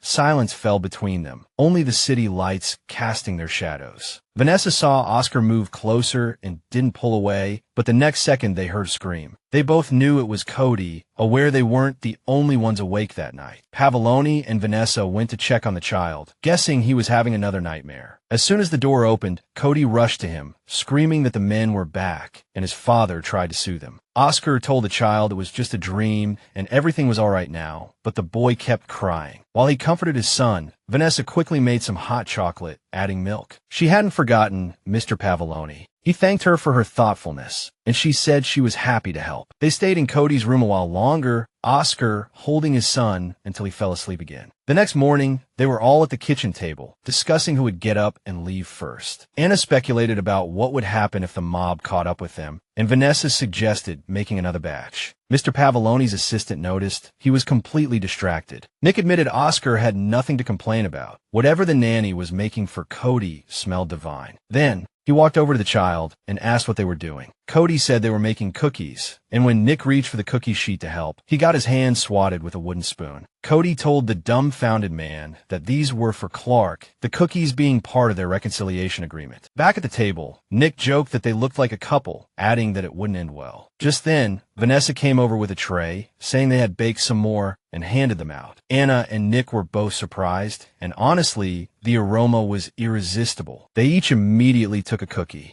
Then Vanessa told Mr. Pavoloni, lost in his own world, that he had to try one. Anna asked Vanessa why she hadn't baked before, and Vanessa said the lady of the house hated anyone touching her kitchen. At that moment, Cody realized Mrs. Kenneth couldn't boss them around here, and suggested they all stay. Oscar told his son the renovations were almost finished, so they wouldn't be staying much longer. Then he took a bite of the cookie and immediately realized he'd never tasted anything more delicious. He then added that they might have to stay a few more weeks, to which Anna interjected that this would definitely bring them closer to the mob. Meanwhile, Nick made a phone call, announcing they would figure things out soon. 10 minutes later, Mrs. Cole drove into the hotel parking lot, and Pavoloni agreed to meet her there. He strode towards her, flanked by two of his men, hoping the meeting would go exactly as planned. On her command, her men dragged a bound Kyle forward, who yelled that they would all pay for this. Mrs. Cole called the prisoner a fool and explained that he was the price they were paying to Pavoloni. Pavoloni, noticing his brother looked haggard, quipped, "Rough week, huh?" Kyle claimed he always put family first, then said Oscar had always been weak, made weaker after his wife's suicide. He also yelled that he knew what his goal was, and killing his brother wouldn't make him the godfather. Oscar said he wasn't going to kill him and didn't want to hear his sob story. Then Pavoloni gestured to the van behind him, saying their uncle had a completely different plan now. Dr. Wanda stepped out of the van, greeting the prisoner with a friendly but ominous hello. Kyle, realizing what was about to happen, started pleading with them to stop, yelling that he would tell them everything. But Wanda just stepped a little closer, adding that he would definitely confess everything to them later. Soon after, the prisoner had been taken to the Pavoloni estate in Albuquerque, and after the confession, he swore that was all he knew. Kyle claimed he knew nothing about his plan. He just saw an opportunity and Oscar was the one who antagonized the mob. He hung his head helplessly as Wanda told the boss they couldn't get any more information out of him. But she enjoyed her work,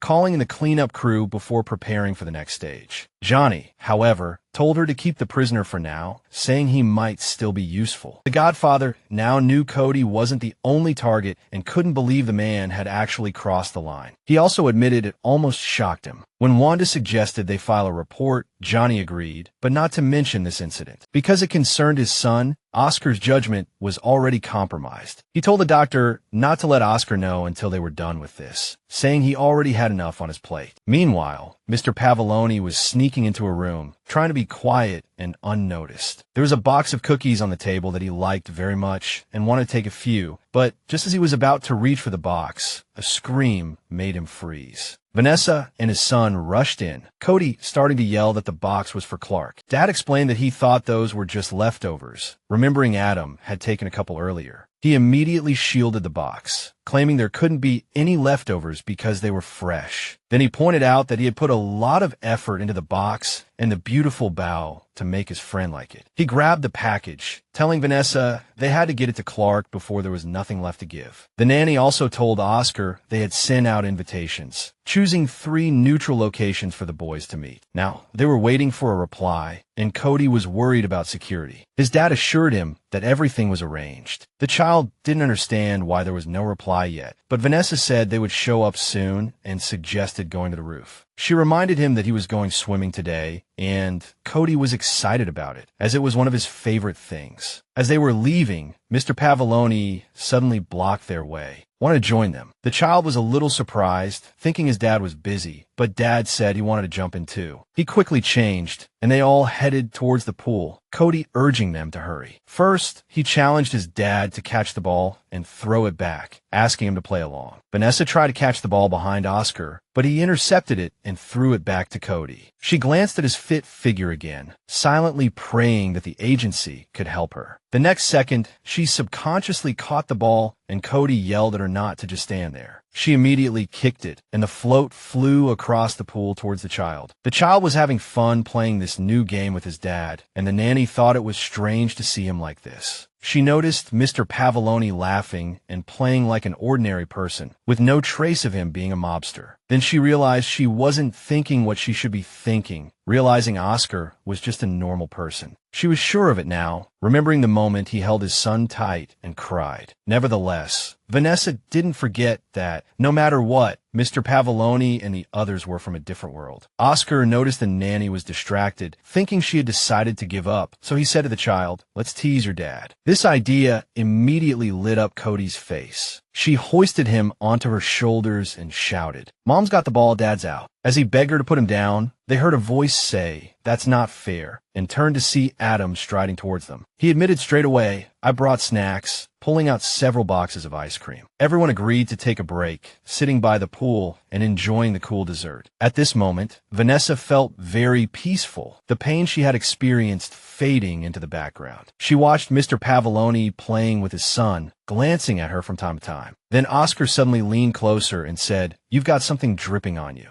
But she didn't understand what he meant. A drop of cold liquid landed on her finger, and she realized the ice cream was melting fast. She started licking the ice cream quickly, trying not to waste a drop, and begged everyone not to laugh at her. At that moment, Oscar thought she looked more like a child with a sweet treat. Just then, he heard Nick call his name. Mr. Pavoloni realized this wasn't an ordinary visit. He told his son he'd be right back and handed him the ice cream, asking him to finish it. Vanessa noticed how easily he put his everyday mask back on as he left. Now it felt more like the sun had gone behind cloud. Adam noticed she looked a little down. The driver admitted he couldn't even remember the last time Oscar had spent a whole day with his family by the pool. Adam added that there was always something going on, and the family never got a break. Vanessa asked him if he'd ever thought about quitting. He said thinking about that was a death wish. He added that you couldn't just walk away from this family, and he knew she already understood that. Adam admitted he'd dreamed of living by the sea, a cocktail in one hand and a surfboard in the other. Then he said, "This is almost the same, and smiled to ease the tension. Vanessa had been watching Mr. Pavoloni whispering with Nick. She looked at Cody, remembering Adam's words, certain that this was completely different. Thinking back on everything that had happened, she was sure this wasn't the same at all. It was the complete opposite. Vanessa still believed she could turn things around and started thinking again about how to achieve that goal. A little while later, Cody received an envelope and immediately ran to show the nanny that they had agreed to meet. She noticed they had chosen the park at 11 o'clock and told him they should get ready. The child immediately started running around the room, insisting on bringing turnovers, then grabbed a pack of pencils and handed them to the nanny, telling her to put them in the briefcase. He also wanted to show Clark Captain Periscope and started running around again to get more things. Most importantly, he mustn't forget the cookies. Vanessa realized how much the child was looking forward to seeing his friend.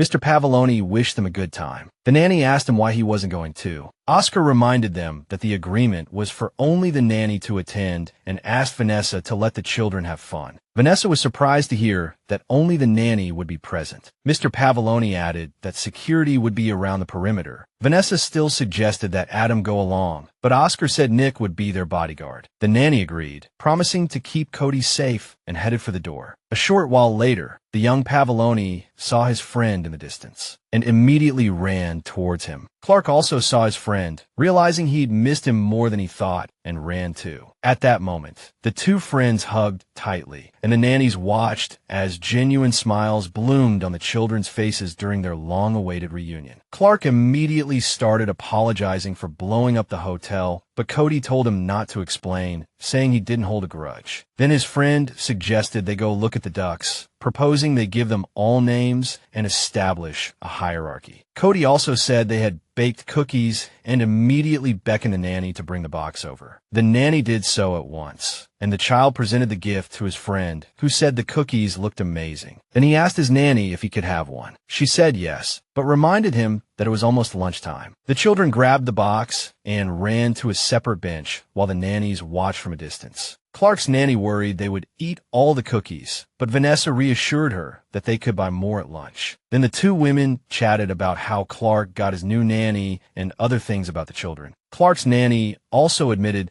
that previous nannies hadn't lasted long. She introduced herself as Josephine, then added that Vanessa could call her Josie. Cody's nanny introduced herself too, saying Vanessa had heard of her. The lady had often spoken about her. Vanessa asked what exactly she had said. Josie said the lady had suggested they become friends. Meanwhile, the boys went to the pond and, having discovered a super fat duck, kept staring at it. Cody declared that this duck must be the leader, judging by its hairstyle. Then they noticed a cart coming from the opposite direction, carrying a group of children and several nannies. The children didn't look very happy, and Clark guessed they were being punished for misbehaving. Just then, Cody made eye contact with one of them and realized this was more than just nannies taking children for a walk. At the same time, Vanessa noticed the whole group approaching and thought it was a bit much for 3 nannies to be with so many children. Then Josie whispered in her ear, asking if she knew about the mafia, which caught her off guard. Josephine explained that she meant the nanny mafia, adding that those 3 women controlled the whole park. Vanessa noticed they were all wearing the same uniform and guessed they were from the same agency. Josie admitted they were from a large agency that took in 10 children at a time and grouped them like a daycare. Just then, one of the children started screaming and crying, as if terrified by something. The nanny next to him immediately shoved a lollipop in his mouth to quiet him, while she herself was also eating candy. Josephine added that these people were serious, implying they weren't to be messed with. Then Vanessa saw all the children lined up in front of the slide, with a nanny standing in front, ready to send each child down one by one. She then picked up a small child who didn't dare to resist, showing no joy at the prospect of going down the slide. She placed him at the top and prepared to let him slide down. The child, with the same serious expression, slid down, and another nanny caught him at the bottom. They then repeated the process until all the children had their turn. Clark and his friend were also watching, and he found it amusing, but Cody didn't see what was so funny. At that point, Clark decided to go on the slide himself, lining up behind the other children. When one of the nannies picked him up, she realized he wasn't wearing a life vest. This was against the rules, and she immediately put him down, making it clear he wasn't allowed to play. Cody immediately shouted that his friend wanted to play, but Clark said he was okay and suggested they go on the swings. Young Pavoloni refused and started demanding that his friend be allowed to play, but the nanny refused, explaining that she had a schedule to keep. She went on to say that each child got 3 slides, 5 swings, and then it was off to the lunch truck. She snapped that she didn't have time for other people's children. She grabbed the next boy who belonged to her group, and Cody tried to explain who his father was. She leaned down and hissed at him like a witch that his parents could have paid for the service. Then, looking at Vanessa, she told the child that his nanny was a lazy cow who wouldn't take him on the slide. She then turned and told Cody to get lost, which infuriated him. He didn't understand how she dared speak to him like that. Clark immediately stepped forward, noticing his friend's intentions, and pleaded with him not to take action. He told him to wait until everyone was gone and that they could go look at the ducks in the meantime. But Cody declared it an insult to the Pavoloni family name, and he wouldn't let it go, nor would he forgive. He finally agreed to go elsewhere with his friend, and they started playing a game of hiding behind trees on the lawn. The nannies watched the children, trying to figure out what those two were up to, especially Josephine. Vanessa noticed it was more like a spy game. When Cody dove headfirst into the bushes, he stuck his hand through the leaves, holding a small duck like a periscope, waiting for a frontline report. He turned the duck left and right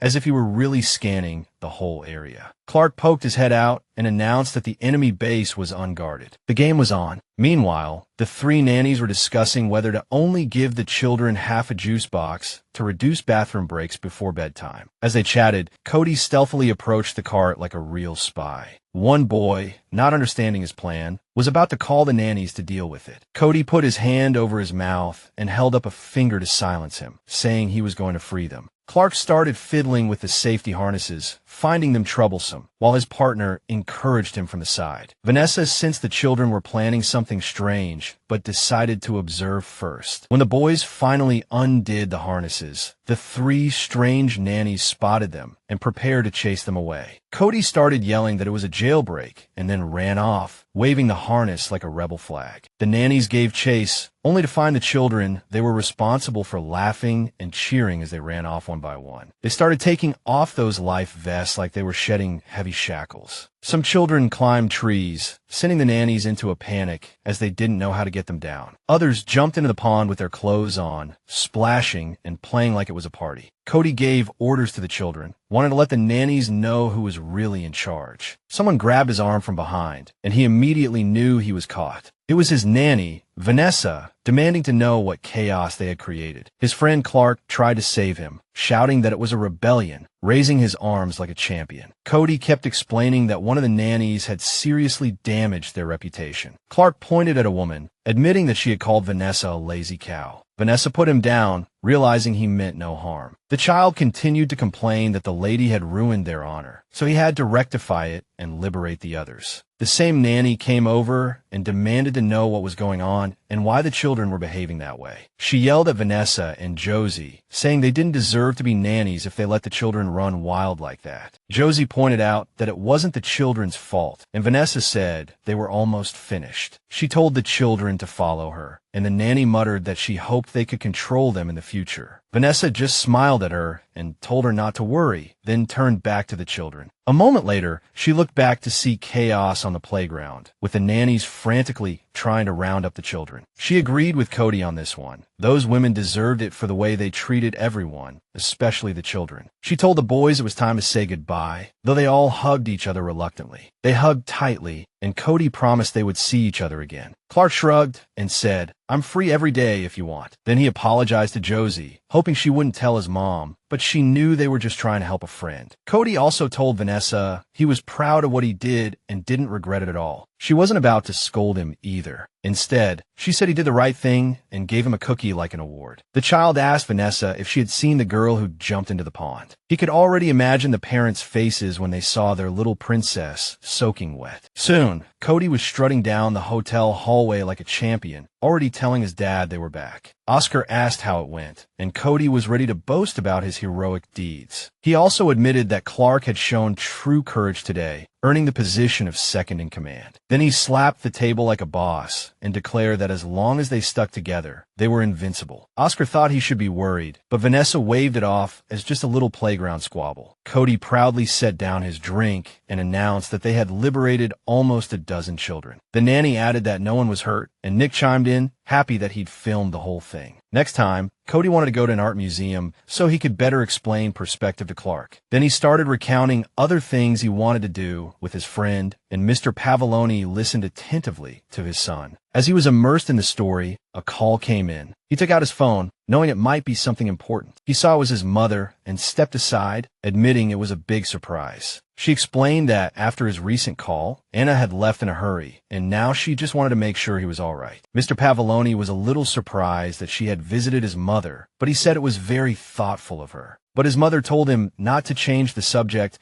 and asked again how he and her grandson were doing. Oscar tried to explain that everything was fine, but just then Cody started screaming and throwing a tantrum because the milk wasn't chocolate. Mr. Pavoloni hoped his mother hadn't heard the screaming and assured her that they were really fine. She said only she could judge that and told him to bring Cody to see her. She said she really missed her grandson, and Mr. Pavoloni promised to visit her in about a week. Meanwhile, Mrs. Pavoloni was looking at a photo of herself hugging an old friend when she was younger. She told her son the timing was perfect and added that she would be eagerly awaiting their visit. Late at night, Vanessa sat at her laptop as usual, knowing the best defense is a good offense. She figured if she kept a close eye on everyone who could potentially hurt Oscar, and therefore Cody, she could identify the main targets. She already knew Kyle's matter had been dealt with, and they had also temporarily reconciled with Mrs. Cole. Then she pulled up 3 other photos, trying to guess who might be the next to make a move. Vanessa noticed that Mr. Pavoloni had a decent relationship with the Mafia, and Briscoe's business had never crossed paths with them. The triads would definitely want to renegotiate terms, since Mrs. Cole had pulled out of half the luxury contracts. A woman named Elsie was obsessed with sports cars, and the nanny saw that there was a Grand Prix next weekend. Vanessa did some digging online and found that these events were held in neutral territory, connecting the dots. She knew Elsie wouldn't miss it for the world, so she already had a plan.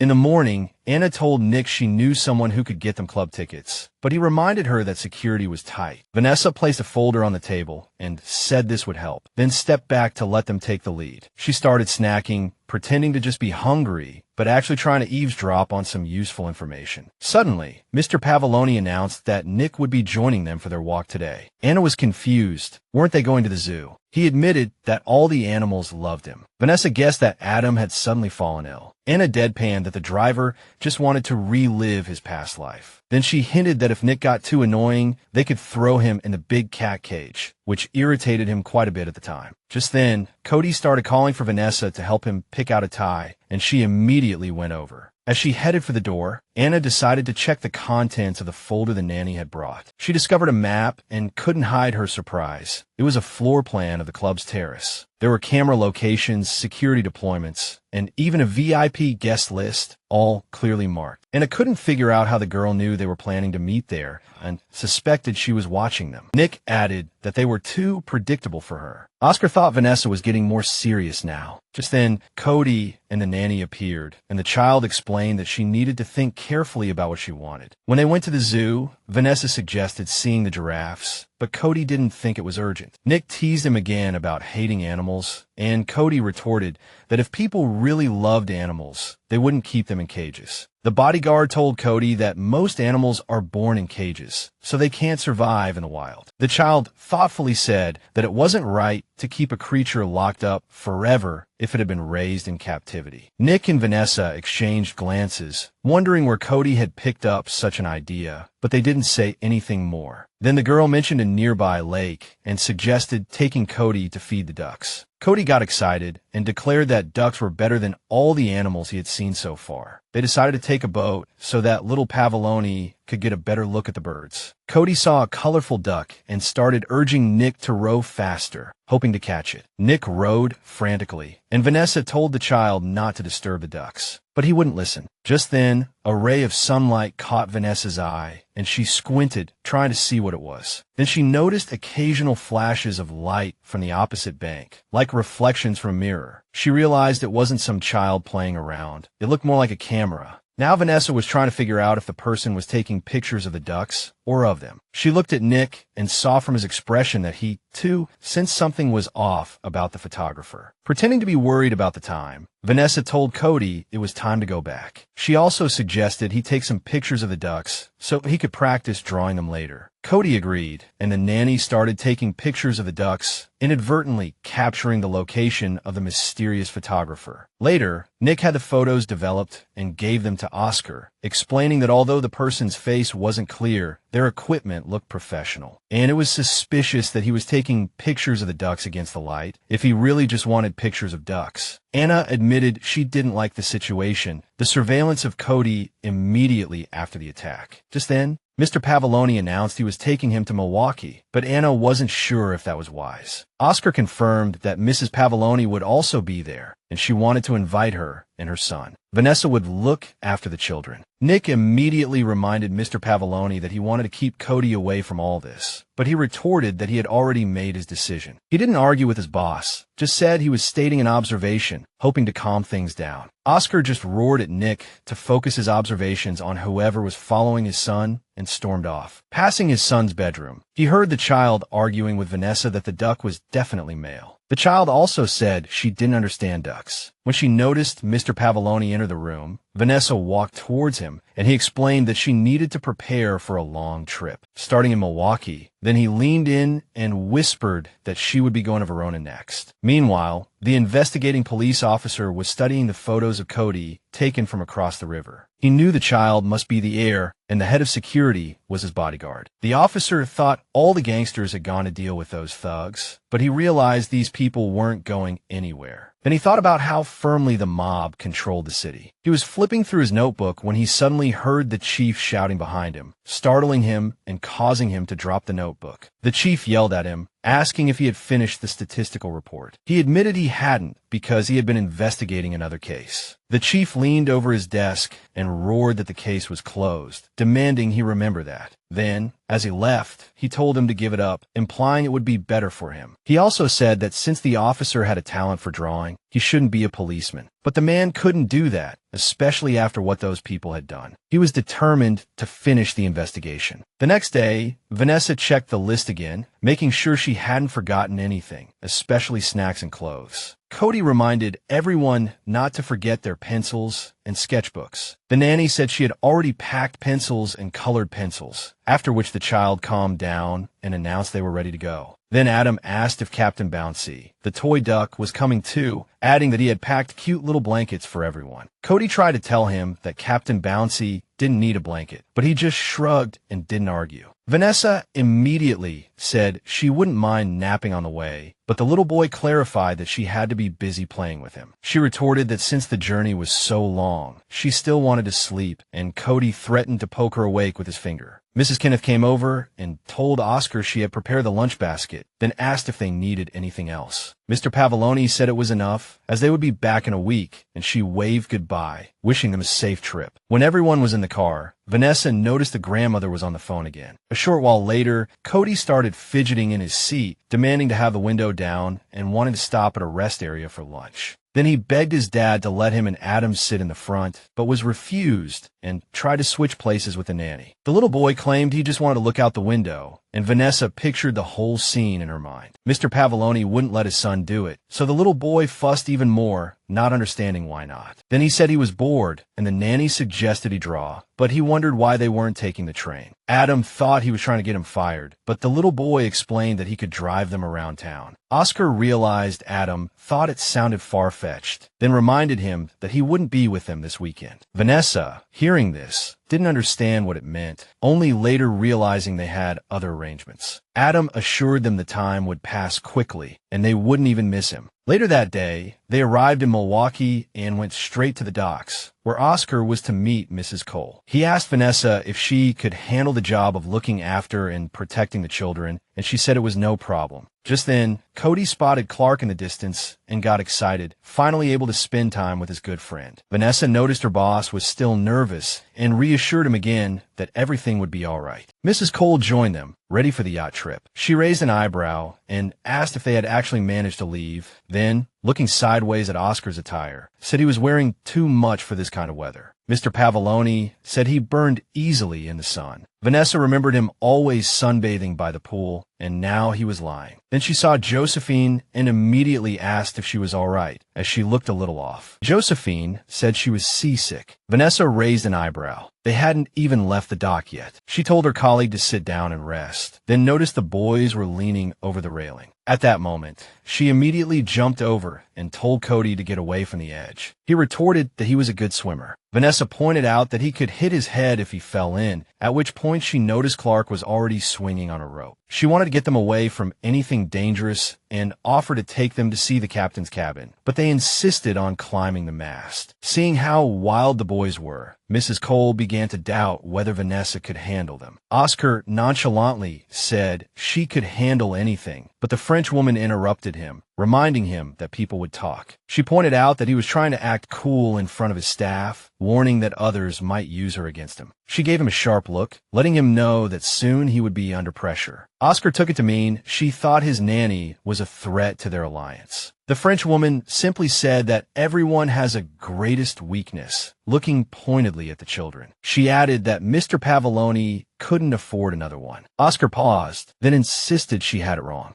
Mrs. Cole admitted she wasn't there to scold him. She wanted to talk business. Oscar nodded, and she decided to tell him how to deal with Alice. A few hours later, Cody told his dad they needed to take Clark to Albuquerque to see their yacht. Oscar wasn't sure his mother would let him go, so his son explained that she would be coming too, although his dad suspected his uncle wouldn't be happy with such company. Then the little boy asked if Clark would be riding with them to the race, adding that they should bring more snacks. He also told the nanny not to bring anything weird, saying it was the first official transaction between the two families since the hotel incident. And then Cody added gravely that everything had to go perfectly on race day. When everyone arrived, young Pavoloni couldn't find his friend and started getting anxious. Vanessa said he was probably just running a little late, but Cody argued that they were definitely going to be late because of Clark. She started looking around for Adam, who had promised to be there waiting for them. At that moment, she saw a group of people shouting and heard someone call for Adam to come over. The driver called out a cheerful greeting and then explained that he had to leave, literally leave. Half a minute later, he finally pushed through the crowd to the agreed meeting point, where he found Vanessa and Cody and apologized for being held up by fans. The little boy was confused and asked the driver for an explanation. He guessed that Adam was popular with the ladies, then realized he knew almost nothing about this man. The driver didn't contradict young Cody's guess, even looking back at the crowd with a hint of pride. Vanessa leaned in to explain that their Adam was very popular, a little surprised the boy didn't know this. Meanwhile, the driver bounced on the balls of his feet, joy once again piercing deep within him. Cody guessed he wore those ugly shirts to look tough, but the driver denied it, saying the shirts weren't the point. The nanny chimed in, telling the little boy that his father wouldn't just hire anyone as a personal driver. She pointed at Adam, urging Cody to take a good look at him, hoping he'd recognize the face he'd seen on TV. Cody was still confused, so Vanessa revealed the truth. Their driver was a racing legend. Clark walked over to his friend, realizing this man was a former star, his friend nodding in recognition. Adam muttered to the nanny that he could hear the kids talking over here. She was sure her surprise had worked. Then he noticed Vanessa wasn't surprised at all. She admitted she'd done her homework. The driver shifted, realizing she knew about his worst crash. Vanessa, confident he knew all the teams, asked him who he thought would win today. Adam declared without hesitation that Milwaukee would crush the competition. Vanessa was puzzled, and the driver guessed she was clueless about some key things. He explained that the track was a dangerous snake, and almost no one dared to overtake. Without any accidents, the racers would finish in the starting order. Adam added that this was why Ferrari would win, since he himself wasn't racing. Vanessa realized it didn't sound like a real race, figuring the triad had basically no chance, the odds being so slim. Adam guessed the nanny was thinking no one would actually bet on the Grand Prix. The girl was nervous, thinking it was too dangerous, but the driver said it wasn't, really, although crashes did happen. Adam explained that this track had the fastest and slowest corners in the league, and it was all about the driver, not the car. He added that it all depended on the drivers. They could mess up, and Vanessa realized it was a brutal sport. Cody spotted the Red Bull car, while his friend stared at the Renault. Adam leaned in and asked if they wanted a closer look, and the boys replied in unison, "Awesome." The driver led them to a spot with the best view, teaching them professional driving techniques as they walked. Vanessa heard someone accuse her of spying on the rival teams. She turned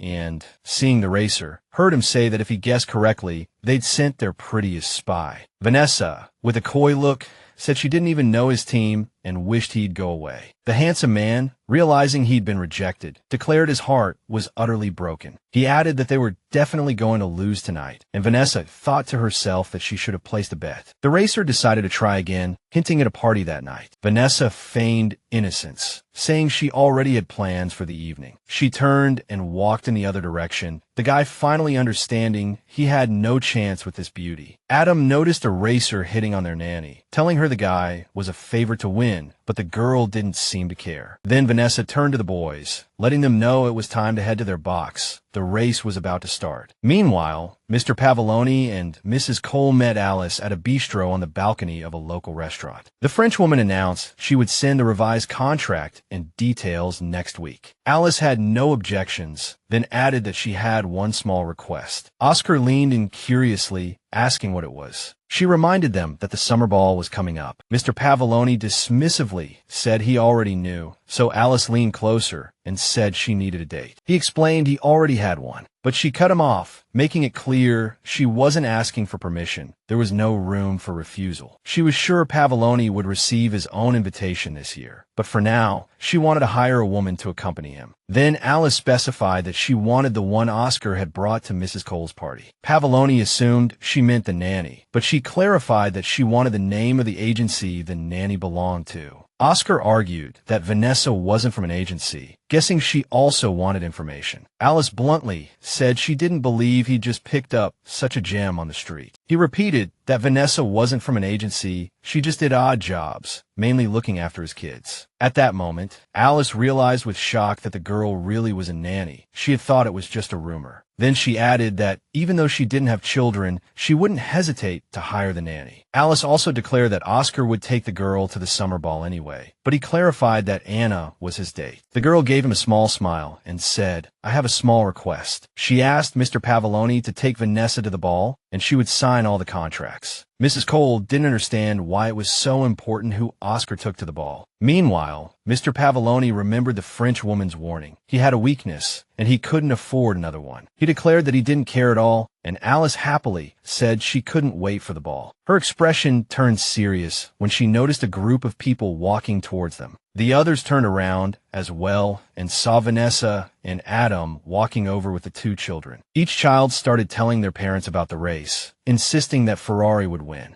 Vanessa noticed Alice, who was happy to finally have everyone together. Then Alice added that the weekend would be quiet, but the nanny knew she wasn't quite right. Nick and Anna were in charge. Vanessa even wondered if the city would still be intact by then. However, Vanessa told Alice that quiet might be good, but now Alice wasn't so sure. Oscar asked Adam if the children enjoyed their walk, and he assured him they did. The driver also admitted that Vanessa's presence had really cheered up one of the Shining Leopards racers. Vanessa quickly corrected him. The man was just being polite, Adam added, and her rejection was a bad omen for the racer. Vanessa then said she wasn't anyone's lucky charm and didn't understand why the driver was casting her in that role. She noticed Mr. Pavoloni's warning look and immediately shut her mouth. At that moment, Alice approached her and explained some details about the race. She also told the nanny not to be so sure she wasn't anyone's lucky charm. They soon returned to their seats to watch the cars speed around the track. Cody asked Adam how many laps were left, and he bluntly said there were a lot. Vanessa offered the children snacks to boost their energy, but found they weren't listening at all. Adam groaned in disappointment and leaned out of the box to make sure he wasn't seeing things. Just then, the car he was supporting received a black flag with an orange circle in the middle. Cody asked the driver what the flag meant, and he explained that the Ferrari had just undergone emergency repairs. Vanessa guessed that meant they had lost, and Adam confirmed that it certainly looked that way. But he still refused to believe it, starting to feel something was wrong, though he couldn't put his finger on it. The car was flung into the tunnel in the distance, and when it stopped, sparks began to fly, worrying not only the spectators at the scene, but also the viewers in front of their televisions.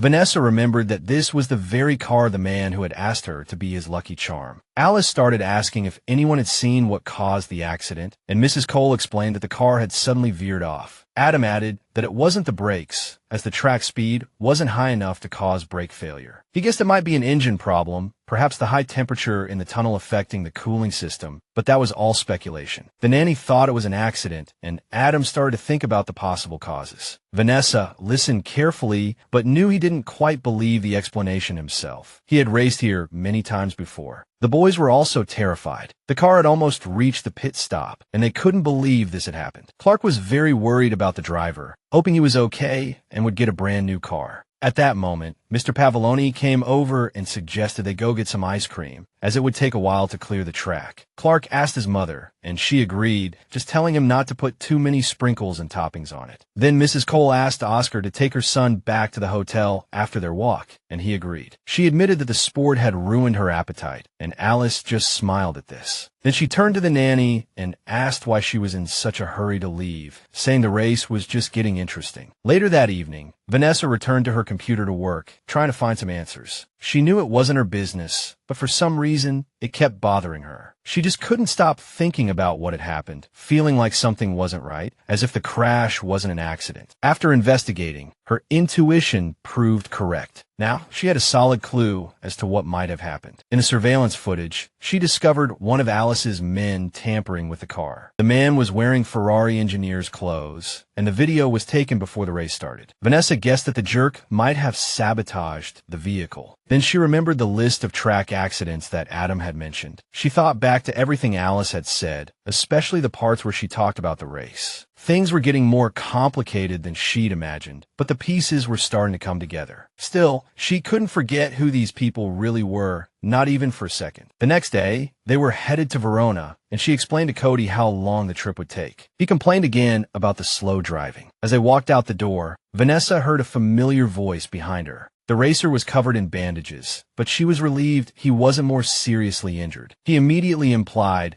she owed him something for yesterday, but Vanessa had no idea what he meant. He explained that it was all her fault for refusing to be his lucky charm the day before. Although she knew the racer would never learn the truth, it still annoyed her a little. She also knew she couldn't explain the real reason to him. After all, it had nothing to do with her. Then she asked him why he thought she couldn't refuse a second time, and he immediately replied, "You wouldn't be so heartless." Vanessa was about to explain when someone shouted that everything was ready. She decided it was best to say goodbye. Mr. Pavoloni stormed over and ordered the nanny to get rid of her new friend. The racer didn't argue. He understood now. The lovely girl already had an eager suitor. He took a few steps back, limping away and muttering about his luck finally running out. Vanessa asked what that was all about. Oscar explained that he wouldn't back down without good reason, and they were in a hurry. Then Mr. Pavoloni strode ahead, and Vanessa thought to herself that this was all news to her. As she was getting into the car, Cody announced, "You're sitting in the middle this time. If I can't look out the window, I'm going to scream the whole way." She made a veiled threat, but the boy just repeated, "I mean it. Just you wait and see." For a moment, silence fell between them. Their gazes locked until Oscar shouted something. Vanessa didn't argue with the little terror and climbed into the car. He smiled triumphantly. Pleased with his victory, the driver came over and patted his head reassuringly. "You're always so brave." Then he walked toward the car, adding, "But this time I don't want to see what Vanessa will do in return." Cody paused to imagine what the nanny would do, but decided to play it by ear. Vanessa sat there, trying to understand why she'd let the boy win. Meanwhile, the boy stretched out in his seat, pushing the nanny towards his father. She'd been living with him long enough to recognize Mr. Pavoloni's scent instantly. This time, his cologne was a mix of pine and some kind of fruit, maybe apple. Suddenly, she realized she was thinking too much. When she opened her eyes, her boss was looking at her, puzzled. She quickly looked away, telling herself to stop. His wife had only been missing for a year. Vanessa decided the supervisor was right. The lines needed to be clear no matter what. Oscar being a good father didn't mean he was a good man. Then she noticed the car had suddenly become too warm, and her eyelids began to droop. Vanessa didn't fight the sleepiness. Her head fell against Oscar's shoulder, catching him off guard. Their car was driving smoothly on the flat road. No wonder the nanny fell asleep. Her head remained on Mr. Pavoloni's shoulder, and he didn't dare wake her. Oscar glanced at her from time to time, making sure she was all right. Then the driver coughed, clearly hinting that the scene was too romantic. Mr. Pavoloni Pavoloni, finding Adam meddlesome, reached out and pressed a button. The next second, the partition rose, and a resigned sigh came from Adam's side. Vanessa, just starting to wake up, was momentarily disoriented. Then she saw her boss's shoulder right in front of her and froze, trying to remember how she'd ended up like this. She tried to explain, but her words came out stammering. Oscar told her not to worry. She clearly needed the rest. Vanessa tried to apologize again, but Mr. Pavoloni added that Cody had pushed her away from the window. Then she noticed the boy was also asleep, curled up in his seat. He was snoring softly, looking both adorable and exhausted. The nanny admitted it had been a long week for all of them. Mr. Pavoloni sighed heavily in agreement,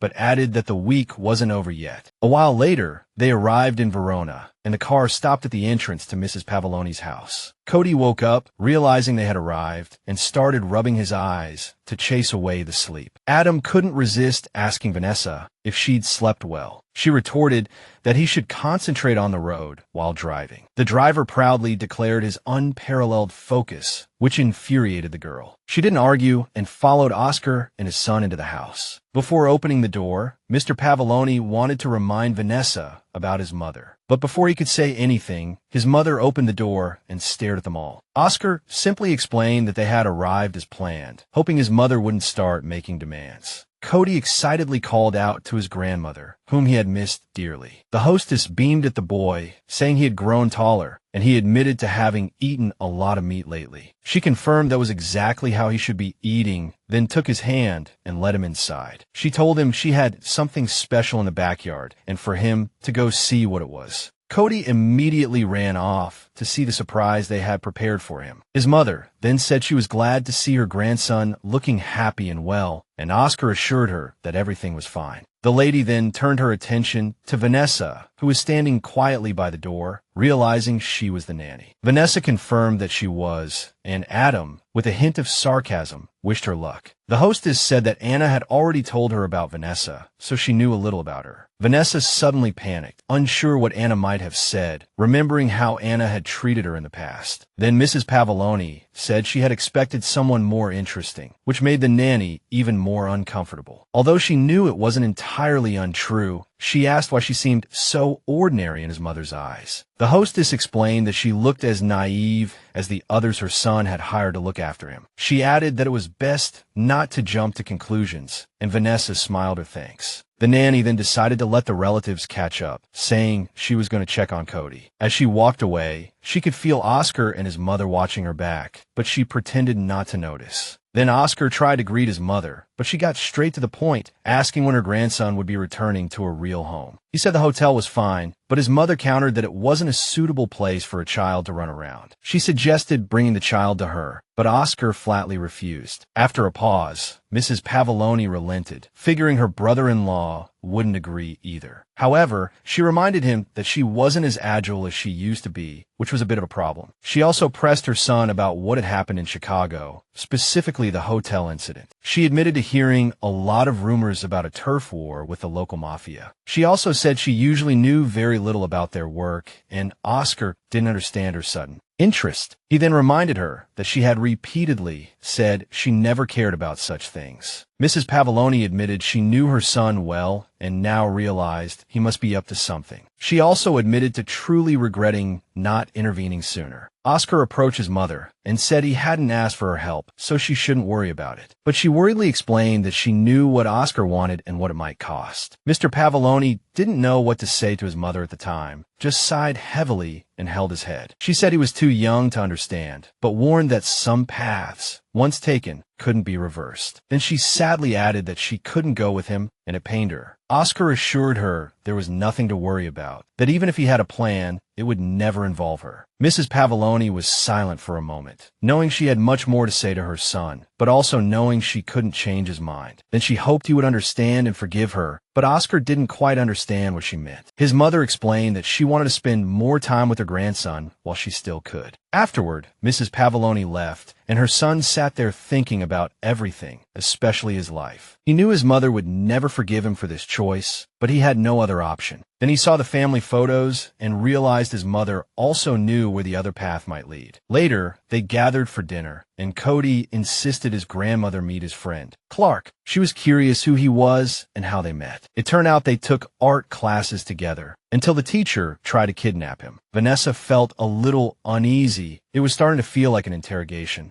Mrs. Pavoloni became worried about her grandson, who added that they had arranged to meet and play at the hotel. Then the boy suddenly blurted out that Clark's mom hadn't actually wanted to blow up the hotel. The lady looked at her son, knowing he must have been terrified by that adventure. Cody, noticing his grandmother's distress, assured her that he was fine because Vanessa had been with him. Mrs. Pavoloni stared sharply at the girl, demanding to know if that was true. But Cody continued to spill secrets, recounting how they had helped clean the hotel, and the nanny suddenly felt like she was facing a firing squad. She told the child internally that he didn't need to recount every single detail. The next morning, his father and Adam reached an understanding. Vanessa and the child went to the garden, where he showed her his drawings and explained how he created them. She loved the drawings and even suggested framing one of them, not for the first time. While they were playing on the soft grass, someone was watching them from the second floor. It was Mrs. Pavoloni, a hint of sadness on her face, but she could see that her grandson was truly happy now. Oscar approached her, explaining that Vanessa wasn't at all the kind of girl his mother imagined. The woman just told him not to be so presumptuous. After all, the girl was just his employee. Mr. Pavoloni gave his mother a meaningful look, adding that the nanny was much more than an employee. The woman, as usual, wanted to have the last word, declaring that her son lacked life experience and couldn't make such judgments. Oscar, slightly offended, declared with a hint of anger, but also pride that Vanessa had saved his son's life. He also mentioned that the girl had risked her life for it, and not for the first time. She was smart and driven. Vanessa was strong enough to protect Cody, yet gentle enough to reach the closed-off parts of him. Mrs. Pavoloni was displeased. Her son's words seemed to carry a deeper meaning, as if something was left unsaid. But he only insisted that when he wasn't around, Vanessa was the only person he wanted Cody close to.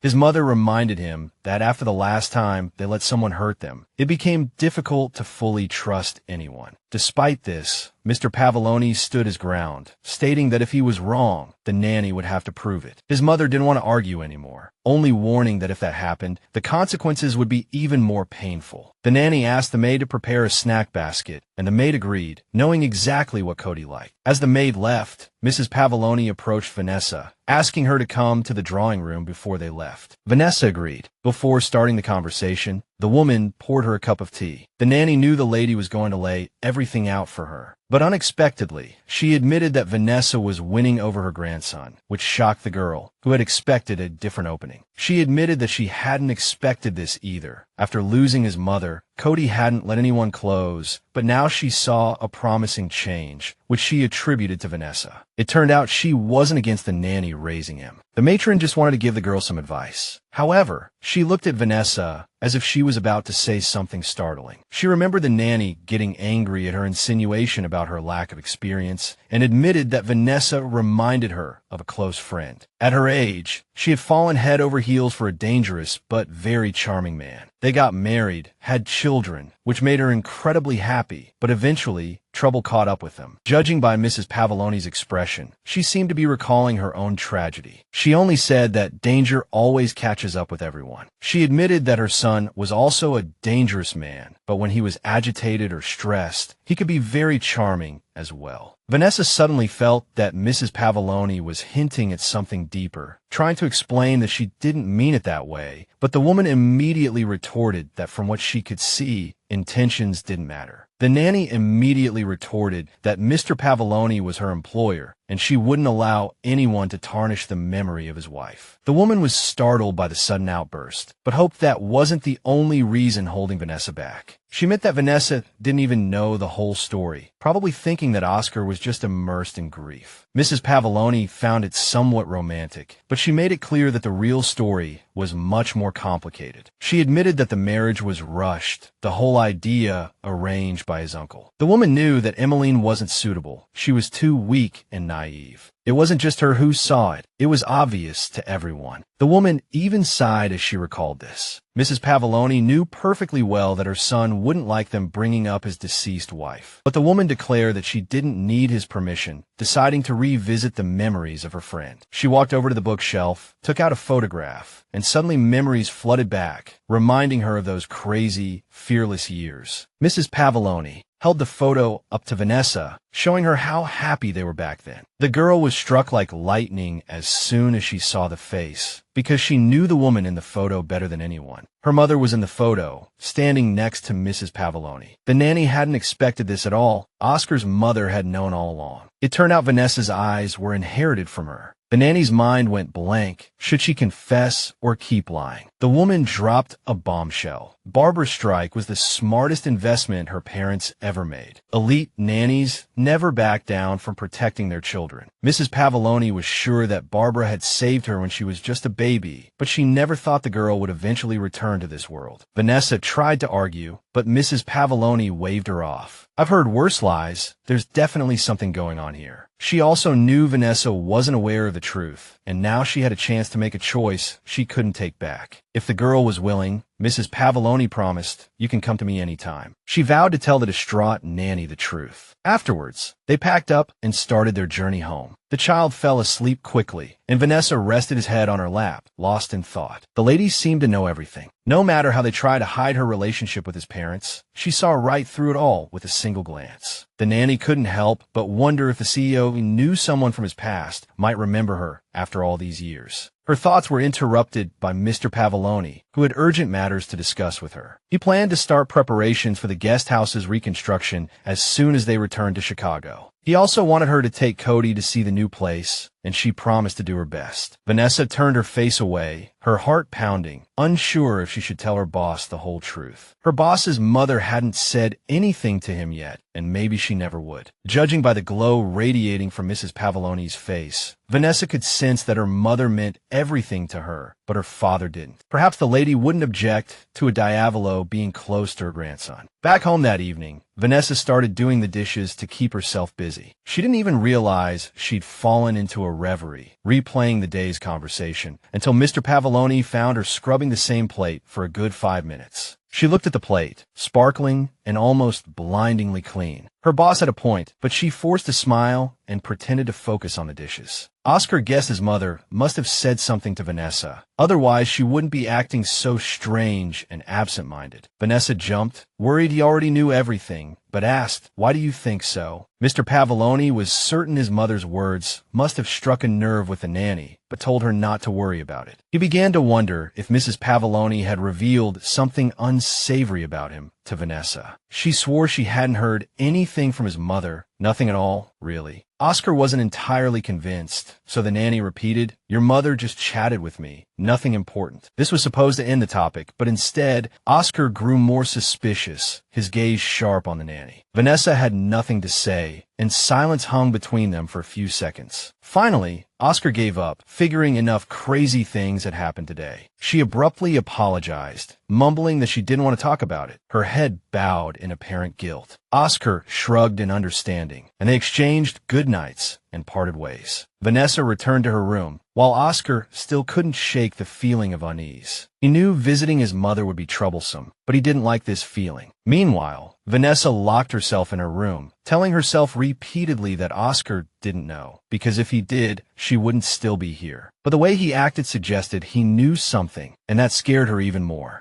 She knew she had to be extra careful from now on, or there could be dire consequences waiting for her. The next morning, they all went to see the new building they would be moving into. Cody initially eyed the house suspiciously, as if it were haunted. Then he complained that the building looked exactly like their old house and sighed. Vanessa tried to cheer him up, mentioning that there was now an art studio, which did lift his spirits. Cody immediately ran off to check out each room, shouting that he wanted to choose the paint color for the studio himself. Vanessa noticed that the house did resemble the previous one, although many things were different. As she walked in, she saw the back of her little boss rushing towards his room. She called out for him to wait so they could inspect the room together, but Mr. Pavoloni asked her to hold on. He announced an event next week that required Vanessa to accompany him. The The nanny was a little surprised, the last time still fresh in her memory. She knew it was the annual mafia gathering of the main family heads, and Oscar had decided to take her along. He admitted he'd originally planned to go with Anna, but Alice had insisted he take Vanessa. It was just a business trip, and he would enjoy the nanny's company, but he understood if she felt it wasn't part of her job. But she didn't argue, and since Mr. Pavoloni felt it necessary, she agreed to go. Oscar seemed pleased with her choice and promised to tell her more details later. After he left, Vanessa couldn't help but wonder why he had suddenly become so assertive. Maybe Mr. Pavoloni just wanted to redraw some boundaries after that trip. She replayed the entire conversation with his mother in her head, which made her stomach clench again. Maybe everything would be all right. Maybe she should just stop overthinking it. Vanessa hoped that once they moved in, everything would go back to normal and she could continue her work undisturbed. And she would have her own room again, which should have made her happy, but somehow it didn't do anything for her mood. She had expected to feel more excited.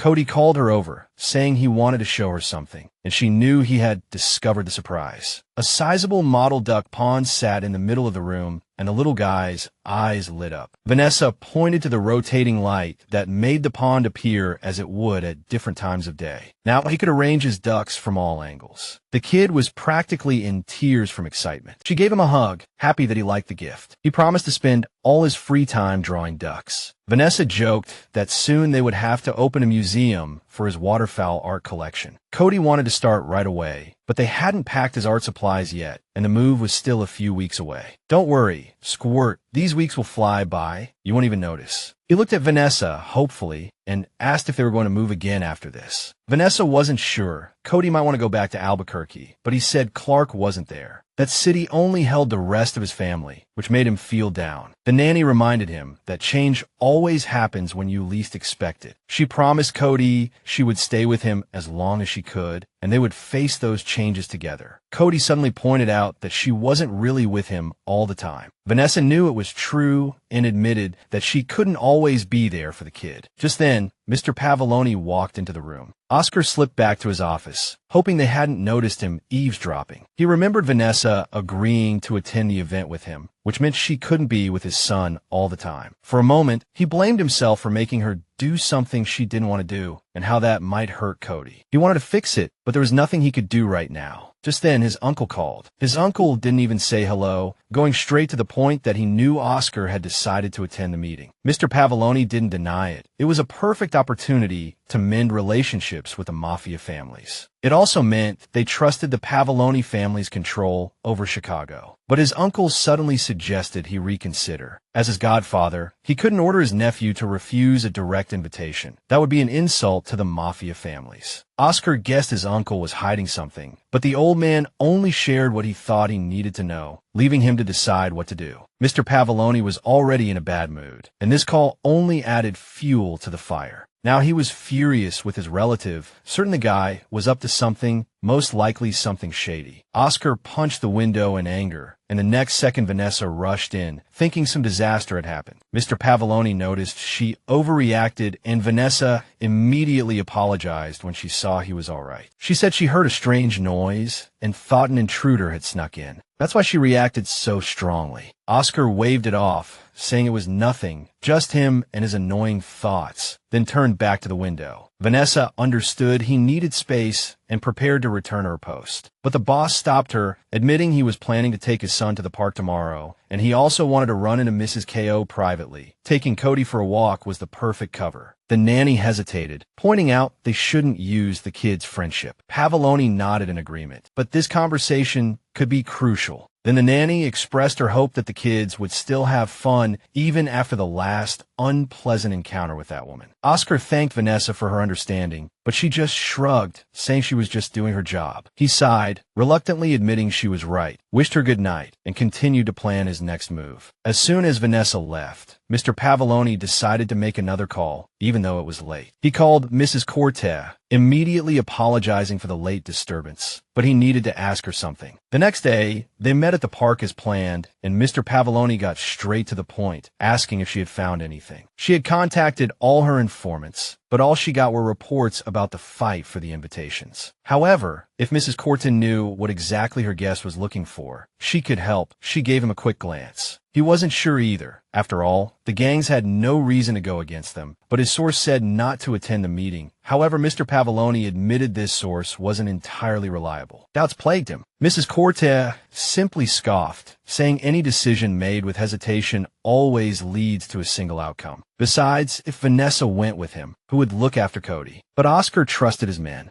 Mrs. Corte still insisted on doubling the security, as the meeting would run late into the night, and she had a bad feeling. Oscar reminded her that Clark was always a valued guest at the hotel, and they could cooperate, but she rejected the proposal. If those two were together, they would surely become targets. Mr. Pavoloni frowned, pondering what to do, when a sudden flash of inspiration brought to mind the agency he'd previously used to hire Vanessa. He suggested Mrs. Corte ask them for her contact information. The lady was furious, as he had previously sworn Vanessa didn't have an agency. He admitted to lying, adding that even with connections, processing the application would take time, certainly not within a week, but it was a good long-term plan. Mrs. Corte thought he was being generous, but their children got along well, and he had to consider his son's best interests. The lady agreed. After all, it was all for the children. Oscar was relieved she finally understood. Vanessa watched the children, who were running around excitedly, happy about their long-awaited reunion. Just then, a man approached her and asked if he could sit down. Her daughter immediately recognized him. It was the inspector. Vanessa gave him a sideways glance, muttering that she never expected to see him here. He simply pointed out how risky it was for the heirs of two major criminal empires to be playing openly in the park. But Vanessa found it even stranger that a suspicious person was watching the children. The man tried to argue, but the nanny doubted his superiors knew he was loitering here. She reminded him about the zoo incident, then stated bluntly that the inspector must be following them. He only said, "These are public places. I've checked your records. There's no illegal activity." Vanessa was certain he was surveilling law-abiding citizens, but the inspector shifted the conversation to her employer. He didn't know how she got involved with Mr. Pavoloni, but he noticed she was clearly in over her head. He told Miss Smith again that she was dealing with some very dangerous people, pleading with her to help bring them down. Vanessa considered this a betrayal. It wasn't in her best interest. The inspector knew she wanted to maintain the status quo, but he was sure a time for a reckoning would come. And doing so wouldn't just be helping herself, it would be better for the boys, too. Once their parents were in jail, the children could grow up like normal kids, no secret plans, no weapons, no bumps. Afterward, the inspector handed Vanessa a card with his private number. Vanessa just looked at the paper suspiciously, not even reaching for it. The man placed the card on the bench beside her, told her to think about it, and turned to leave. He hoped she would call once she realized he was right, but she just turned her attention back to the children.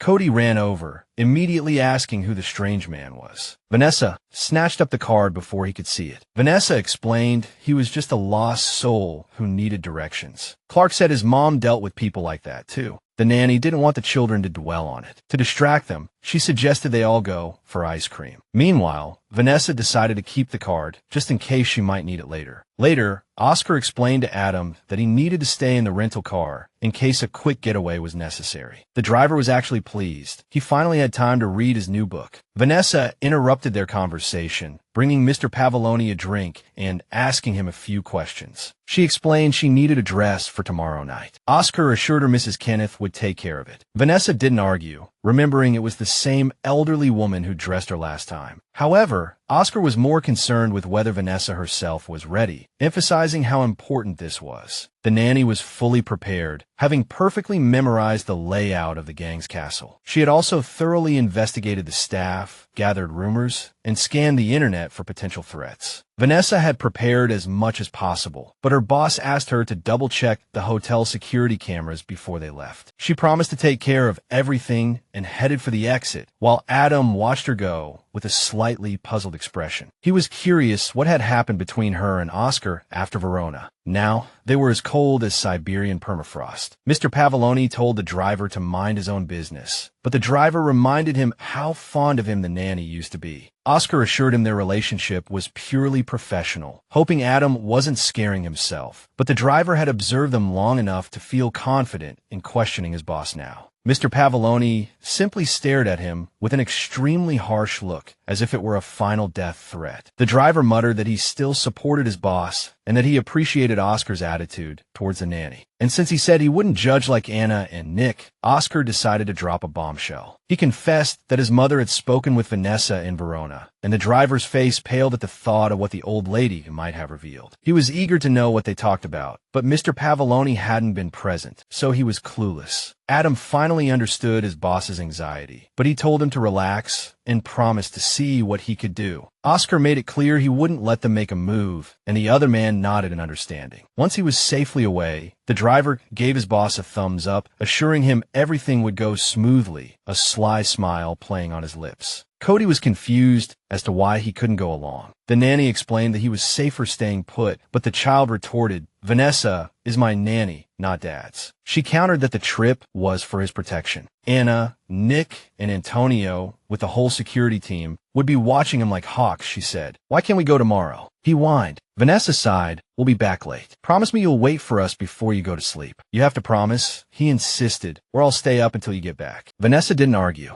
"It's a deal," she said, just to get him to go to bed peacefully. Still not entirely convinced, he asked, "Pinky swear?" She rolled her eyes, but agreed. She linked her pinky with his, and with that pact made, Cody finally relaxed. Meanwhile, in Albuquerque, Simon reported to his boss that everything was set for tonight's departure. Don knew his nephew would be at the center of it all. "That kid never listens," Simon interjected. "We could still give him a heads up, let his team know, just in case." But Johnny, still pitting olives with one hand, shook his head. "This is about Oscar's fate. He'll either carve his own path or fall. Either way, that's our cue for phase 2, he said coldly. He also reminded Simon how much he appreciated things falling into place. The next morning, Mrs. Cortez's footsteps echoed in the maternity ward's hallway as she brought Vanessa's clothes. Adam found her visit a bit unexpected and asked the old lady why she came so early. He then noticed she'd brought a dress for Vanessa, which she explained needed ironing. The driver suddenly offered to help, surprising Mrs. Cortez, as he was just a driver, and who knew if he even knew how to iron. But he showed her his own shirt, reminding her it was always crisp, so yes, he knew what he was doing. And he figured the lady had enough on her plate. Hesitantly, she agreed to let the driver try.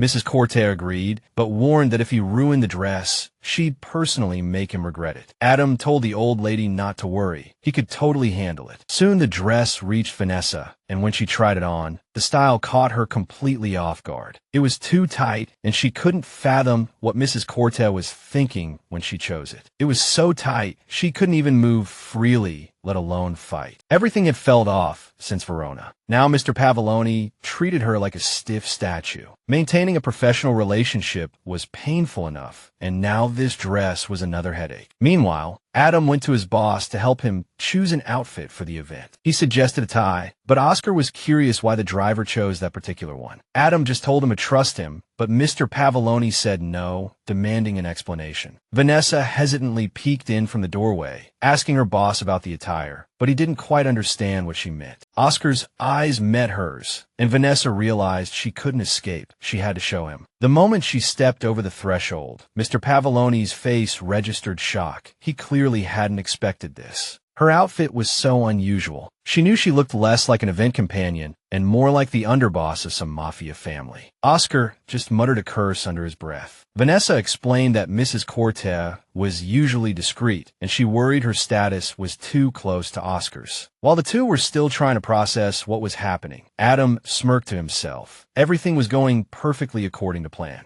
Vanessa awkwardly mentioned that her outfit seemed a bit inappropriate for the occasion. He didn't explain, just blushed and said she looked fine. The nanny noticed her boss's flustered expression, but didn't argue. She agreed with the odd choice of attire and headed for the door as Mr. Pavoloni started to piece things together. He started yelling at Adam, saying he was crazy, that Vanessa would be the talk of the place, but the driver thought it was perfect. Adam was a bit annoyed by his boss's overreaction. Hell, he was just trying to break the ice between him and the nanny. She also told Oscar to keep giving her that look. Maybe it would work. Maybe it would melt the ice. Mr. Pavoloni wanted to protest, but Vanessa interrupted him before he could finish. She poked her head in the door to say that Cody wanted to say goodbye to his dad. Oscar immediately rushed out the door to find his son. Adam boldly told the nanny she looked stunning, whispering that she should hold Oscar's hand during the event. The girl thought it was a strategy, figuring Mr. Pavoloni knew what he was doing. Then she went to say goodbye to the little ones she looked after, promising them they'd be back soon. Mr. Pavoloni tried to comfort his son, saying he wouldn't even have time to miss them before they returned. But suddenly the child reached out, grabbed his coat, and pulled him down, causing him to lose his balance and fall. Cody opened his arms and hugged them both, like a family. Vanessa hadn't expected this scene, and damn, she could smell the scent emanating from her boss. Their eyes met, and Pavoloni seemed to have something to say, but he kept it to himself. Anna and Nick barged in, hoping they hadn't interrupted anything important. Cody told his dad to listen to Vanessa, saying she would protect him. With a serious face, Nick smirked at the situation, while Anna was more concerned about Vanessa's attire. Cody pleaded with the nanny to stay close to his dad so he wouldn't be in danger. Nick smirked again, figuring it wouldn't do much for his boss's safety. Oscar had enough of the banter and headed for the door, the child shouting after him, reminding him to bring back presents. Vanessa told the child not to worry, promising again that they'd be back soon. They finally set off, and for a long time, a deathly silence hung in the car. Adam occasionally glanced at the backseat passengers through the rearview mirror. They even turned their backs to each other, but he found it boring and turned around with a grin, trying to indicate that things weren't so bad. But Vanessa felt he was paying too much attention to them, so she raised the partition between the driver and the passengers. She finally admitted that it was all very strange, and Mr. Pavoloni told her to ignore Adam. Vanessa's thoughts drifted to Paris, where they were going for the event. She hadn't been there in a long time, not since she was a child with her parents. Back then, they all seemed so happy, and the girl loved the way her father made her savor her ice cream. But Vanessa knew those days would never return, and it sent a pang through her heart. After a while, they changed to a train with little conversation. Oscar was focused on his tablet, and Adam was buried in a book. Mrs. Corte suddenly approached, noticing that Mr. Pavoloni was also on the train. Adam was a little nervous because he thought his boss had chosen this train specifically for him. The French woman noticed Vanessa's daring attire, and Vanessa proudly stated that if one was going to dress up, one should do it properly. Mrs. Corte promised to keep her distance because people would underestimate them if they didn't know their connection. Oscar also vowed to make threats when appropriate. After all, he needed to make a first impression at this event. The woman agreed that it would influence how they were perceived later, telling him not to embarrass them. Mr. Pavoloni told her not to worry, assuring her that by the end of the night, everyone would know who they were. Adam chimed in, saying he doubted the event was prepared for their arrival. Vanessa, who had been listening, supported their decision, saying it would be better that way. Mrs. Corte prepared to leave, pleased with their confidence, as they certainly needed it. That evening, they arrived at the enormous building in their rented car, ready for the event. Adam coughed pointedly, and when his boss didn't react, reminded him to open the door for Vanessa. Meanwhile, the girl tried to open the car door herself, but for some reason, it wouldn't budge. At that moment, Mr. Pavoloni reached out, took hold of the handle, and asked if he could help her. On the street, Oscar admitted his companion looked absolutely stunning, though he seemed completely flustered. He admitted he should have said it sooner, so now it felt a bit awkward. Vanessa felt that most people who said such things were flirting, but she thanked her boss anyway.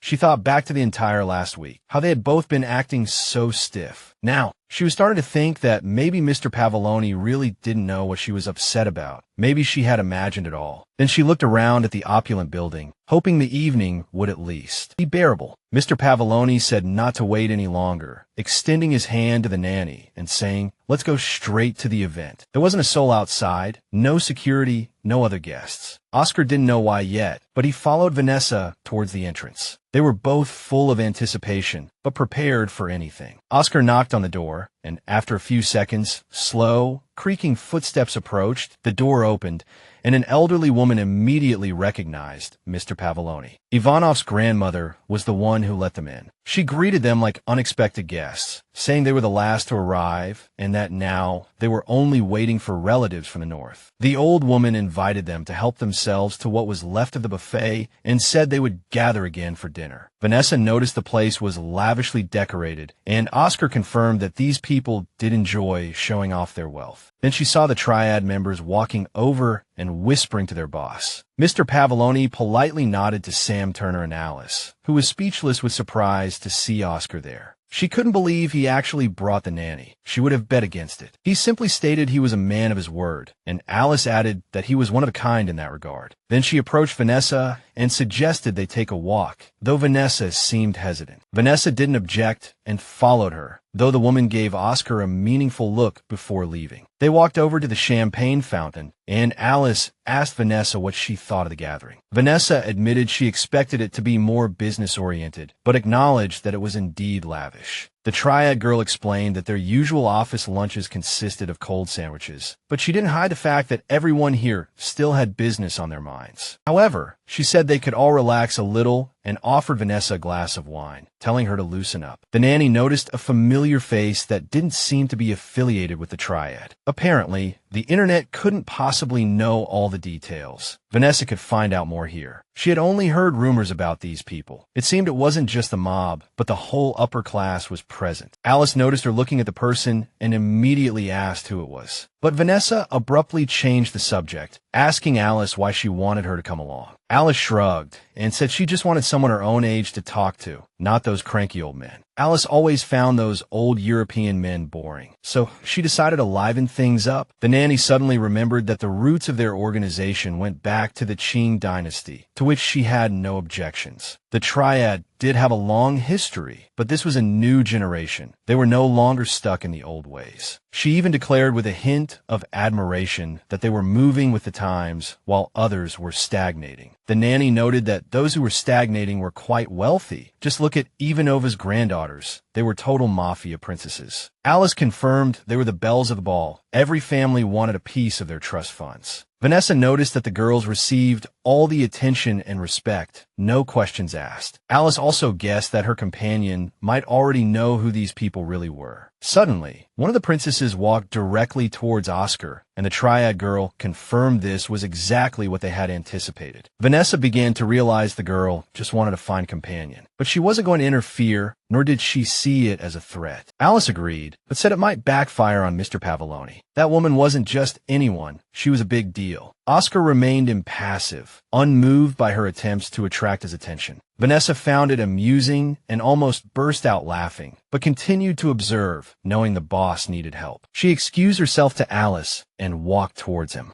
As she left, Alice told her to go save her boss, muttering that she didn't think it was likely. Mrs. Cortez was busy telling someone how she had crushed another gang. She noticed a woman cornering Oscar and, seeing the situation, understood what happens when two hungry tigers share a cage. Then she saw Vanessa walking over with a stormy expression, looking ready to pull the woman's hair. Oscar, seeing the nanny, pretended he hadn't just summoned her and asked if she had checked the perimeter. He introduced Vanessa to the woman beside him, saying it was Katia, one of Ivanov's granddaughters. The nanny was pleased to meet her, but Katia dismissively said it wasn't a pleasure, merely an honor. Then she boldly invited Mr. Pavoloni to dance, implying it wasn't a request. It was an order. He gave Vanessa a pleading look, hoping she would rescue him, and she immediately picked up on the signal. Vanessa blurted out that the Triad had urgent business with him. Mr. Pavoloni inwardly cheered at finally being rid of the woman, but she retorted that he would still have to dance with her later. After the Triad meeting, Oscar quickly excused himself, saying he had already promised to dance to his companion. He grabbed Vanessa's hand, startling her, but she stammered along, confirming it was true. Mr. Pavoloni gave the Russian beauty an apologetic smile and announced they were leaving. A minute later, they were on the other side of the room, Oscar pulling Vanessa's hand as if fleeing some monster. He stopped to catch his breath and then thanked the girl for rescuing him from that awkward situation. He also hoped Vanessa wouldn't refuse to dance with him later. She didn't say no, but it was clear something was bothering her. Pavolin asked her what was wrong, assuming it couldn't be anything serious. She shuffled over, ready to support him in anything, yet too shy to voice her concerns. She explained that if Oscar was reading anything into their closeness, it was making her uncomfortable. Pavolin stared at her, puzzled, waiting for further explanation. Vanessa abruptly corrected herself, saying she'd worded it poorly. She simply couldn't read him and was confused by him and some details about his past. With that, she clammed up, realizing she'd said too much. Oscar pressed further, not understanding what past she was referring to. She admitted it was about his wife. She felt like she'd been whipped, but the words were out there. She lowered her head, bracing for his anger. He simply stared at her in silence. Vanessa confessed that his mother had said some things that confused her. The nanny apologized for bringing it up, but Oscar retorted that his mother shouldn't have mentioned it at all. Pavelin narrowed his eyes at the nanny, demanding to know what she had started to say and what his mother had implied. She knew she was in too deep and had to answer carefully now, or she would expose herself. She pleaded with him to drop it, saying it wasn't the time or place for this kind of discussion. Alice interrupted them a second later, having apparently searched every corner to find them. She didn't say anything, simply telling them that dinner was ready and to follow her. Soon they were seated at the dinner table, but Vanessa couldn't shake the previous conversation. She shouldn't have mentioned his deceased wife, and now Oscar was eager to know what his mother had told her. Vanessa had always assumed any man who lost his spouse would react this way, but after Eva's comments, it felt different. Oscar seemed to be mourning his wife, but his mother claimed it was more than simple mourning. It was a tangled mess. Part of Vanessa hoped she'd misunderstood everything, but another part of her didn't think so. She remembered how Mr. Pavelin always looked at her with that certain look in his eyes, their conversations always carrying a certain weight. Even now, a quick glance revealed that same intensity still lingered in his gaze.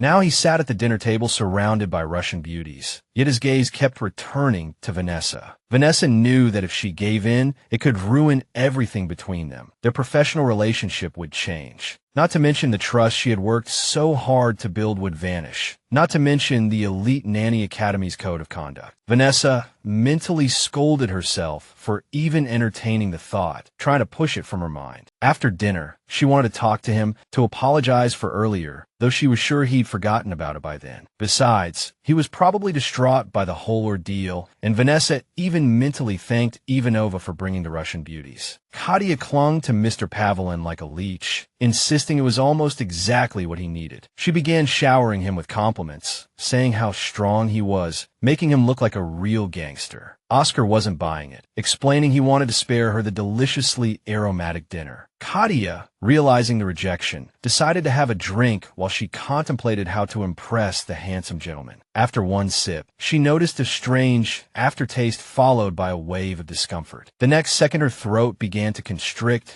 She tried to scream, but couldn't, then grabbed her neck and convulsed. Ivanova's grandmother, noticing something was wrong, immediately started yelling. Mr. Pavelin and his sister, concerned for Katia, watched in horror as Katia's head hit the table, realizing something terrible had happened. Vanessa, realizing the problem, instantly jumped over the table, kicking the glass out of another girl's hand with her foot. By then, Katia had let out a final gurgle, thick white foam pouring from her mouth. Ivanova's grandmother, also realizing her granddaughter had been poisoned, started cursing in Russian, loud enough for the entire hall to hear. Oscar checked the girl's pulse, but unfortunately, her heart had already stopped beating. He looked at Vanessa, and as their eyes met, they both silently understood the need to act quickly. Mrs. Cortez, nearby, also realized it was poison, and now she began to panic, thinking she might be next. The Triad girls also deduced the poison was in the wine, and now everyone who had drunk from it would suffer the same fate as Katia. His sister rushed to the now lifeless body, refusing to believe it had happened, sobbing over her. Vanessa was more worried about Mr. Pavelin, but he reassured her he'd only had water. The girls sighed in relief, thinking the disaster was over, until Oscar interrupted, saying it wasn't that simple. Ivanova's grandmother, still ranting, stormed over and then shrieked, demanding to know who did it. Grief had clearly clouded her mind as she pointed at Oscar, screaming that the bastard had killed her granddaughter. Vanessa knew the Russians' fury wouldn't subside easily, and she warned Mr. Pavelin they had to leave immediately. They prepared to go, but the old woman wasn't about to let anyone escape. She snapped her fingers, summoning the guards. The next second, two burly thugs rushed in, their thick hands gripping massive assault rifles. Ivanova ordered them to seize the wine suppliers, believing they were involved. She added that no one was leaving the hall until those bastards were caught. Meanwhile, Adam, waiting for his boss, passed the time by flipping through a cliched murder mystery novel. He remembered it had a 4-star rating online, but the driver scoffed, saying it was utter trash. People in the ballroom started screaming, saying Ivanova had no right to hold them hostage, and that their phones had lost signal. Vanessa knew this was mafia territory. Everything here was under their control. Mr. Pavelin asked the nanny if she had brought any weapons. She only had a satellite phone. The girl remembered the last time she and Cody were hiding in the cabin. Her phone had mysteriously lost signal too. Then she realized this was more than just a signal outage. She'd learned her lesson and was now extra cautious. She was about to pull out the phone, but Oscar told her to save it for an emergency. Ivanova's grandmother noticed them whispering and started poking them with her finger again, suspicion etched on her face. Then she started yelling that these two must know something and ordered her men to seize them. Oscar explained he was just sharing his speculation, suspecting the poison couldn't be in every glass. A thug pulled out poison testing strips and announced their glasses were clean.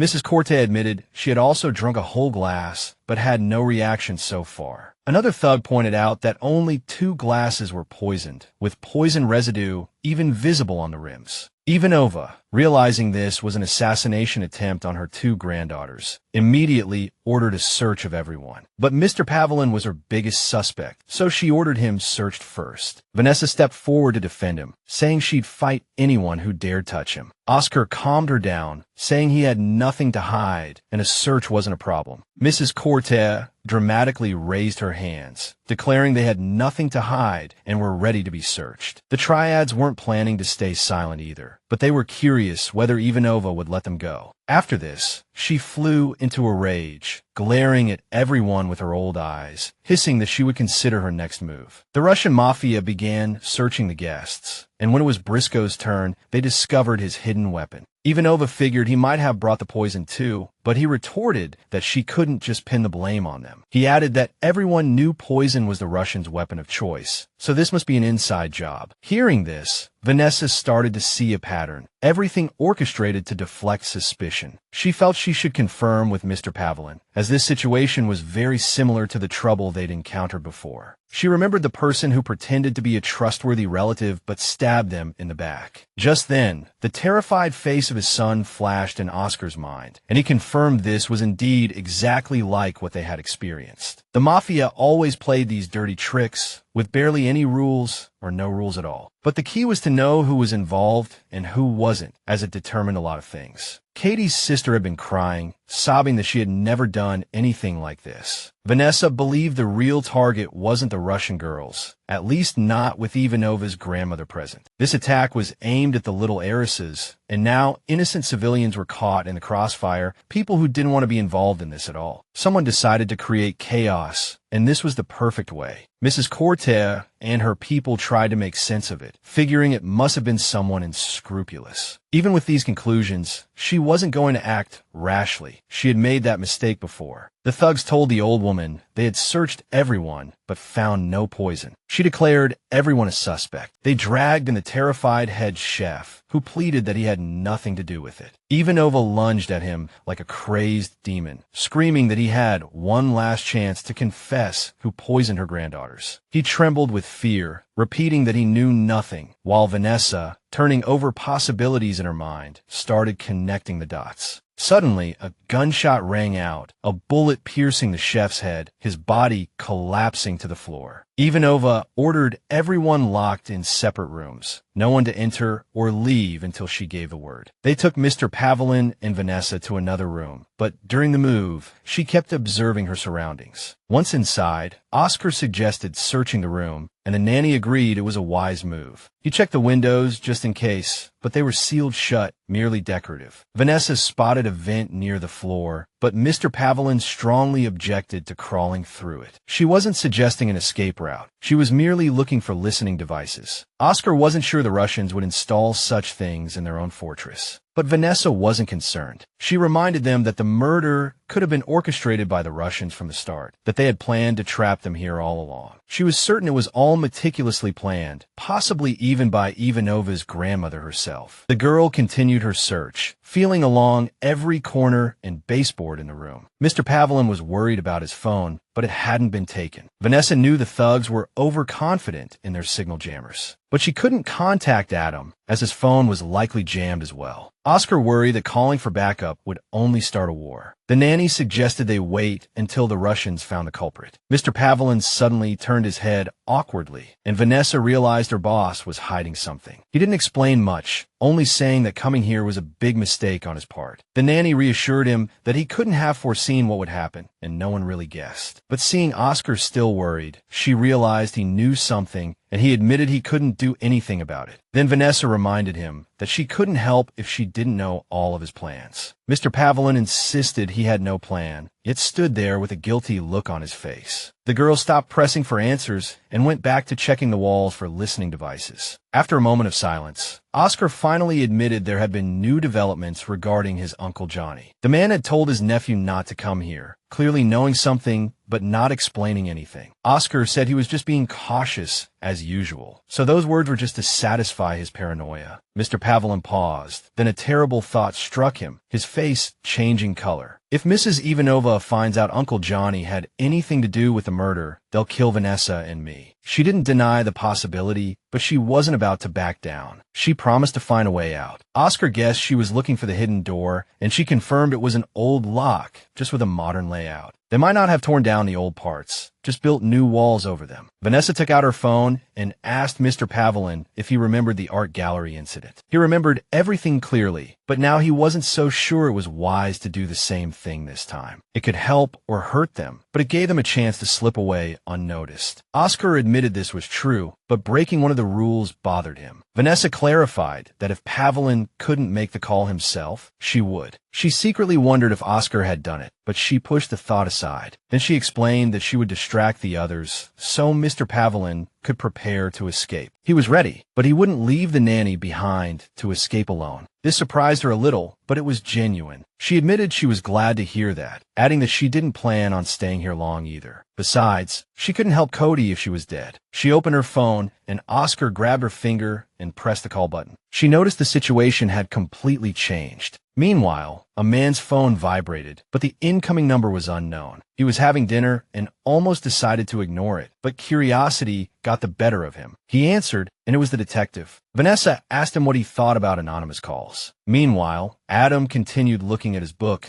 getting so worked up he started cursing. Only 3 chapters left, but the story was still at its climax, impossible to end so soon. After finishing the last 3 chapters, the driver was completely shocked, unable to believe it was true. It turned out the book ended with a huge cliffhanger, with a note that there would be a sequel. Just as his emotions were running high, someone knocked on the window, and he jumped, pressing himself against the car door window. But when he saw Vanessa's face, still shaken, he asked what the hell was going on. Then the nanny and Mr. Pavlin got in the car, scolding the driver for not locking the doors. He admitted Vanessa had told him to do so, and she preened herself for being right again. The driver still demanded an explanation, pointing out that the other guests were still inside. He started to guess they hadn't just appeared out of nowhere, but the real reason still puzzled him. For a moment, he thought they had just eloped like a pair of lovers, which is exactly what he wanted. But the thought of something bad happening was more worrying, and Adam felt crushed, his plan backfiring. Mr. Pavlin explained that the gang had locked down the castle from the inside and out, but they had slipped out through the old servant stairs, calming his curiosity. Vanessa was sure the cameras hadn't caught them, but they could check their rooms at any moment. At that moment, in the courtyard where their car was parked, a moving searchlight came on, as if they were already searching for the escaped pair. The girl hadn't noticed the bright light behind her yet, still thinking about her next move, but Oscar spotted the approaching bright searchlight beam, tackled the nanny, and yelled. He ordered Adam to get down and stay calm. The kid, scared out of his wits, clumsily flipped through a book, pretending to read it backward, not caring at all. Everything happened so fast. Vanessa nearly tipped over when Mr. Pavlin pushed her down onto the car seat. Meanwhile, a searchlight swept over every car, including theirs, then slowly moved away. Vanessa suddenly noticed the gates, and Adam confirmed he had a clear view of them. From where she was, she couldn't tell if the gates were locked, but insisted they had to break out fast. The driver, seeing their awkward position, was inexplicably unhurried. He seemed to be enjoying the moment, but they glared at him,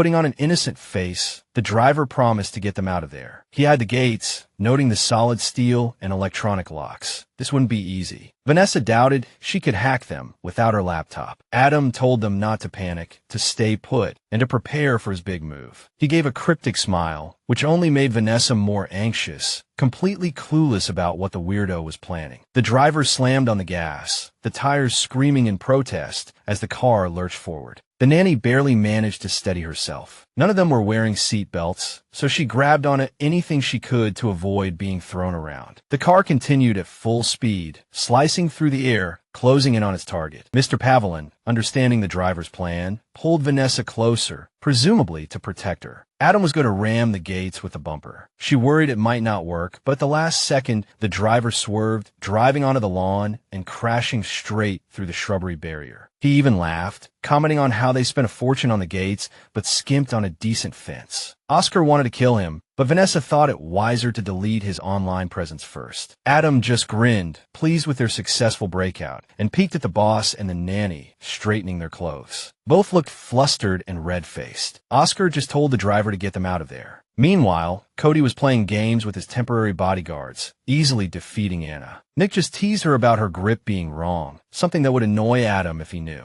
The kid suggested another round. Just as Nick was about to tease her again, his phone rang. It was Mr. Pavelin, saying they wouldn't be home before midnight. The guy sounded a bit stressed, but the boss explained they missed the last train and asked about his kid. Oscar hoped the kid was already asleep. Nick decided not to rat him out, having been a kid himself. He told Mr. Pavelin that Cody fell asleep almost immediately, clutching the phone tightly to muffle the boy's shouts. Then he warned the boss that his son would be disappointed if he wasn't back by morning. Oscar promised they'd be back on time and told Nick and Anna to stay on standby. Mr. Pavelin also didn't hide from his subordinates that they had made new enemies tonight. Meanwhile, a gang member reminded Ivanova's grandmother that it was time to go. She hobbled towards the rooftop exit with her cane. Ambulances and police cars had already gathered at the main gate. The gang member asked the old woman what to do with the other family heads, but she said to let the police handle the rest. Other gang members dragged Ivanova's surviving granddaughter, who screamed that leaving her sister's body behind was unacceptable. The grandmother ordered her to shut up, telling her to behave, or she'd throw her off the roof herself. They walked towards the helicopter that had just arrived for their pickup. A gang member also informed the old woman that the car that left belonged to the Pavoloni family. The old woman turned and snarled that those scum would pay for what happened tonight. Don Johnny received a call from his nephew and laughed when he heard the kid had escaped the chaos. He figured Oscar was already on his way home and wanted to confirm some details. But Mr. Pavelin started questioning what his uncle had done to get them into this mess. Johnny corrected him, saying they were both involved, despite his nephew's protests. Then the uncle told him to calm down, assuring him that this wasn't their doing and that he didn't want to drag Oscar into this. He also made his nephew promise to stay away from this kind of thing in the future. Mr. Pavelin insisted that those people thought it was their fault, admitting he'd messed up. This infuriated Johnny. Oscar was supposed to be developing their business and operations, not taking risks at every turn. He roared that if his nephew couldn't take a normal warning, he should remember who was in charge of the family. Then Johnny told him he had to be in Albuquerque tonight, but he couldn't make it, which only angered his uncle further. Oscar promised to be there first thing in the morning, which calmed Johnny down slightly. However, he still ordered him to leave his men in Chicago. It wasn't even a request, but an order. Mr. Pavelin decided not to argue with his uncle. After the call, he asked Adam to take him to the train station as plans had changed. The driver didn't need to be told twice, immediately turning the car around and heading towards the new destination.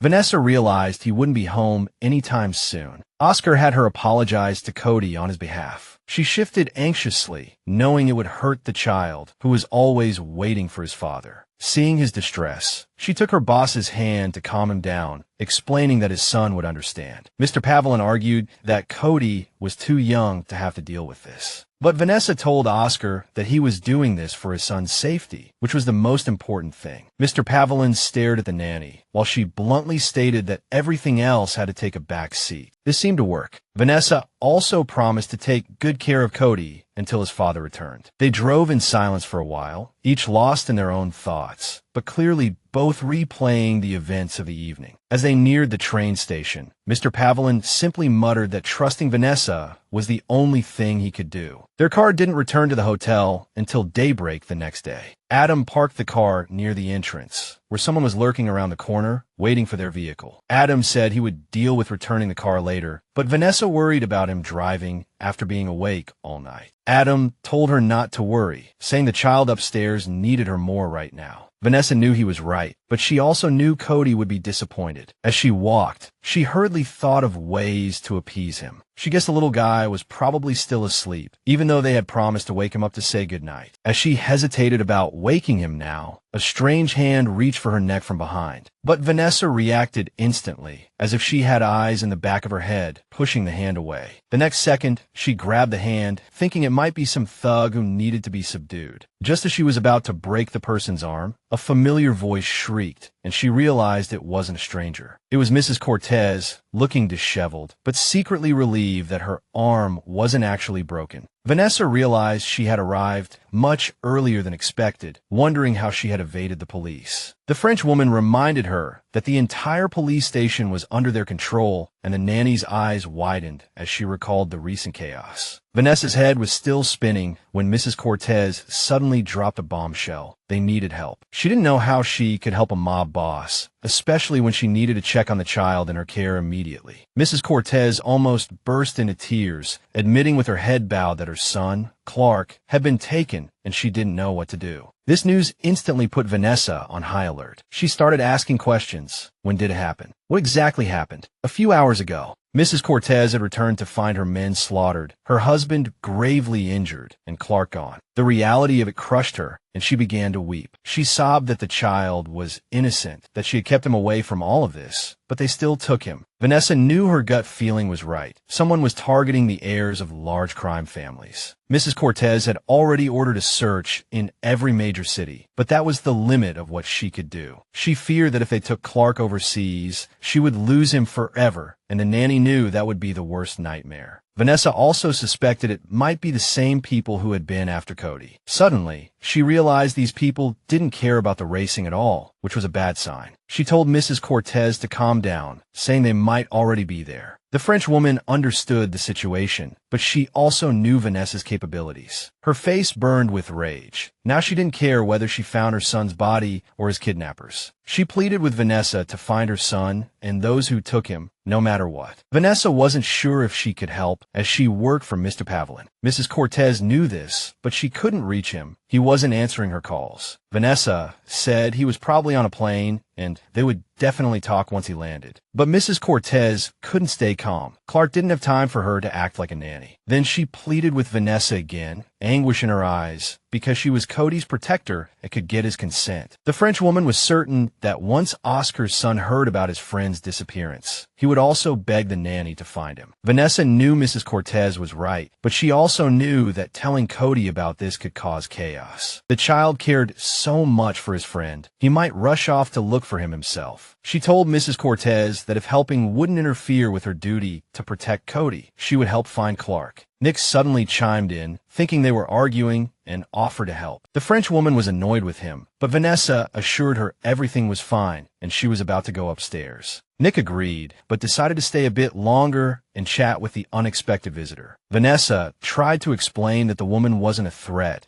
but he insisted on the nanny going upstairs and persuading her to leave as soon as possible. He said that Cody was waiting anxiously and she shouldn't linger. The child was still awake, huddled by the window, wrapped in a blanket, waiting for his dad and the nanny to return. Too much time had passed, and he was genuinely starting to worry. They should have been home already. He clutched a small duckling in his hand, which calmed him slightly, but Cody knew something was wrong. Suddenly, he heard footsteps in the hallway. At first, he thought it was his dad, but something fell off. The child rushed to the door, his blanket falling on the way, and he heard hushed voices. Cody pressed his ear against the door, trying to make out the adults' conversation, confirming it wasn't his imagination. Vanessa was in the hallway, explaining to Anna that Mr. Pavlin had rushed to Albuquerque at Don Johnny's request. Hearing this, Cody realized his suspicions were correct. Something bad must have happened. The nanny asked how the child was doing, and Anna assured her that everything was fine. No one had visited or left all evening. Vanessa was relieved to hear that the child was safe, but her colleague noticed she was hiding something. The nanny then admitted she was worried about Clark, and hearing this, Cody grew even more anxious. He realized something terrible must have happened to his friend. In his panic, he dropped the duckling on the floor. Overwhelmed, he continued eavesdropping, hoping his fears were misplaced. Vanessa confessed that Mrs. Cortez's son had been kidnapped while they were in the meeting. Anna pointed out that this was the second kidnapping attempt targeting the children of major crime families in recent months. The nanny quickly changed her clothes and revealed that it was actually the third. Ivanova's granddaughter had been killed last night. This worried Anna, who hoped it wasn't the dark-haired girl. Vanessa found the thought absurd. She was more worried about how to tell Cody, his best friend, as it would devastate him. Anna suggested the nanny get some rest, even though she only had a few hours to gather more information. But Vanessa refused, saying she had too much to do to trade it for sleep. She decided to check on Cody first and headed toward his room. The child, realizing he was about to be caught eavesdropping, quickly ran back to his bed. By the time Vanessa opened the door, he was already under the covers, lying motionless. The nanny sensed something was amiss and decided to use her nanny senses to examine every detail. From the corner of her eye, she spotted a blanket by the window, which looked suspicious. She also noticed a small duckling lying near the door, further confirming her suspicions. To be sure, she listened to Cody's breathing, which was deep but not very loud. But Vanessa knew the child wasn't asleep. He was pretending and most likely had heard everything. She didn't scold him. Instead, she walked over to the bed and asked him how much of their conversation he had overheard. Cody didn't answer, seemingly afraid, but he couldn't hold back his tears, which had already welled up in his eyes. Then he couldn't contain himself any longer and threw himself at the nanny, who began to comfort him, promising that they would find his friend. But the child couldn't believe it, breaking down, convinced his best friend would never return. Vanessa wanted to assure him that wouldn't happen, but she wasn't sure herself. She simply explained that they didn't know anything yet and needed to wait for things to become clearer. But Cody started shouting that missing people never come back, and the nanny understood why he was so certain. The child kept crying, not understanding why the people he cared about always disappeared. Vanessa held him tightly, trying to calm him down, his crying saddening her as well. She also knew that if they didn't find Clark, the child wouldn't recover easily. But wherever Clark was now, they needed to calm down first. And Cody needed to know what happened to his mother. She resolved to figure it out before this job was over, even if it was the last thing she did. Vanessa made a promise to herself. She had to find out what had happened to Emmeline Pavelin. A short while later, Mr. Pavelin, already on his way to baggage claim, decided to call the nanny. He first inquired about his son, and she truthfully replied that the child was right beside her, already asleep. Oscar asked Vanessa to look after him and admitted he had already heard from Mrs. Cortez. She admitted Mrs. Cortez had already asked for her help, and now the nanny was asking her boss for permission. But her boss told her not to insult him or herself, as he was quite certain she had already started investigating. She hesitated. Mr. Pavelin was absolutely right, but she wasn't sure if she should admit it. Vanessa explained that she had to ask because she had to take the case. She needed to keep her distance from Cody, but if she did, he would be exposed to danger, and she might not be able to protect him. Oscar countered that it was too late to say that now. If they couldn't find Clark, he couldn't imagine what would become of his son. She confirmed his fears, saying Cody would fall apart. It would be a nightmare for him. Mr. Pavelin didn't argue, simply telling her to do what she did best. He gave her full freedom to take any necessary action, which actually made Vanessa smile, because she already had an idea. Just then, her laptop pinged. No matches found under the search parameters.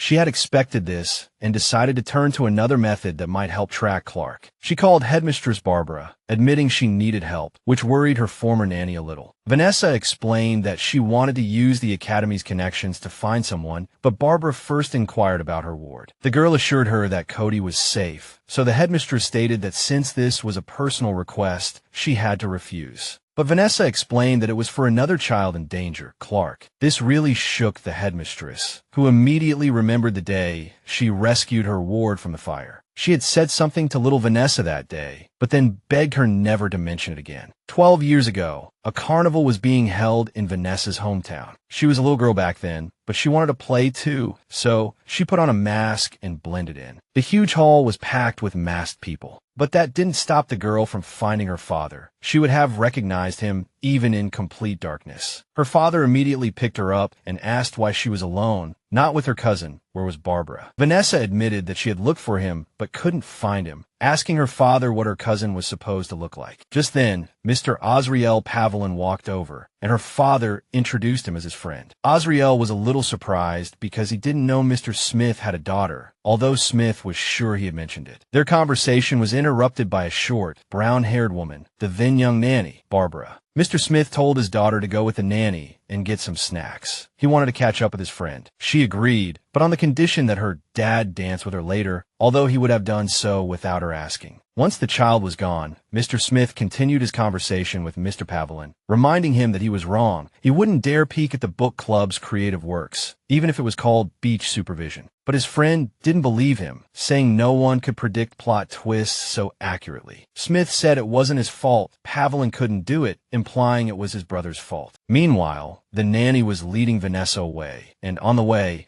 she almost bumped into a boy who didn't even notice her. She was intrigued. He had nice hair and wore a very cool mask. The boy was Oscar, who had just heard from his mother that his father was looking for him and hurried over. Azriel was making Mr. Smith promise never to make that mistake again. Afterward, Smith said goodbye to his friend, saying he had to go because he promised his daughter a dance. Mr. Pavelin asked his son what he thought of the man, and his son said he seemed all right. Azriel agreed with the assessment, but leaned in close and whispered to his son to remember what the traitor looked like. Young Oscar always listened to his father, but watching Mr. Smith dance with the girl, he couldn't believe he was a bad guy. But that smile was just another mask, like a nut. You never know what's inside until you crack it open. His father taught Oscar never to trust anyone, not to be fooled by their appearance. Appearances are always deceiving. Oscar promised to remember his father's advice, but his gaze kept drifting back to the red-haired girl. Fast forward a bit, Vanessa was already studying at a top nanny academy, the location of which was kept secret. It was the dead of winter, Christmas was approaching, and she missed her parents constantly, but she had a boisterous group of friends who burst in gossiping about a guest who had just arrived. Seeing two little whirlwinds barreling towards her, Vanessa jumped back, and they crashed in her bed in a heap, but that didn't slow them down one bit. One of them cheered that it was a super-duper star client. Then she grabbed Vanessa like a rag doll and pressed her face against the window to look. Below, Vanessa saw Mrs. Grandy touring. She would soon need a nanny. Her friends bet that she would talk to Vanessa, but Vanessa didn't believe it. Graduation felt so far, far away. The youngest of the trio still hoped Mrs. Grandy would come up. Come on, she had a baby with her. So she flung open the window and yelled down to Mrs. Grandy to show them the baby, which flustered Barbara a bit, but Mrs. Grandy decided to play along good-naturedly, reaching for the stroller. Then poof, no more baby, the infant was gone. Barbara immediately issued a code pink over the intercom, baby missing. Vanessa, ever quick-witted, ordered her squad to split up and find the little one. At that moment, she decided to check the security footage, starting with the courtyard camera. But as soon as she opened the hallway door, she saw the crawling child and immediately shouted to the others. She found him. The child, though small, crawled remarkably fast. Vanessa immediately gave chase. Of course, she was faster, and in the blink of an eye, she scooped up the pouting child in her arms. He wanted to cause trouble, so he spat out the carrot he had just eaten as revenge, but Vanessa didn't mind. She held him tighter, ready to return him to his mother. After a few steps, she encountered a strange woman who tried to take the child. The woman, with an angry expression, demanded she hand him over, saying she could take over the care. Vanessa immediately questioned her identity. The woman impatiently claimed to be the child's nanny, but Vanessa didn't believe her and decided to keep holding the screaming child until his mother arrived. She also worried about his digestion, despite the nanny insisting she had only given him his usual formula, as he shouldn't have anything else. The woman demanded the child back once more. Vanessa's friends appeared, cheering that she had found the missing child. When the nanny reached for the child, Vanessa recoiled, yelling that she was a kidnapper. The girls surrounded the woman, who realized they were about to attack. She tried to explain, but didn't have a chance. The girls pounced, pinning her to the ground and holding her firmly. Meanwhile, Vanessa, clutching the child tightly, ran in the opposite direction, determined to save him. At the front door, she saw Barbara and Mrs. Grandy walking in and, as if performing a sacred ritual, handed the child over to them. The exasperated mother snatched the child, scolding him for running off again, only to be vomited on. The lady, quite displeased, pulled him aside and started yelling loudly for his nanny. Vanessa realized then that the woman was indeed the nanny and felt terrible. Barbara sensed something was wrong, just as her friends proudly announced the threat had been neutralized. Mrs. Grandy, seeing the mess, panicked, saying the nanny's brother was a lawyer and demanded her immediate release. Vanessa quickly apologized, saying she thought the woman was trying to kidnap the child. The woman was completely bewildered as to why. She argued that the nanny didn't even know the child could eat solid food yet, then realized it was the mother who had done it. She shrieked that she had warned her not to give him roasted sweet potatoes. By now the nanny had been released and, having had enough, ran off shouting that she quit. Barbara interjected, offering to help them find new staff. If things escalated legally, she told Vanessa this should teach her not to jump to conclusions about kidnapping. Vanessa admitted her mistake, but immediately boasted that she could handle a real kidnapping. Meanwhile, little Oscar Pavlin was preparing for an operation, his first time leading one. His dad was helping him get ready, reminding him not to get carried away. Azriel was busy cooking in the kitchen, chatting with his son, when footsteps echoed in the hallway.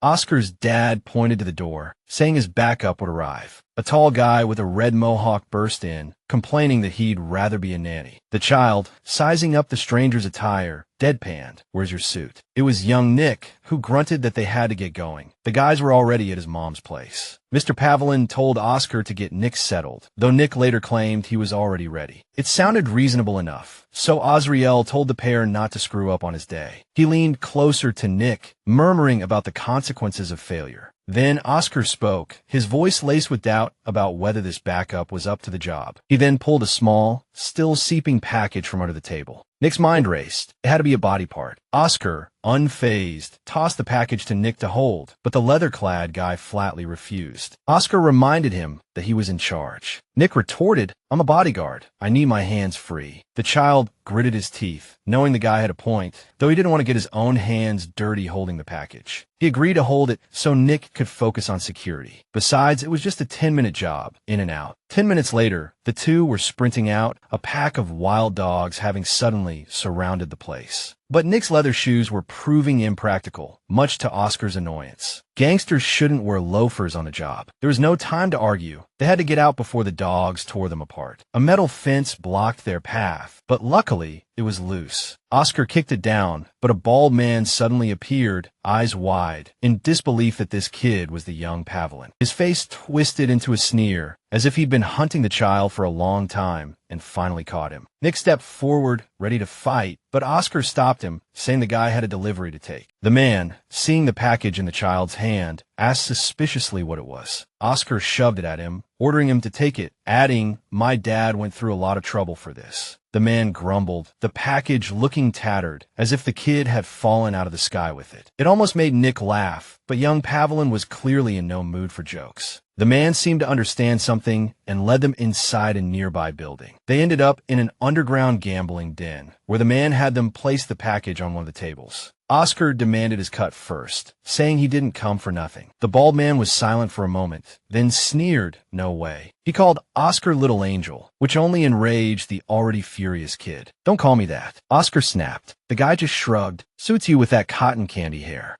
Nick could tell by Oscar's expression that he was plotting something. "Shut up," Oscar hissed, pulling out a switchblade and flicking it open, ready to take matters into his own hands. He lunged at the man, the knife aimed at his face, as if to gouge out his eyes. But the bald guy caught Oscar's wrist, sneering, "Without your old man, you're nothing." The man was about to retaliate when Nick jumped in, slamming his right elbow into the man's gut and taking down a few more goons. The others started yelling for backup, ready to subdue the young boss. Nick knew what to do. It was time to retreat. "Let's go, Oscar," he directed. Minutes later, they were blocks away, laughing like they'd just escaped a bloodbath. But it wasn't over. The pack of wolves was howling after them. Oscar suddenly remembered, "Need that knife. Nick, I don't even have a knife." Oscar smacked his forehead in frustration. Turning a corner, Oscar spotted another set of iron gates and had a flash of inspiration. A dilapidated iron sign hung on the fence, and he hurled the blood-stained bag he was carrying at it. The bag split open, splattering blood all over both of them. Nick yelped about his new shoes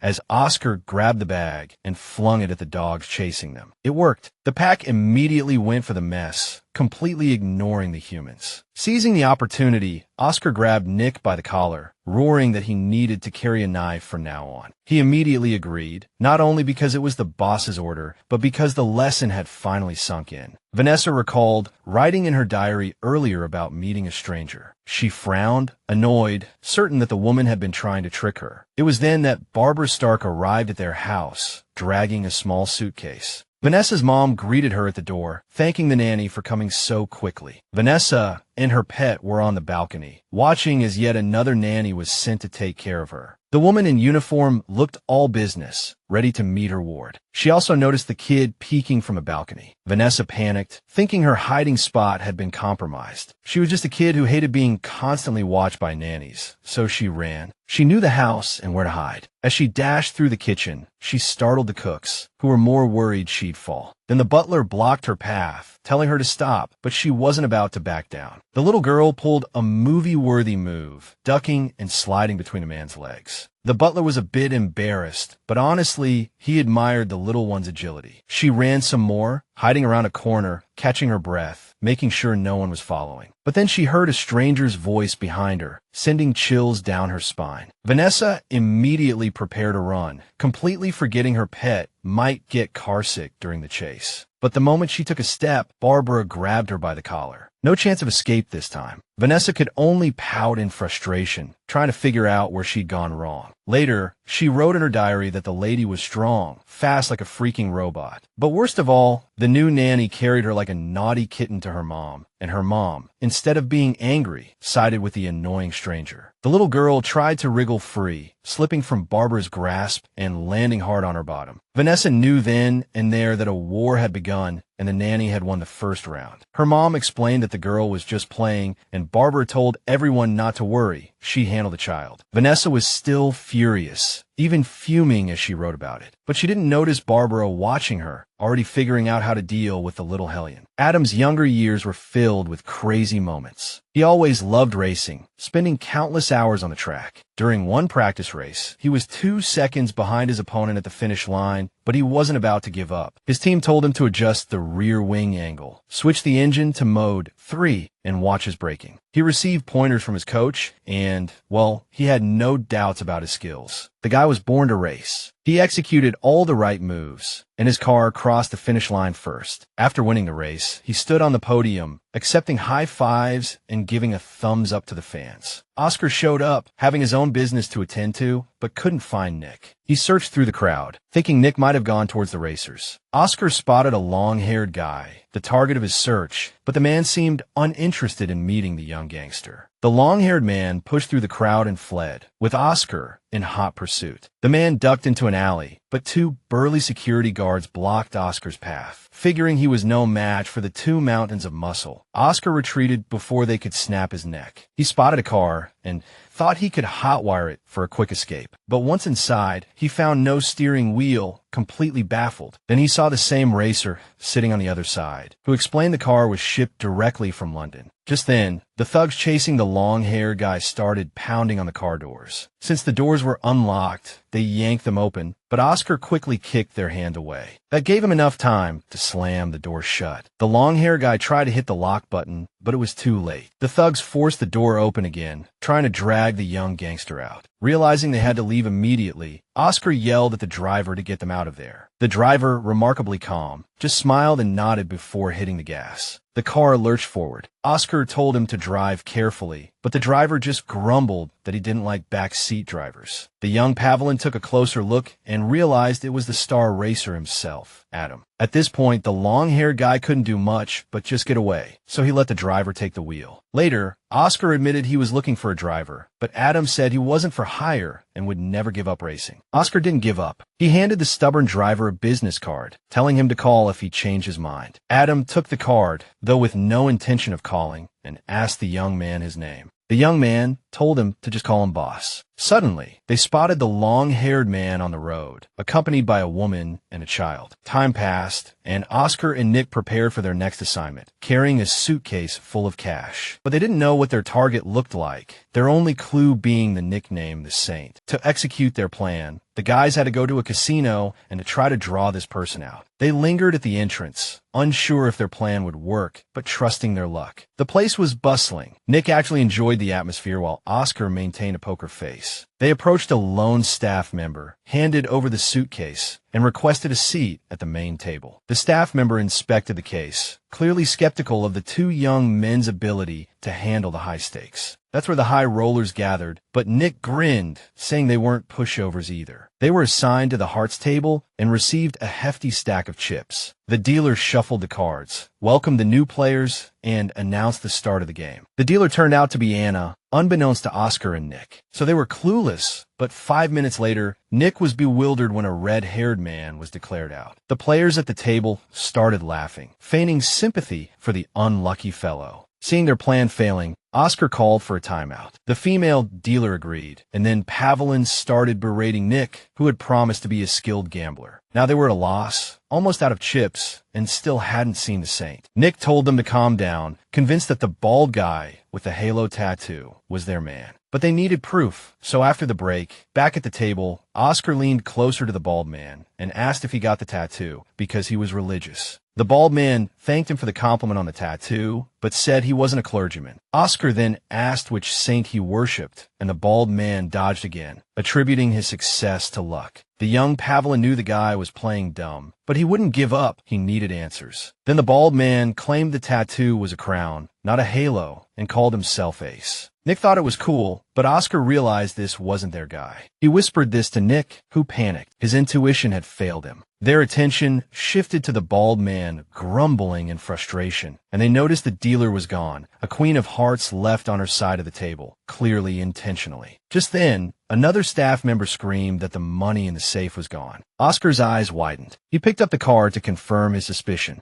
On the back was a note from Saint Anna, wishing them better luck next time. Nick was curious about the girl's identity, but Oscar didn't care, though he wanted her on their team. Meanwhile, Anna was already outside, roller skating away from the place, putting distance between herself and them. Their story would have ended there, had it not been for the maid, Julia, who decided to confess her feelings to her crush. As she was writing the love letter, Mrs. Kenneth walked in and asked what she was doing. The old lady assumed the young woman was daydreaming again. Julia quickly hid the note inside the cookie jar. Then Mrs. Kenneth started lecturing her and pulled her away to help fold some blankets. As they left the kitchen, Cody was wandering aimlessly around the house and spotted the cookie jar on the table. The boy, with a sweet tooth, was about to grab a treat until he noticed something else inside. He grabbed the jar, intending to take it back to his room for a quiet snack. But his father, Oscar, suddenly appeared, snatched the jar, and explained that sweets were only allowed after dinner. This upset little Cody, who immediately started throwing a tantrum, hoping his dad would change his mind. That's when he noticed a piece of paper by his feet, the one that had fallen out of the jar. It must have slipped out when Oscar took it. At first, he thought it was some kind of secret spy message, so he leaned in for a closer look. But the letter said, "From your humble servant," which Cody found particularly odd. Then it dawned on him that this wasn't about spies, but just a regular love letter. He immediately dropped the note, but still wondered who it was for. Since it was from a servant, Cody guessed it was for his father. Deciding to do the right thing, the boy took the note to his father's study, placed it on the desk, and left. Cody panicked when he heard his father's voice, thinking he'd been caught, but Oscar just walked by, saw his son, and said Vanessa was looking for him. Cody then dashed past Mr. Pavlin. He sat at his desk, grabbed some snacks, and noticed the folded piece of paper. Curiosity got the better of him, and he opened it, almost choking on his cookie as he read the contents. Receiving a love letter out of the blue was shocking, and even stranger was that it was from servant. All his staff had been working for him for a long time, and he knew them well, except for the new girl, Vanessa. Mr. Pavlin guessed it was from her, but something still felt off. He remembered seeing Cody leaving his study. Perhaps the boy was playing a prank. But he knew his son well. Cody wouldn't risk something like this, so it must have been from one of the staff. Just then, there was a knock, and the nanny's voice called out. Oscar hurriedly stuffed the note under the desk. The door opened, and the girl's confused face appeared. She had been looking for Cody. Oscar tried to remain calm, but almost choked again when he saw Vanessa. The oblivious nanny explained that Cody might have gotten his clothes dirty while drawing with chalk, so she wanted to find him before Mrs. Kenneth noticed, or she would surely be furious. She walked into the office calling for the boy and spotted a letter on the floor. She picked it up, guessing it had fallen from Oscar's desk, but he immediately denied having anything to do with it. Her eyes fell on the text, and her expression immediately turned serious. Mr. Pavelin looked like he was about to melt on the spot, but Vanessa smiled, realizing it was just an office romance, and she was happy for the writer who finally found the courage. She was glad the writer finally made the move. She showed the letter to her boss, pointing out the feminine handwriting and the tone of the letter. Judging by the wording and sentence structure, it was definitely a confession from a servant. The mystery was solved. Julia had finally worked up the courage to confess her feelings to Antonio, the security guard. The nanny mentioned they had been flirting for weeks, much to Oscar's surprise. How the letter ended up there was unclear, but Vanessa was determined to deliver it to the recipient. She told Mr. Pavelin to keep it a secret and hurried off to complete her little mission. Oscar agreed. He was good at keeping secrets, but for some reason, he still felt inexplicably annoyed. It was all very amusing, even a little funny, but suddenly something was bothering him. He worried that when Antonio received the letter, he might think it was from the nanny, even though he knew she was just delivering it. Let's rewind the events. Ever since the Russian girl was poisoned at the private party, Ivanov's grandmother was furious, wanting to know who dared threaten her granddaughter's life. She vowed to hunt down the culprits and punish them severely, no matter the cost. Oscar later confessed to Vanessa that his uncle had warned him about attending that event. Pavelin worried that Ivanov's grandmother's investigation might expose who was involved in the murder. They were trapped there, but managed to escape, while Ivanov himself was preparing to evacuate by helicopter. Ivanov discovered the identity of the runaway and swore to himself that he would make the Pavelin family pay for their actions. Later, there was a turn of events. Mrs. Cortez's son was kidnapped, and in her despair, she turned to Vanessa for help. The French woman cried that her child knew nothing and was innocent. She had always kept him away from these matters. But that day, Vanessa realized that someone was hunting the heirs of the major crime families. Uncle Johnny, the head of the family, assured Oscar that they were not involved and told his nephew to stay out of it. But Oscar continued to investigate. Johnny worried that Oscar would make a bigger mistake. Following this, the Godfather ordered his nephew to leave immediately for Albuquerque, leaving his men behind. Vanessa supported Mr. Pavelin's decision, assuring him it was the right choice. It was for Cody's safety, but Oscar was still worried. He wanted the best for his child, but things weren't going his way. The nanny's words made sense, especially since he had always trusted her completely. Mr. Pavelin agreed to follow the girl's advice.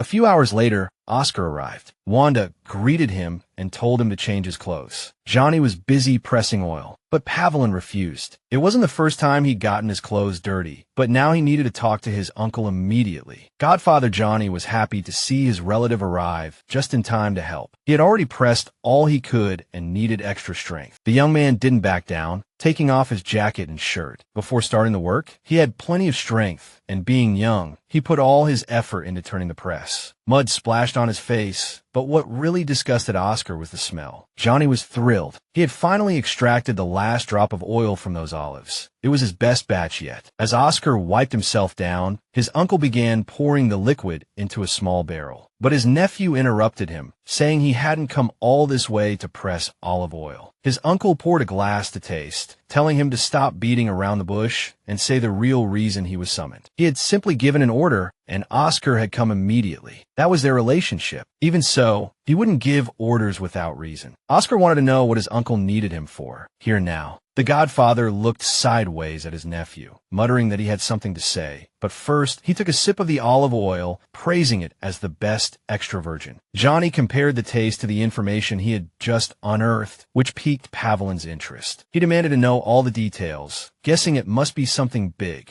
Johnny continued to hint, and Oscar understood. It was about the murder of the Godfather's granddaughter. Now he knew there was someone behind it all. Johnny confirmed that Kyle had finally spilled the beans. The godfather could name the traitor, but first, he wanted an answer from his nephew. For some reason, he wanted to know why Oscar had gone to Verona and hadn't said a word about it. Oscar explained that his mother had begged him to visit, and he had been in the vicinity, so he couldn't refuse. Then, with suspicion, the old man began questioning what Mrs. Pavelin wanted. Oscar reported that she wanted to see Cody, believing there was something wrong with the way he was being raised. Remembering his grandson, Johnny suggested bringing the child to him so he could see for himself how things were done. Oscar was taken aback. He had been trying to keep his son away from all this. Now he had to carefully explain this to the godfather. He said Cody was too young, but his uncle wouldn't accept it, insisting on starting early so the boy wouldn't grow up to be a coward. He also reminded him that Oscar had joined the organization at a young age, and hadn't it turned out well. Pavelin finally erupted, declaring that he would raise his son himself, reminding them that this was what they had agreed upon. Johnny didn't argue, but clarified that this was only if Oscar never forgot why he was raising him. A few seconds of silence stretched between them, their angry gazes making the air thicker. Pavelin retorted, what was the point of raising his son if he was going to be taken out tomorrow? Then he demanded to know the name of the killer. Johnny relented. After all, the boy had come all this way to find out. But he didn't understand why it was so important to Oscar, as if their men weren't good at keeping conversations private. Then he gave Oscar a piece of advice as the future Pavelin godfather. If you want quality, don't trust the label, do it yourself. Oscar didn't understand, so he asked his uncle to explain what he meant. Johnny put his hand on his shoulder and began to say that this concerned their dynasty, especially Cody. He didn't ask for blind trust, calling over the doctor, who was dragging something. She threw a half-dead man on the floor, and Johnny told Oscar to get the information directly from the prisoner. The guy was barely breathing, but the godfather kicked him in the stomach and roared, "Look me in the eyes when I'm talking to you." This was Kyle, glancing at Mr. Pavelin, practically begging for mercy with his eyes. Hours later, Oscar stood on the bridge, staring at the water, lost in thought about his business. Then Simon approached, fiddling with his tablet, reporting that the tickets were booked, and even took the initiative to send the ticket information to Mr. Pavelin's device. Oscar sarcastically remarked that Simon had become an excellent travel agent, but the latter just smiled. Oscar added that such flattery wouldn't work even after he became godfather, but Simon considered himself irreplaceable. Mr. Pavelin didn't want to argue anymore, wished him good luck, and turned to leave. But then Simon suddenly mentioned his assistant, Vanessa Smith, which made the mob boss stop in his tracks. Oscar expected a threat, but Simon said someone had erased all of her past. Simon felt he could have done better, and although he hadn't found anything yet, he had his suspicions. Realizing the arrogant fellow had no real proof, Oscar told him not to waste his time and get back to work. Simon boldly declared that if Pavelin was covering for Smith, the consequences would be dire. Oscar, enraged, grabbed the arrogant man by the collar, demanding he report anything suspicious immediately. He tightened his grip, warning that if he couldn't do that, he shouldn't waste any more of his time. As he shoved Simon away, the younger man realized this guy wouldn't let just anyone protect his son. He knew Mr. Pavelin well, and now he was absolutely certain. Oscar probably already knew Vanessa wasn't hiding anything, but he was playing it cool, pretending everything was perfect. Meanwhile, Vanessa replayed her conversation with Mr. Pavelin in her mind, which had just taken place. She even remembered how casually he had looked at her, as if they were just ordinary friends. He had told her to take the initiative, but only now was she beginning to understand what he really meant. She even tried to imagine what would happen if she acted on her thoughts right now. Little Cody sobbed in her arms, afraid his friend wouldn't come back. Vanessa held him tight, trying to soothe him, promising that everything would be all right, even though she feared she might be wrong. Because if Clark couldn't be found, it would be a devastating blow to the child in her care. But she wasn't going to give up, not when this child needed to know what had happened to his mother. She promised herself that even if it was the last thing she did, she would get to the bottom of it. Her work wasn't finished. Vanessa had to find out what had happened to Emmeline Pavelin. She remembered Barbara refusing to help, even though it was a matter of principle. But when she mentioned it was for a missing child named Clark, she noticed Barbara's breathing change. The child was in danger and needed help, but Barbara made Vanessa promise to keep it a secret. The nanny's thoughts raced until Cody finally fell asleep and she settled him in bed. Then she began searching for any information, Anna helping to contact everyone who might be useful. But when they discovered that all the security footage from the Corte estate had been destroyed, Vanessa broke down. They obtained some footage from cameras in neighboring areas, but the nanny wasn't sure if Clark's car was on it. Anna pointed out that the kidnappers wouldn't risk breaking the rules and being caught on camera. But Vanessa was intrigued by the idea of accessing satellite data, until Nick chimed in with a strange theory. He remembered Clark's nanny, Mrs. Corte, saying the kidnappers had taken her too. Vanessa confirmed the detail, but didn't see how it helped. She started going over all the information that might be useful, even though Nick didn't think she was a valuable hostage. Anna agreed, figuring with two people, the kidnappers could easily dispose of one. Vanessa couldn't understand why Josie would be targeted. It didn't make sense. Earlier, she thought they were kidnapping the heirs out of revenge, but they killed those children on the spot. The red-haired man thought the kidnappers wanted something from Mrs. Corte.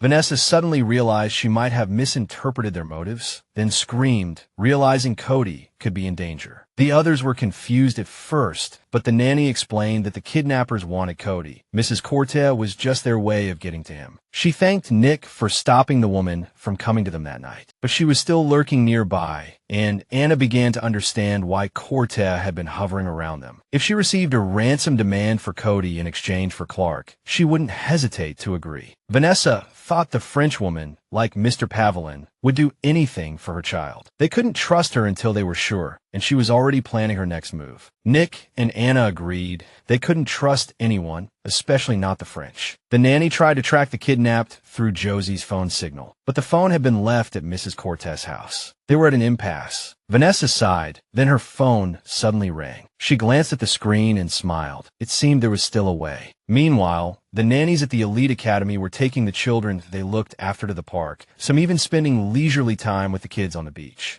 They all received a text message with Clark's photo, age, background, parents' information, and the time he was taken. Every nanny loved children and was worried about the missing boy. They all decided to help look for him. Vanessa had just issued an international alert, increasing the chances of finding Clark. All the leads were in her hands. She had to find Clark and Josie before it was too late. This wasn't just because she had promised Cody. She absolutely hated child abductions. Meanwhile, the police inspector was explaining to his superior that he had acted on an anonymous tip-off when he conducted the raid. But his superior was furious that the tip-off came outside of his shift and, worse, from another jurisdiction, yet he still took action. He leaned in close, extremely annoyed, and began to interrogate his subordinate, convinced he was working for someone else. Because no other explanation made sense as to why the inspector would sabotage the operation at all costs. The man began to insist that his superior had misunderstood. His intentions were not malicious, but this only angered his superior further. You've angered a group of crime bosses with this stunt. This statement really hit the inspector. If that's the case, then we shouldn't respond to hostage situations at all. The superior believed the criminals were taking each other hostage, and that his subordinate was making a mountain out of a molehill. So the police officer reminded him of the large amount of stolen goods they found in the palace where the gang held their party. This seemed like an attempt to appease his superior, who became even more enraged. Realizing there was no point arguing with this man, the inspector admitted his mistake and promised to improve. But this didn't calm his superior down. He continued to rant about young employees always messing things up, then explained that one day they would push the inspector so low he'd never see the bottom. Not wanting to continue this pointless argument, he simply added, "I told you so," before leaving. The man slumped back in his chair, sighing heavily and muttering to himself that he was ready to risk it all. He then took a drawing from his notebook, a portrait of a beautiful girl, and sat there staring intently at her likeness for a long time. Meanwhile, at the hotel where the Pavelin family was staying, the strange investigation continued. Cody and Vanessa appeared. She reported that they had considered all possibilities, but the children complained they weren't trying hard enough. They needed clues to move forward. Just then, Oscar walked in. Seeing his son's stressed expression, he blurted out, "What did I miss?" Seeing his father, the child almost burst into tears of joy,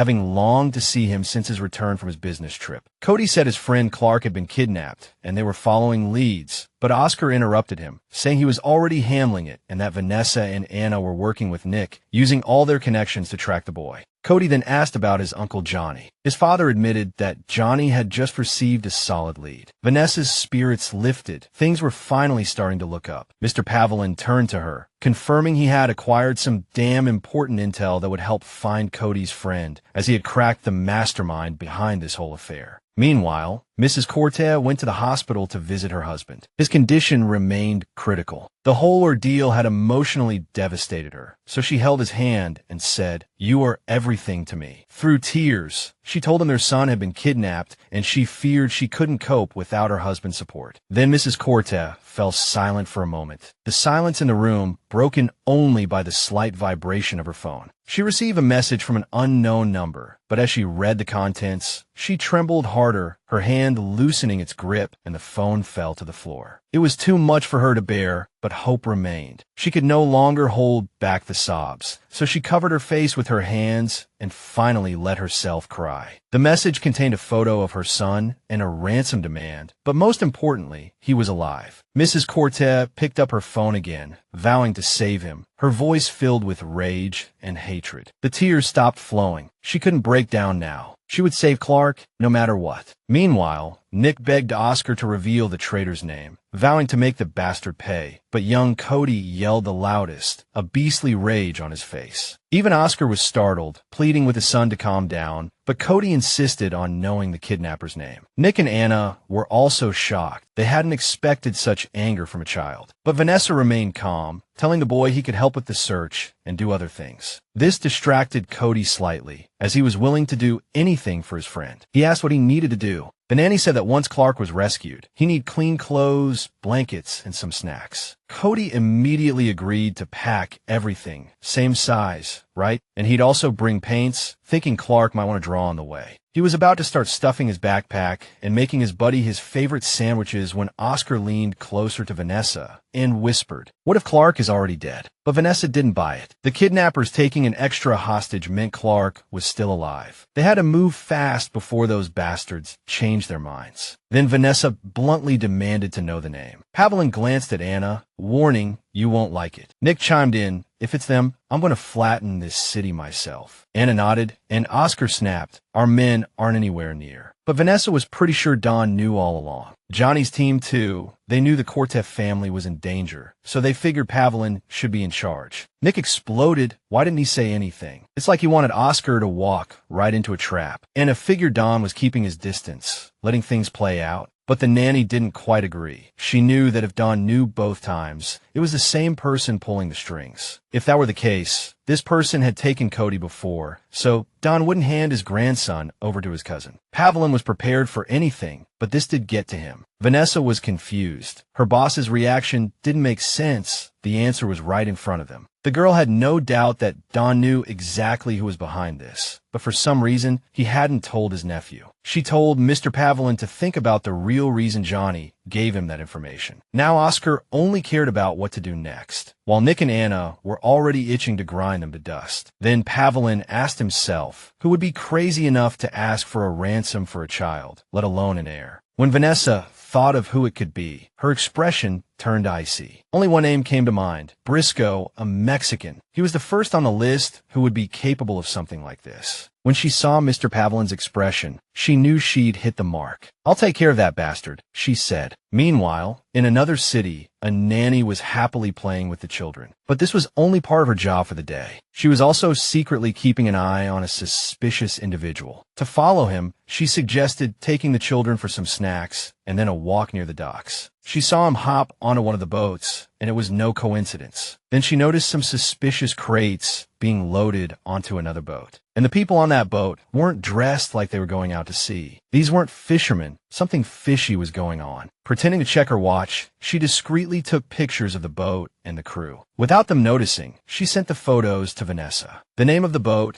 was clearly visible, crucial for the investigation. Vanessa was helping Cody pack, and the boy wanted to bring Captain Bubble. He was sure Clark would be happy to see it, but he was worried his friend would be mad they hadn't rescued him. The nanny reassured him that many people were looking after his friend, so he'd be fine. Cody kept complaining that he was his friend, and friends should protect each other. Bodyguards don't always protect you. As she tucked the toy into his backpack, Vanessa knew her little boss was truly worried about Clark. He ran back to get some Madeleines for his friend, but Vanessa reminded him they were almost out. The boy didn't see the problem. They could get fresh ones. That would be even better. The nanny couldn't argue, promising to order some from the nearest bakery immediately. Just then, she received a message from a colleague with a picture of a boat and a tip that the Mexicans were armed. She rushed to her laptop to check the information, and Cody noticed she'd found something. Vanessa typed Hunter into the search bar, mentally urging the program to hurry up. The search results showed the boat had been stolen last night and was likely still at sea. The nanny started looking for videos, and she noticed the same group loading the boat a few hours after Clark's abduction. Several figures were visible, and the nanny tried using a few filters to make the image clearer. She still couldn't make out what they were loading. It was dark, and they looked like bags. Cody guessed that Clark might be in one of the bags. Just then, Vanessa noticed one of the bags moving. As the bag was lifted, even through the blurry outline, Vanessa recognized Clark's nanny, Jose. She told Cody, who immediately exclaimed that his buddy must be on that boat too, even though they hadn't seen him. Now that they'd found Jose, they could surely track down his friend. Now they just needed to find the boat. The boy worried if his dad could do it, but the nanny told him to relax. She called Oscar, reporting that the boat had been spotted at Olympic Harbor and had left last night. With time running out, Vanessa ordered Mr. Pavelin to pack his bags and be ready to leave within the hour. He promised he wouldn't disappoint her. Mr. Pavelin knew this might be their last chance. Nick and Anna had already prepared everything in advance and only needed to grab the appropriate luggage. Meanwhile, Mrs. Cortez was discreetly observing the bald security guard at the entrance, a plan seemingly forming in her mind. He was standing not far away and almost spotted the French woman hiding in the corner, but she ducked back just in time. Clutching a listening device wrapped in a handkerchief, she was still hesitant about whether she was doing the right thing. Her heart was heavy with worry for her son. The listening device was their only hope of finding out what was happening. Her hesitation vanished. Mrs. Cortez was determined to move heaven and earth for her son, and she was ready to act. Moments later, she saw a delivery man approaching the building with a package. This was exactly who she needed. Adjusting her cloak so the collar better concealed her face, she prepared to emerge from her hiding place. As she passed the man, Mrs. Cortez pretended to bump into his shoulder accidentally, then apologized. In that instant of contact, she slipped the device into his bag. Before he could notice anything, she walked away. The man approached the bald security guard and asked him to deliver 24 macarons to young Master Cody. While they talked, Mrs. Cortez slipped back to her hiding spot, inserted her earphones, and started listening. A short while later, she heard the boy talking excitedly about the sweets, but worried if there would be enough. He pleaded for more before they left, but Vanessa assured him there were plenty. Cody was still worried he wouldn't be able to buy them in the city they were going to. Hearing the boy's cheerful voice while her own son was kidnapped almost broke Mrs. Cortez.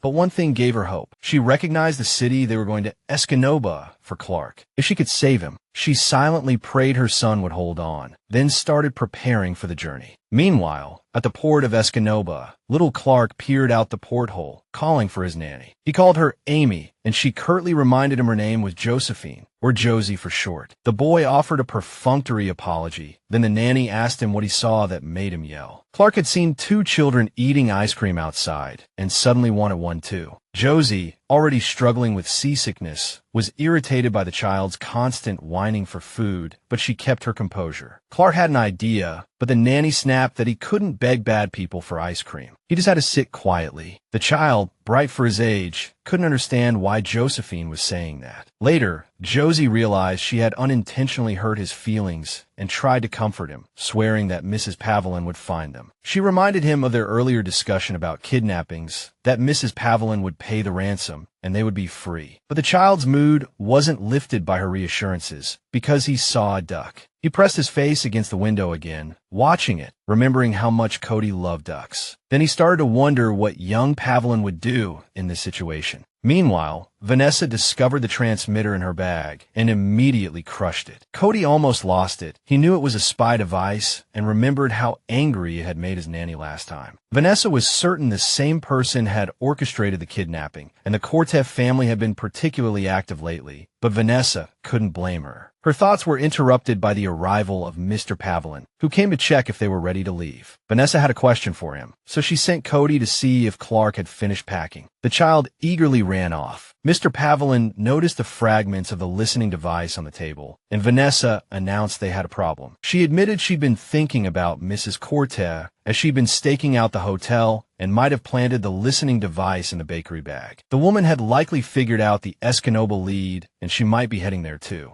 Vanessa didn't know if Mrs. Kortev would be friend or foe, so Oscar decided it would be safer for Cody to stay behind. Vanessa understood the old man's concern, but insisted they couldn't leave the boy. She wouldn't let Cody out of her sight until they found Clark, and she couldn't stay here any longer. Her informant in Escoban had uncovered some leads, and Vanessa would be the first to know if anything changed. But Oscar still didn't understand why she was always on the front lines. She told him they were safer together until they dealt with Briscoe. Oscar blurted out that she needed to protect him and Cody, then backtracked, realizing his mistake. They both knew Vanessa didn't need help protecting the boy, and Oscar felt her priorities had shifted. She was flustered, unable to explain that it wasn't about him, but unwilling to argue. She was just scared that Mr. Pavlin had a completely different understanding of safety than she did. Once calmer, Vanessa explained that she needed to be within reach, not controlled by someone else. Vanessa blushed, unsure what he meant, especially since his low voice made her skin tingle. Mr. Pavlin whispered close to her ear that he still remembered that night. The nanny blushed even harder, demanding an explanation, but Oscar was already walking towards the door, saying they would discuss it later. She wanted to argue, but couldn't get a word out. He just promised to talk after everything was over. Alone, Vanessa tried to calm herself down, but her thoughts were racing. She guessed he was referring to the night they were trapped in the biker gang's room. That conversation felt strange. She knew Oscar hadn't let it go easily back then. Then she tried to understand what he meant by who was controlling whom. Meanwhile, Josie, the nanny, was still battling seasickness, wondering why she felt so ill when the ship wasn't even moving. Clark crept up to her and asked if she could open the porthole in their cabin. He figured the bad guys were right above them, and if they opened the window, they could hear their conversation, but Josie didn't think it was a wise decision. They could get into big trouble if caught. Clark started complaining that his friend Cody would definitely know how to eavesdrop on them. Cody always had a way. Just then, another wave of nausea hit Josie, and she just wished the boat would stop rocking. She grabbed a bucket to steady her stomach, telling the kid not to stare, but he shushed her, saying he thought he heard something. Two people were talking right outside their cabin door, but they were speaking Spanish, which Clark couldn't really understand. He pressed his ear against the door, hoping to catch something important, and sure enough, he heard the name Pavlin. Clark's heart skipped a beat. That was Cody's last name, and he had a feeling his friend might be in danger. Josie, seeing the panic in Clark's eyes, started asking what the thugs were saying. He explained it was some weird Spanish. Josie also pressed her ear to the door and realized it was more like Brazilian Portuguese. She had a friend who was Brazilian. The kid hoped Josie could understand, but she wasn't fluent in that language. She did pick up on a few things, though. The gang leader was on his way, and they were preparing for a transaction. Then another kid was mentioned, and Josie realized the madam was planning something truly evil. But Josie froze when she heard that tonight was their last night in captivity. Then it dawned on her, these bastards weren't planning on letting Clark go at all. She calmly told him they couldn't wait for Madame Pavlin any longer. They had no choice but to act. Realizing things were about to come to a head, the kid admitted he had a plan and was ready to share it with Josie. Meanwhile, Mr. Pavlin, Josie, and the rest of the team were on a private jet to Escabona. Vanessa continued searching our laptop and found an online forum post. It was a global nanny network,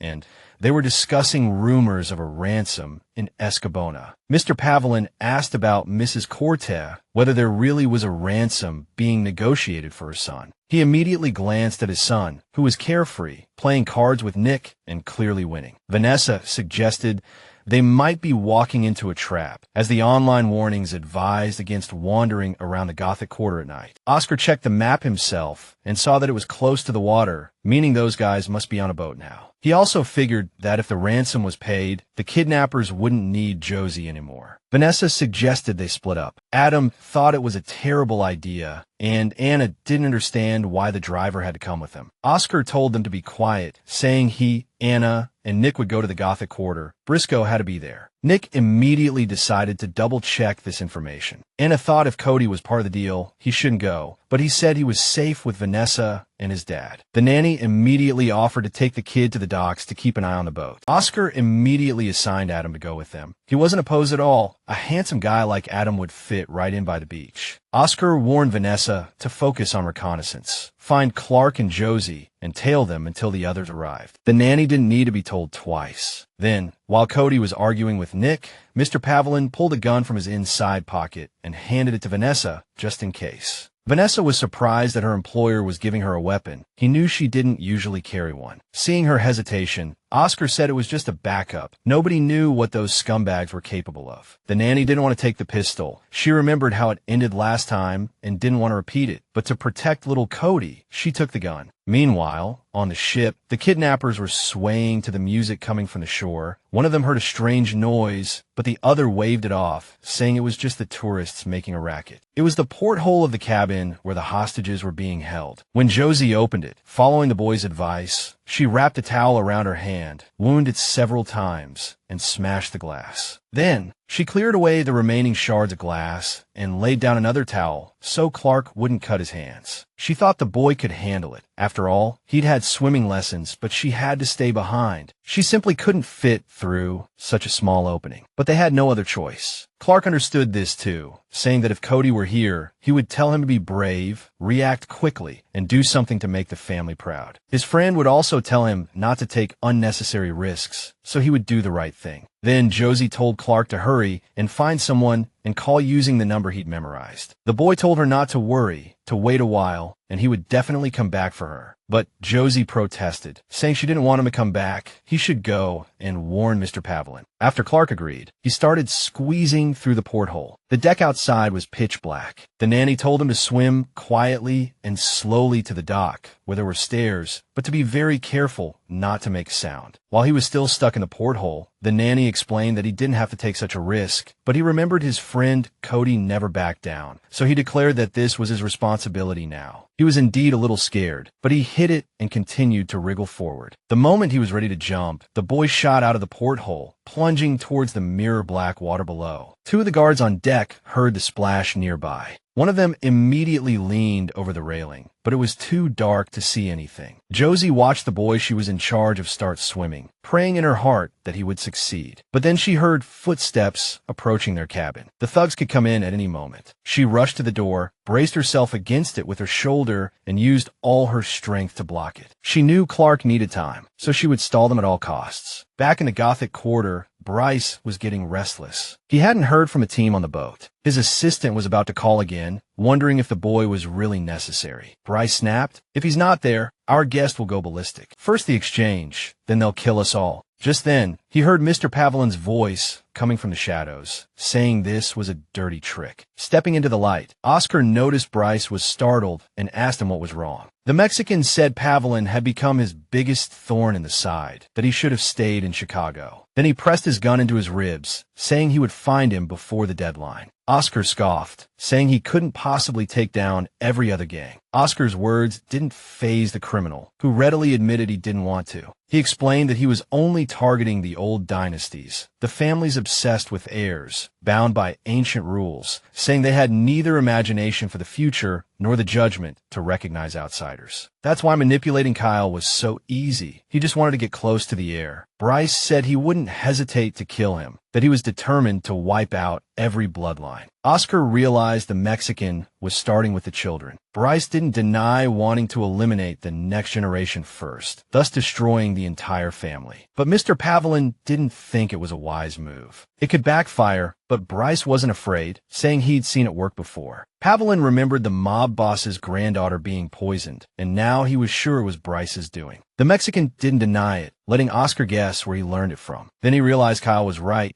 Mr. Pavlin really knew nothing. He reminded him that Oscar's father had blown up Pavlin's book without even letting him see it. Oscar still didn't understand what an old story had to do with Bryce's betrayal. The Mexican sneered, saying if he was so curious, he could ask his nanny. Meanwhile, Vanessa, Cody, and Adam reached the shore looking for the boat they needed. Cody immediately felt there were too many boats, and Adam added that it was dark and the names were almost invisible. The girl said she would try to make them out, but suddenly spotted a shadow and reached for her gun. At that very second, someone in the same uniform restrained her, saying, "I'm not your enemy." Vanessa apologized for not recognizing Lucia and asked what she was doing there. Cody kept asking where the nanny got the weapon. Lucia said the children were asleep, so she was off tonight and thought her friend might need help. She saw Cody and realized he was the child Vanessa was in charge of. Cody immediately retorted, "I'm her whole world. She doesn't need anyone else." Adam covered Cody's mouth, apologized, and asked if Lucia could tell them which boat they needed. Lucia didn't waste time explaining, choosing instead to lead the way. When they reached the boat, Adam immediately sensed something was wrong. Cody, knowing he was close to his friend, desperately wanted to rush over, but the nanny stopped him. They continued to observe as strange, low growls emanated from the boat. The driver, realizing things weren't going as planned, was furious and decided to investigate himself. He told Vanessa and Cody to stay put while he went to check things out. Cody argued, desperate to go to Clark, but the nanny held him tight, saying she couldn't risk it. Lucia pointed out that the whole crew was on the boat and offered to help, but Vanessa couldn't risk her colleague. She held Cody tighter, preventing him from slipping away. Lucia didn't back down, saying there was a nanny on board, and she felt responsible to help. Oscar realized the Mexican was trying to provoke him, but the guy knew nothing about Vanessa and his family. His assistant approached Bryce, relaying the news that no one was coming to the meeting. Not even the crew could be reached, which infuriated the boss. He had been told everything was arranged. The assistant suspected interference. As they talked, Oscar was biding his time, while Nick and Anna stealthily approached from another angle, preparing to launch a fierce attack. Bryce pointed his gun at Oscar, but first wanted to know if this was his doing. Mrs. Cott wouldn't refuse the Mexican's offer without reason, and he realized Pavlin was involved. At that moment, Mr. Pavlin realized the deal was about Cody, and his heart sank. Bryce didn't seem worried, smirking that he had found another suitable candidate. As Oscar stared down the barrel of the gun, he tried to figure out who this person was if not Mrs. Cott. Just as the Mexican was about to shoot Pavlin, shots rang out from behind. As the Mexican's men turned, Nick and Anna punched them in the face. Oscar seized the opportunity, striking Bryce's back with such force that he dropped his gun. He then grabbed the bastard's arm and slammed him to the ground, but Bryce broke free, driving his knee hard into Oscar's abdomen. The pain was intense, but Pavlin recovered quickly, just as Bryce prepared to throw a punch. But before he could, Nick appeared, slamming his elbow into Bryce's ribs. The blow sent the Mexican flying towards his car, where he was about to make his escape. But as he approached, he found all the tires slashed, and Anna pointing a gun at him, her voice ice cold. "Don't think we're stupid." Then Nick stepped forward with a knife, and Oscar, holding a phone, said, "Order your men to release the hostages." They both roared unharmed, Oscar adding sharply, "Or you'll die like a dog." Simultaneously, Nick pressed the knife to his throat. Then Mr. Pavlin also aimed his pistol at the Mexican. "Now you will know what death tastes like." Bryce just smirked, his hand darting into his pocket, grabbing a device and pressing the button. The instant he pressed it, a tremendous explosion rocked the air, and a terrifying thought simultaneously flashed through the minds of Oscar and his team.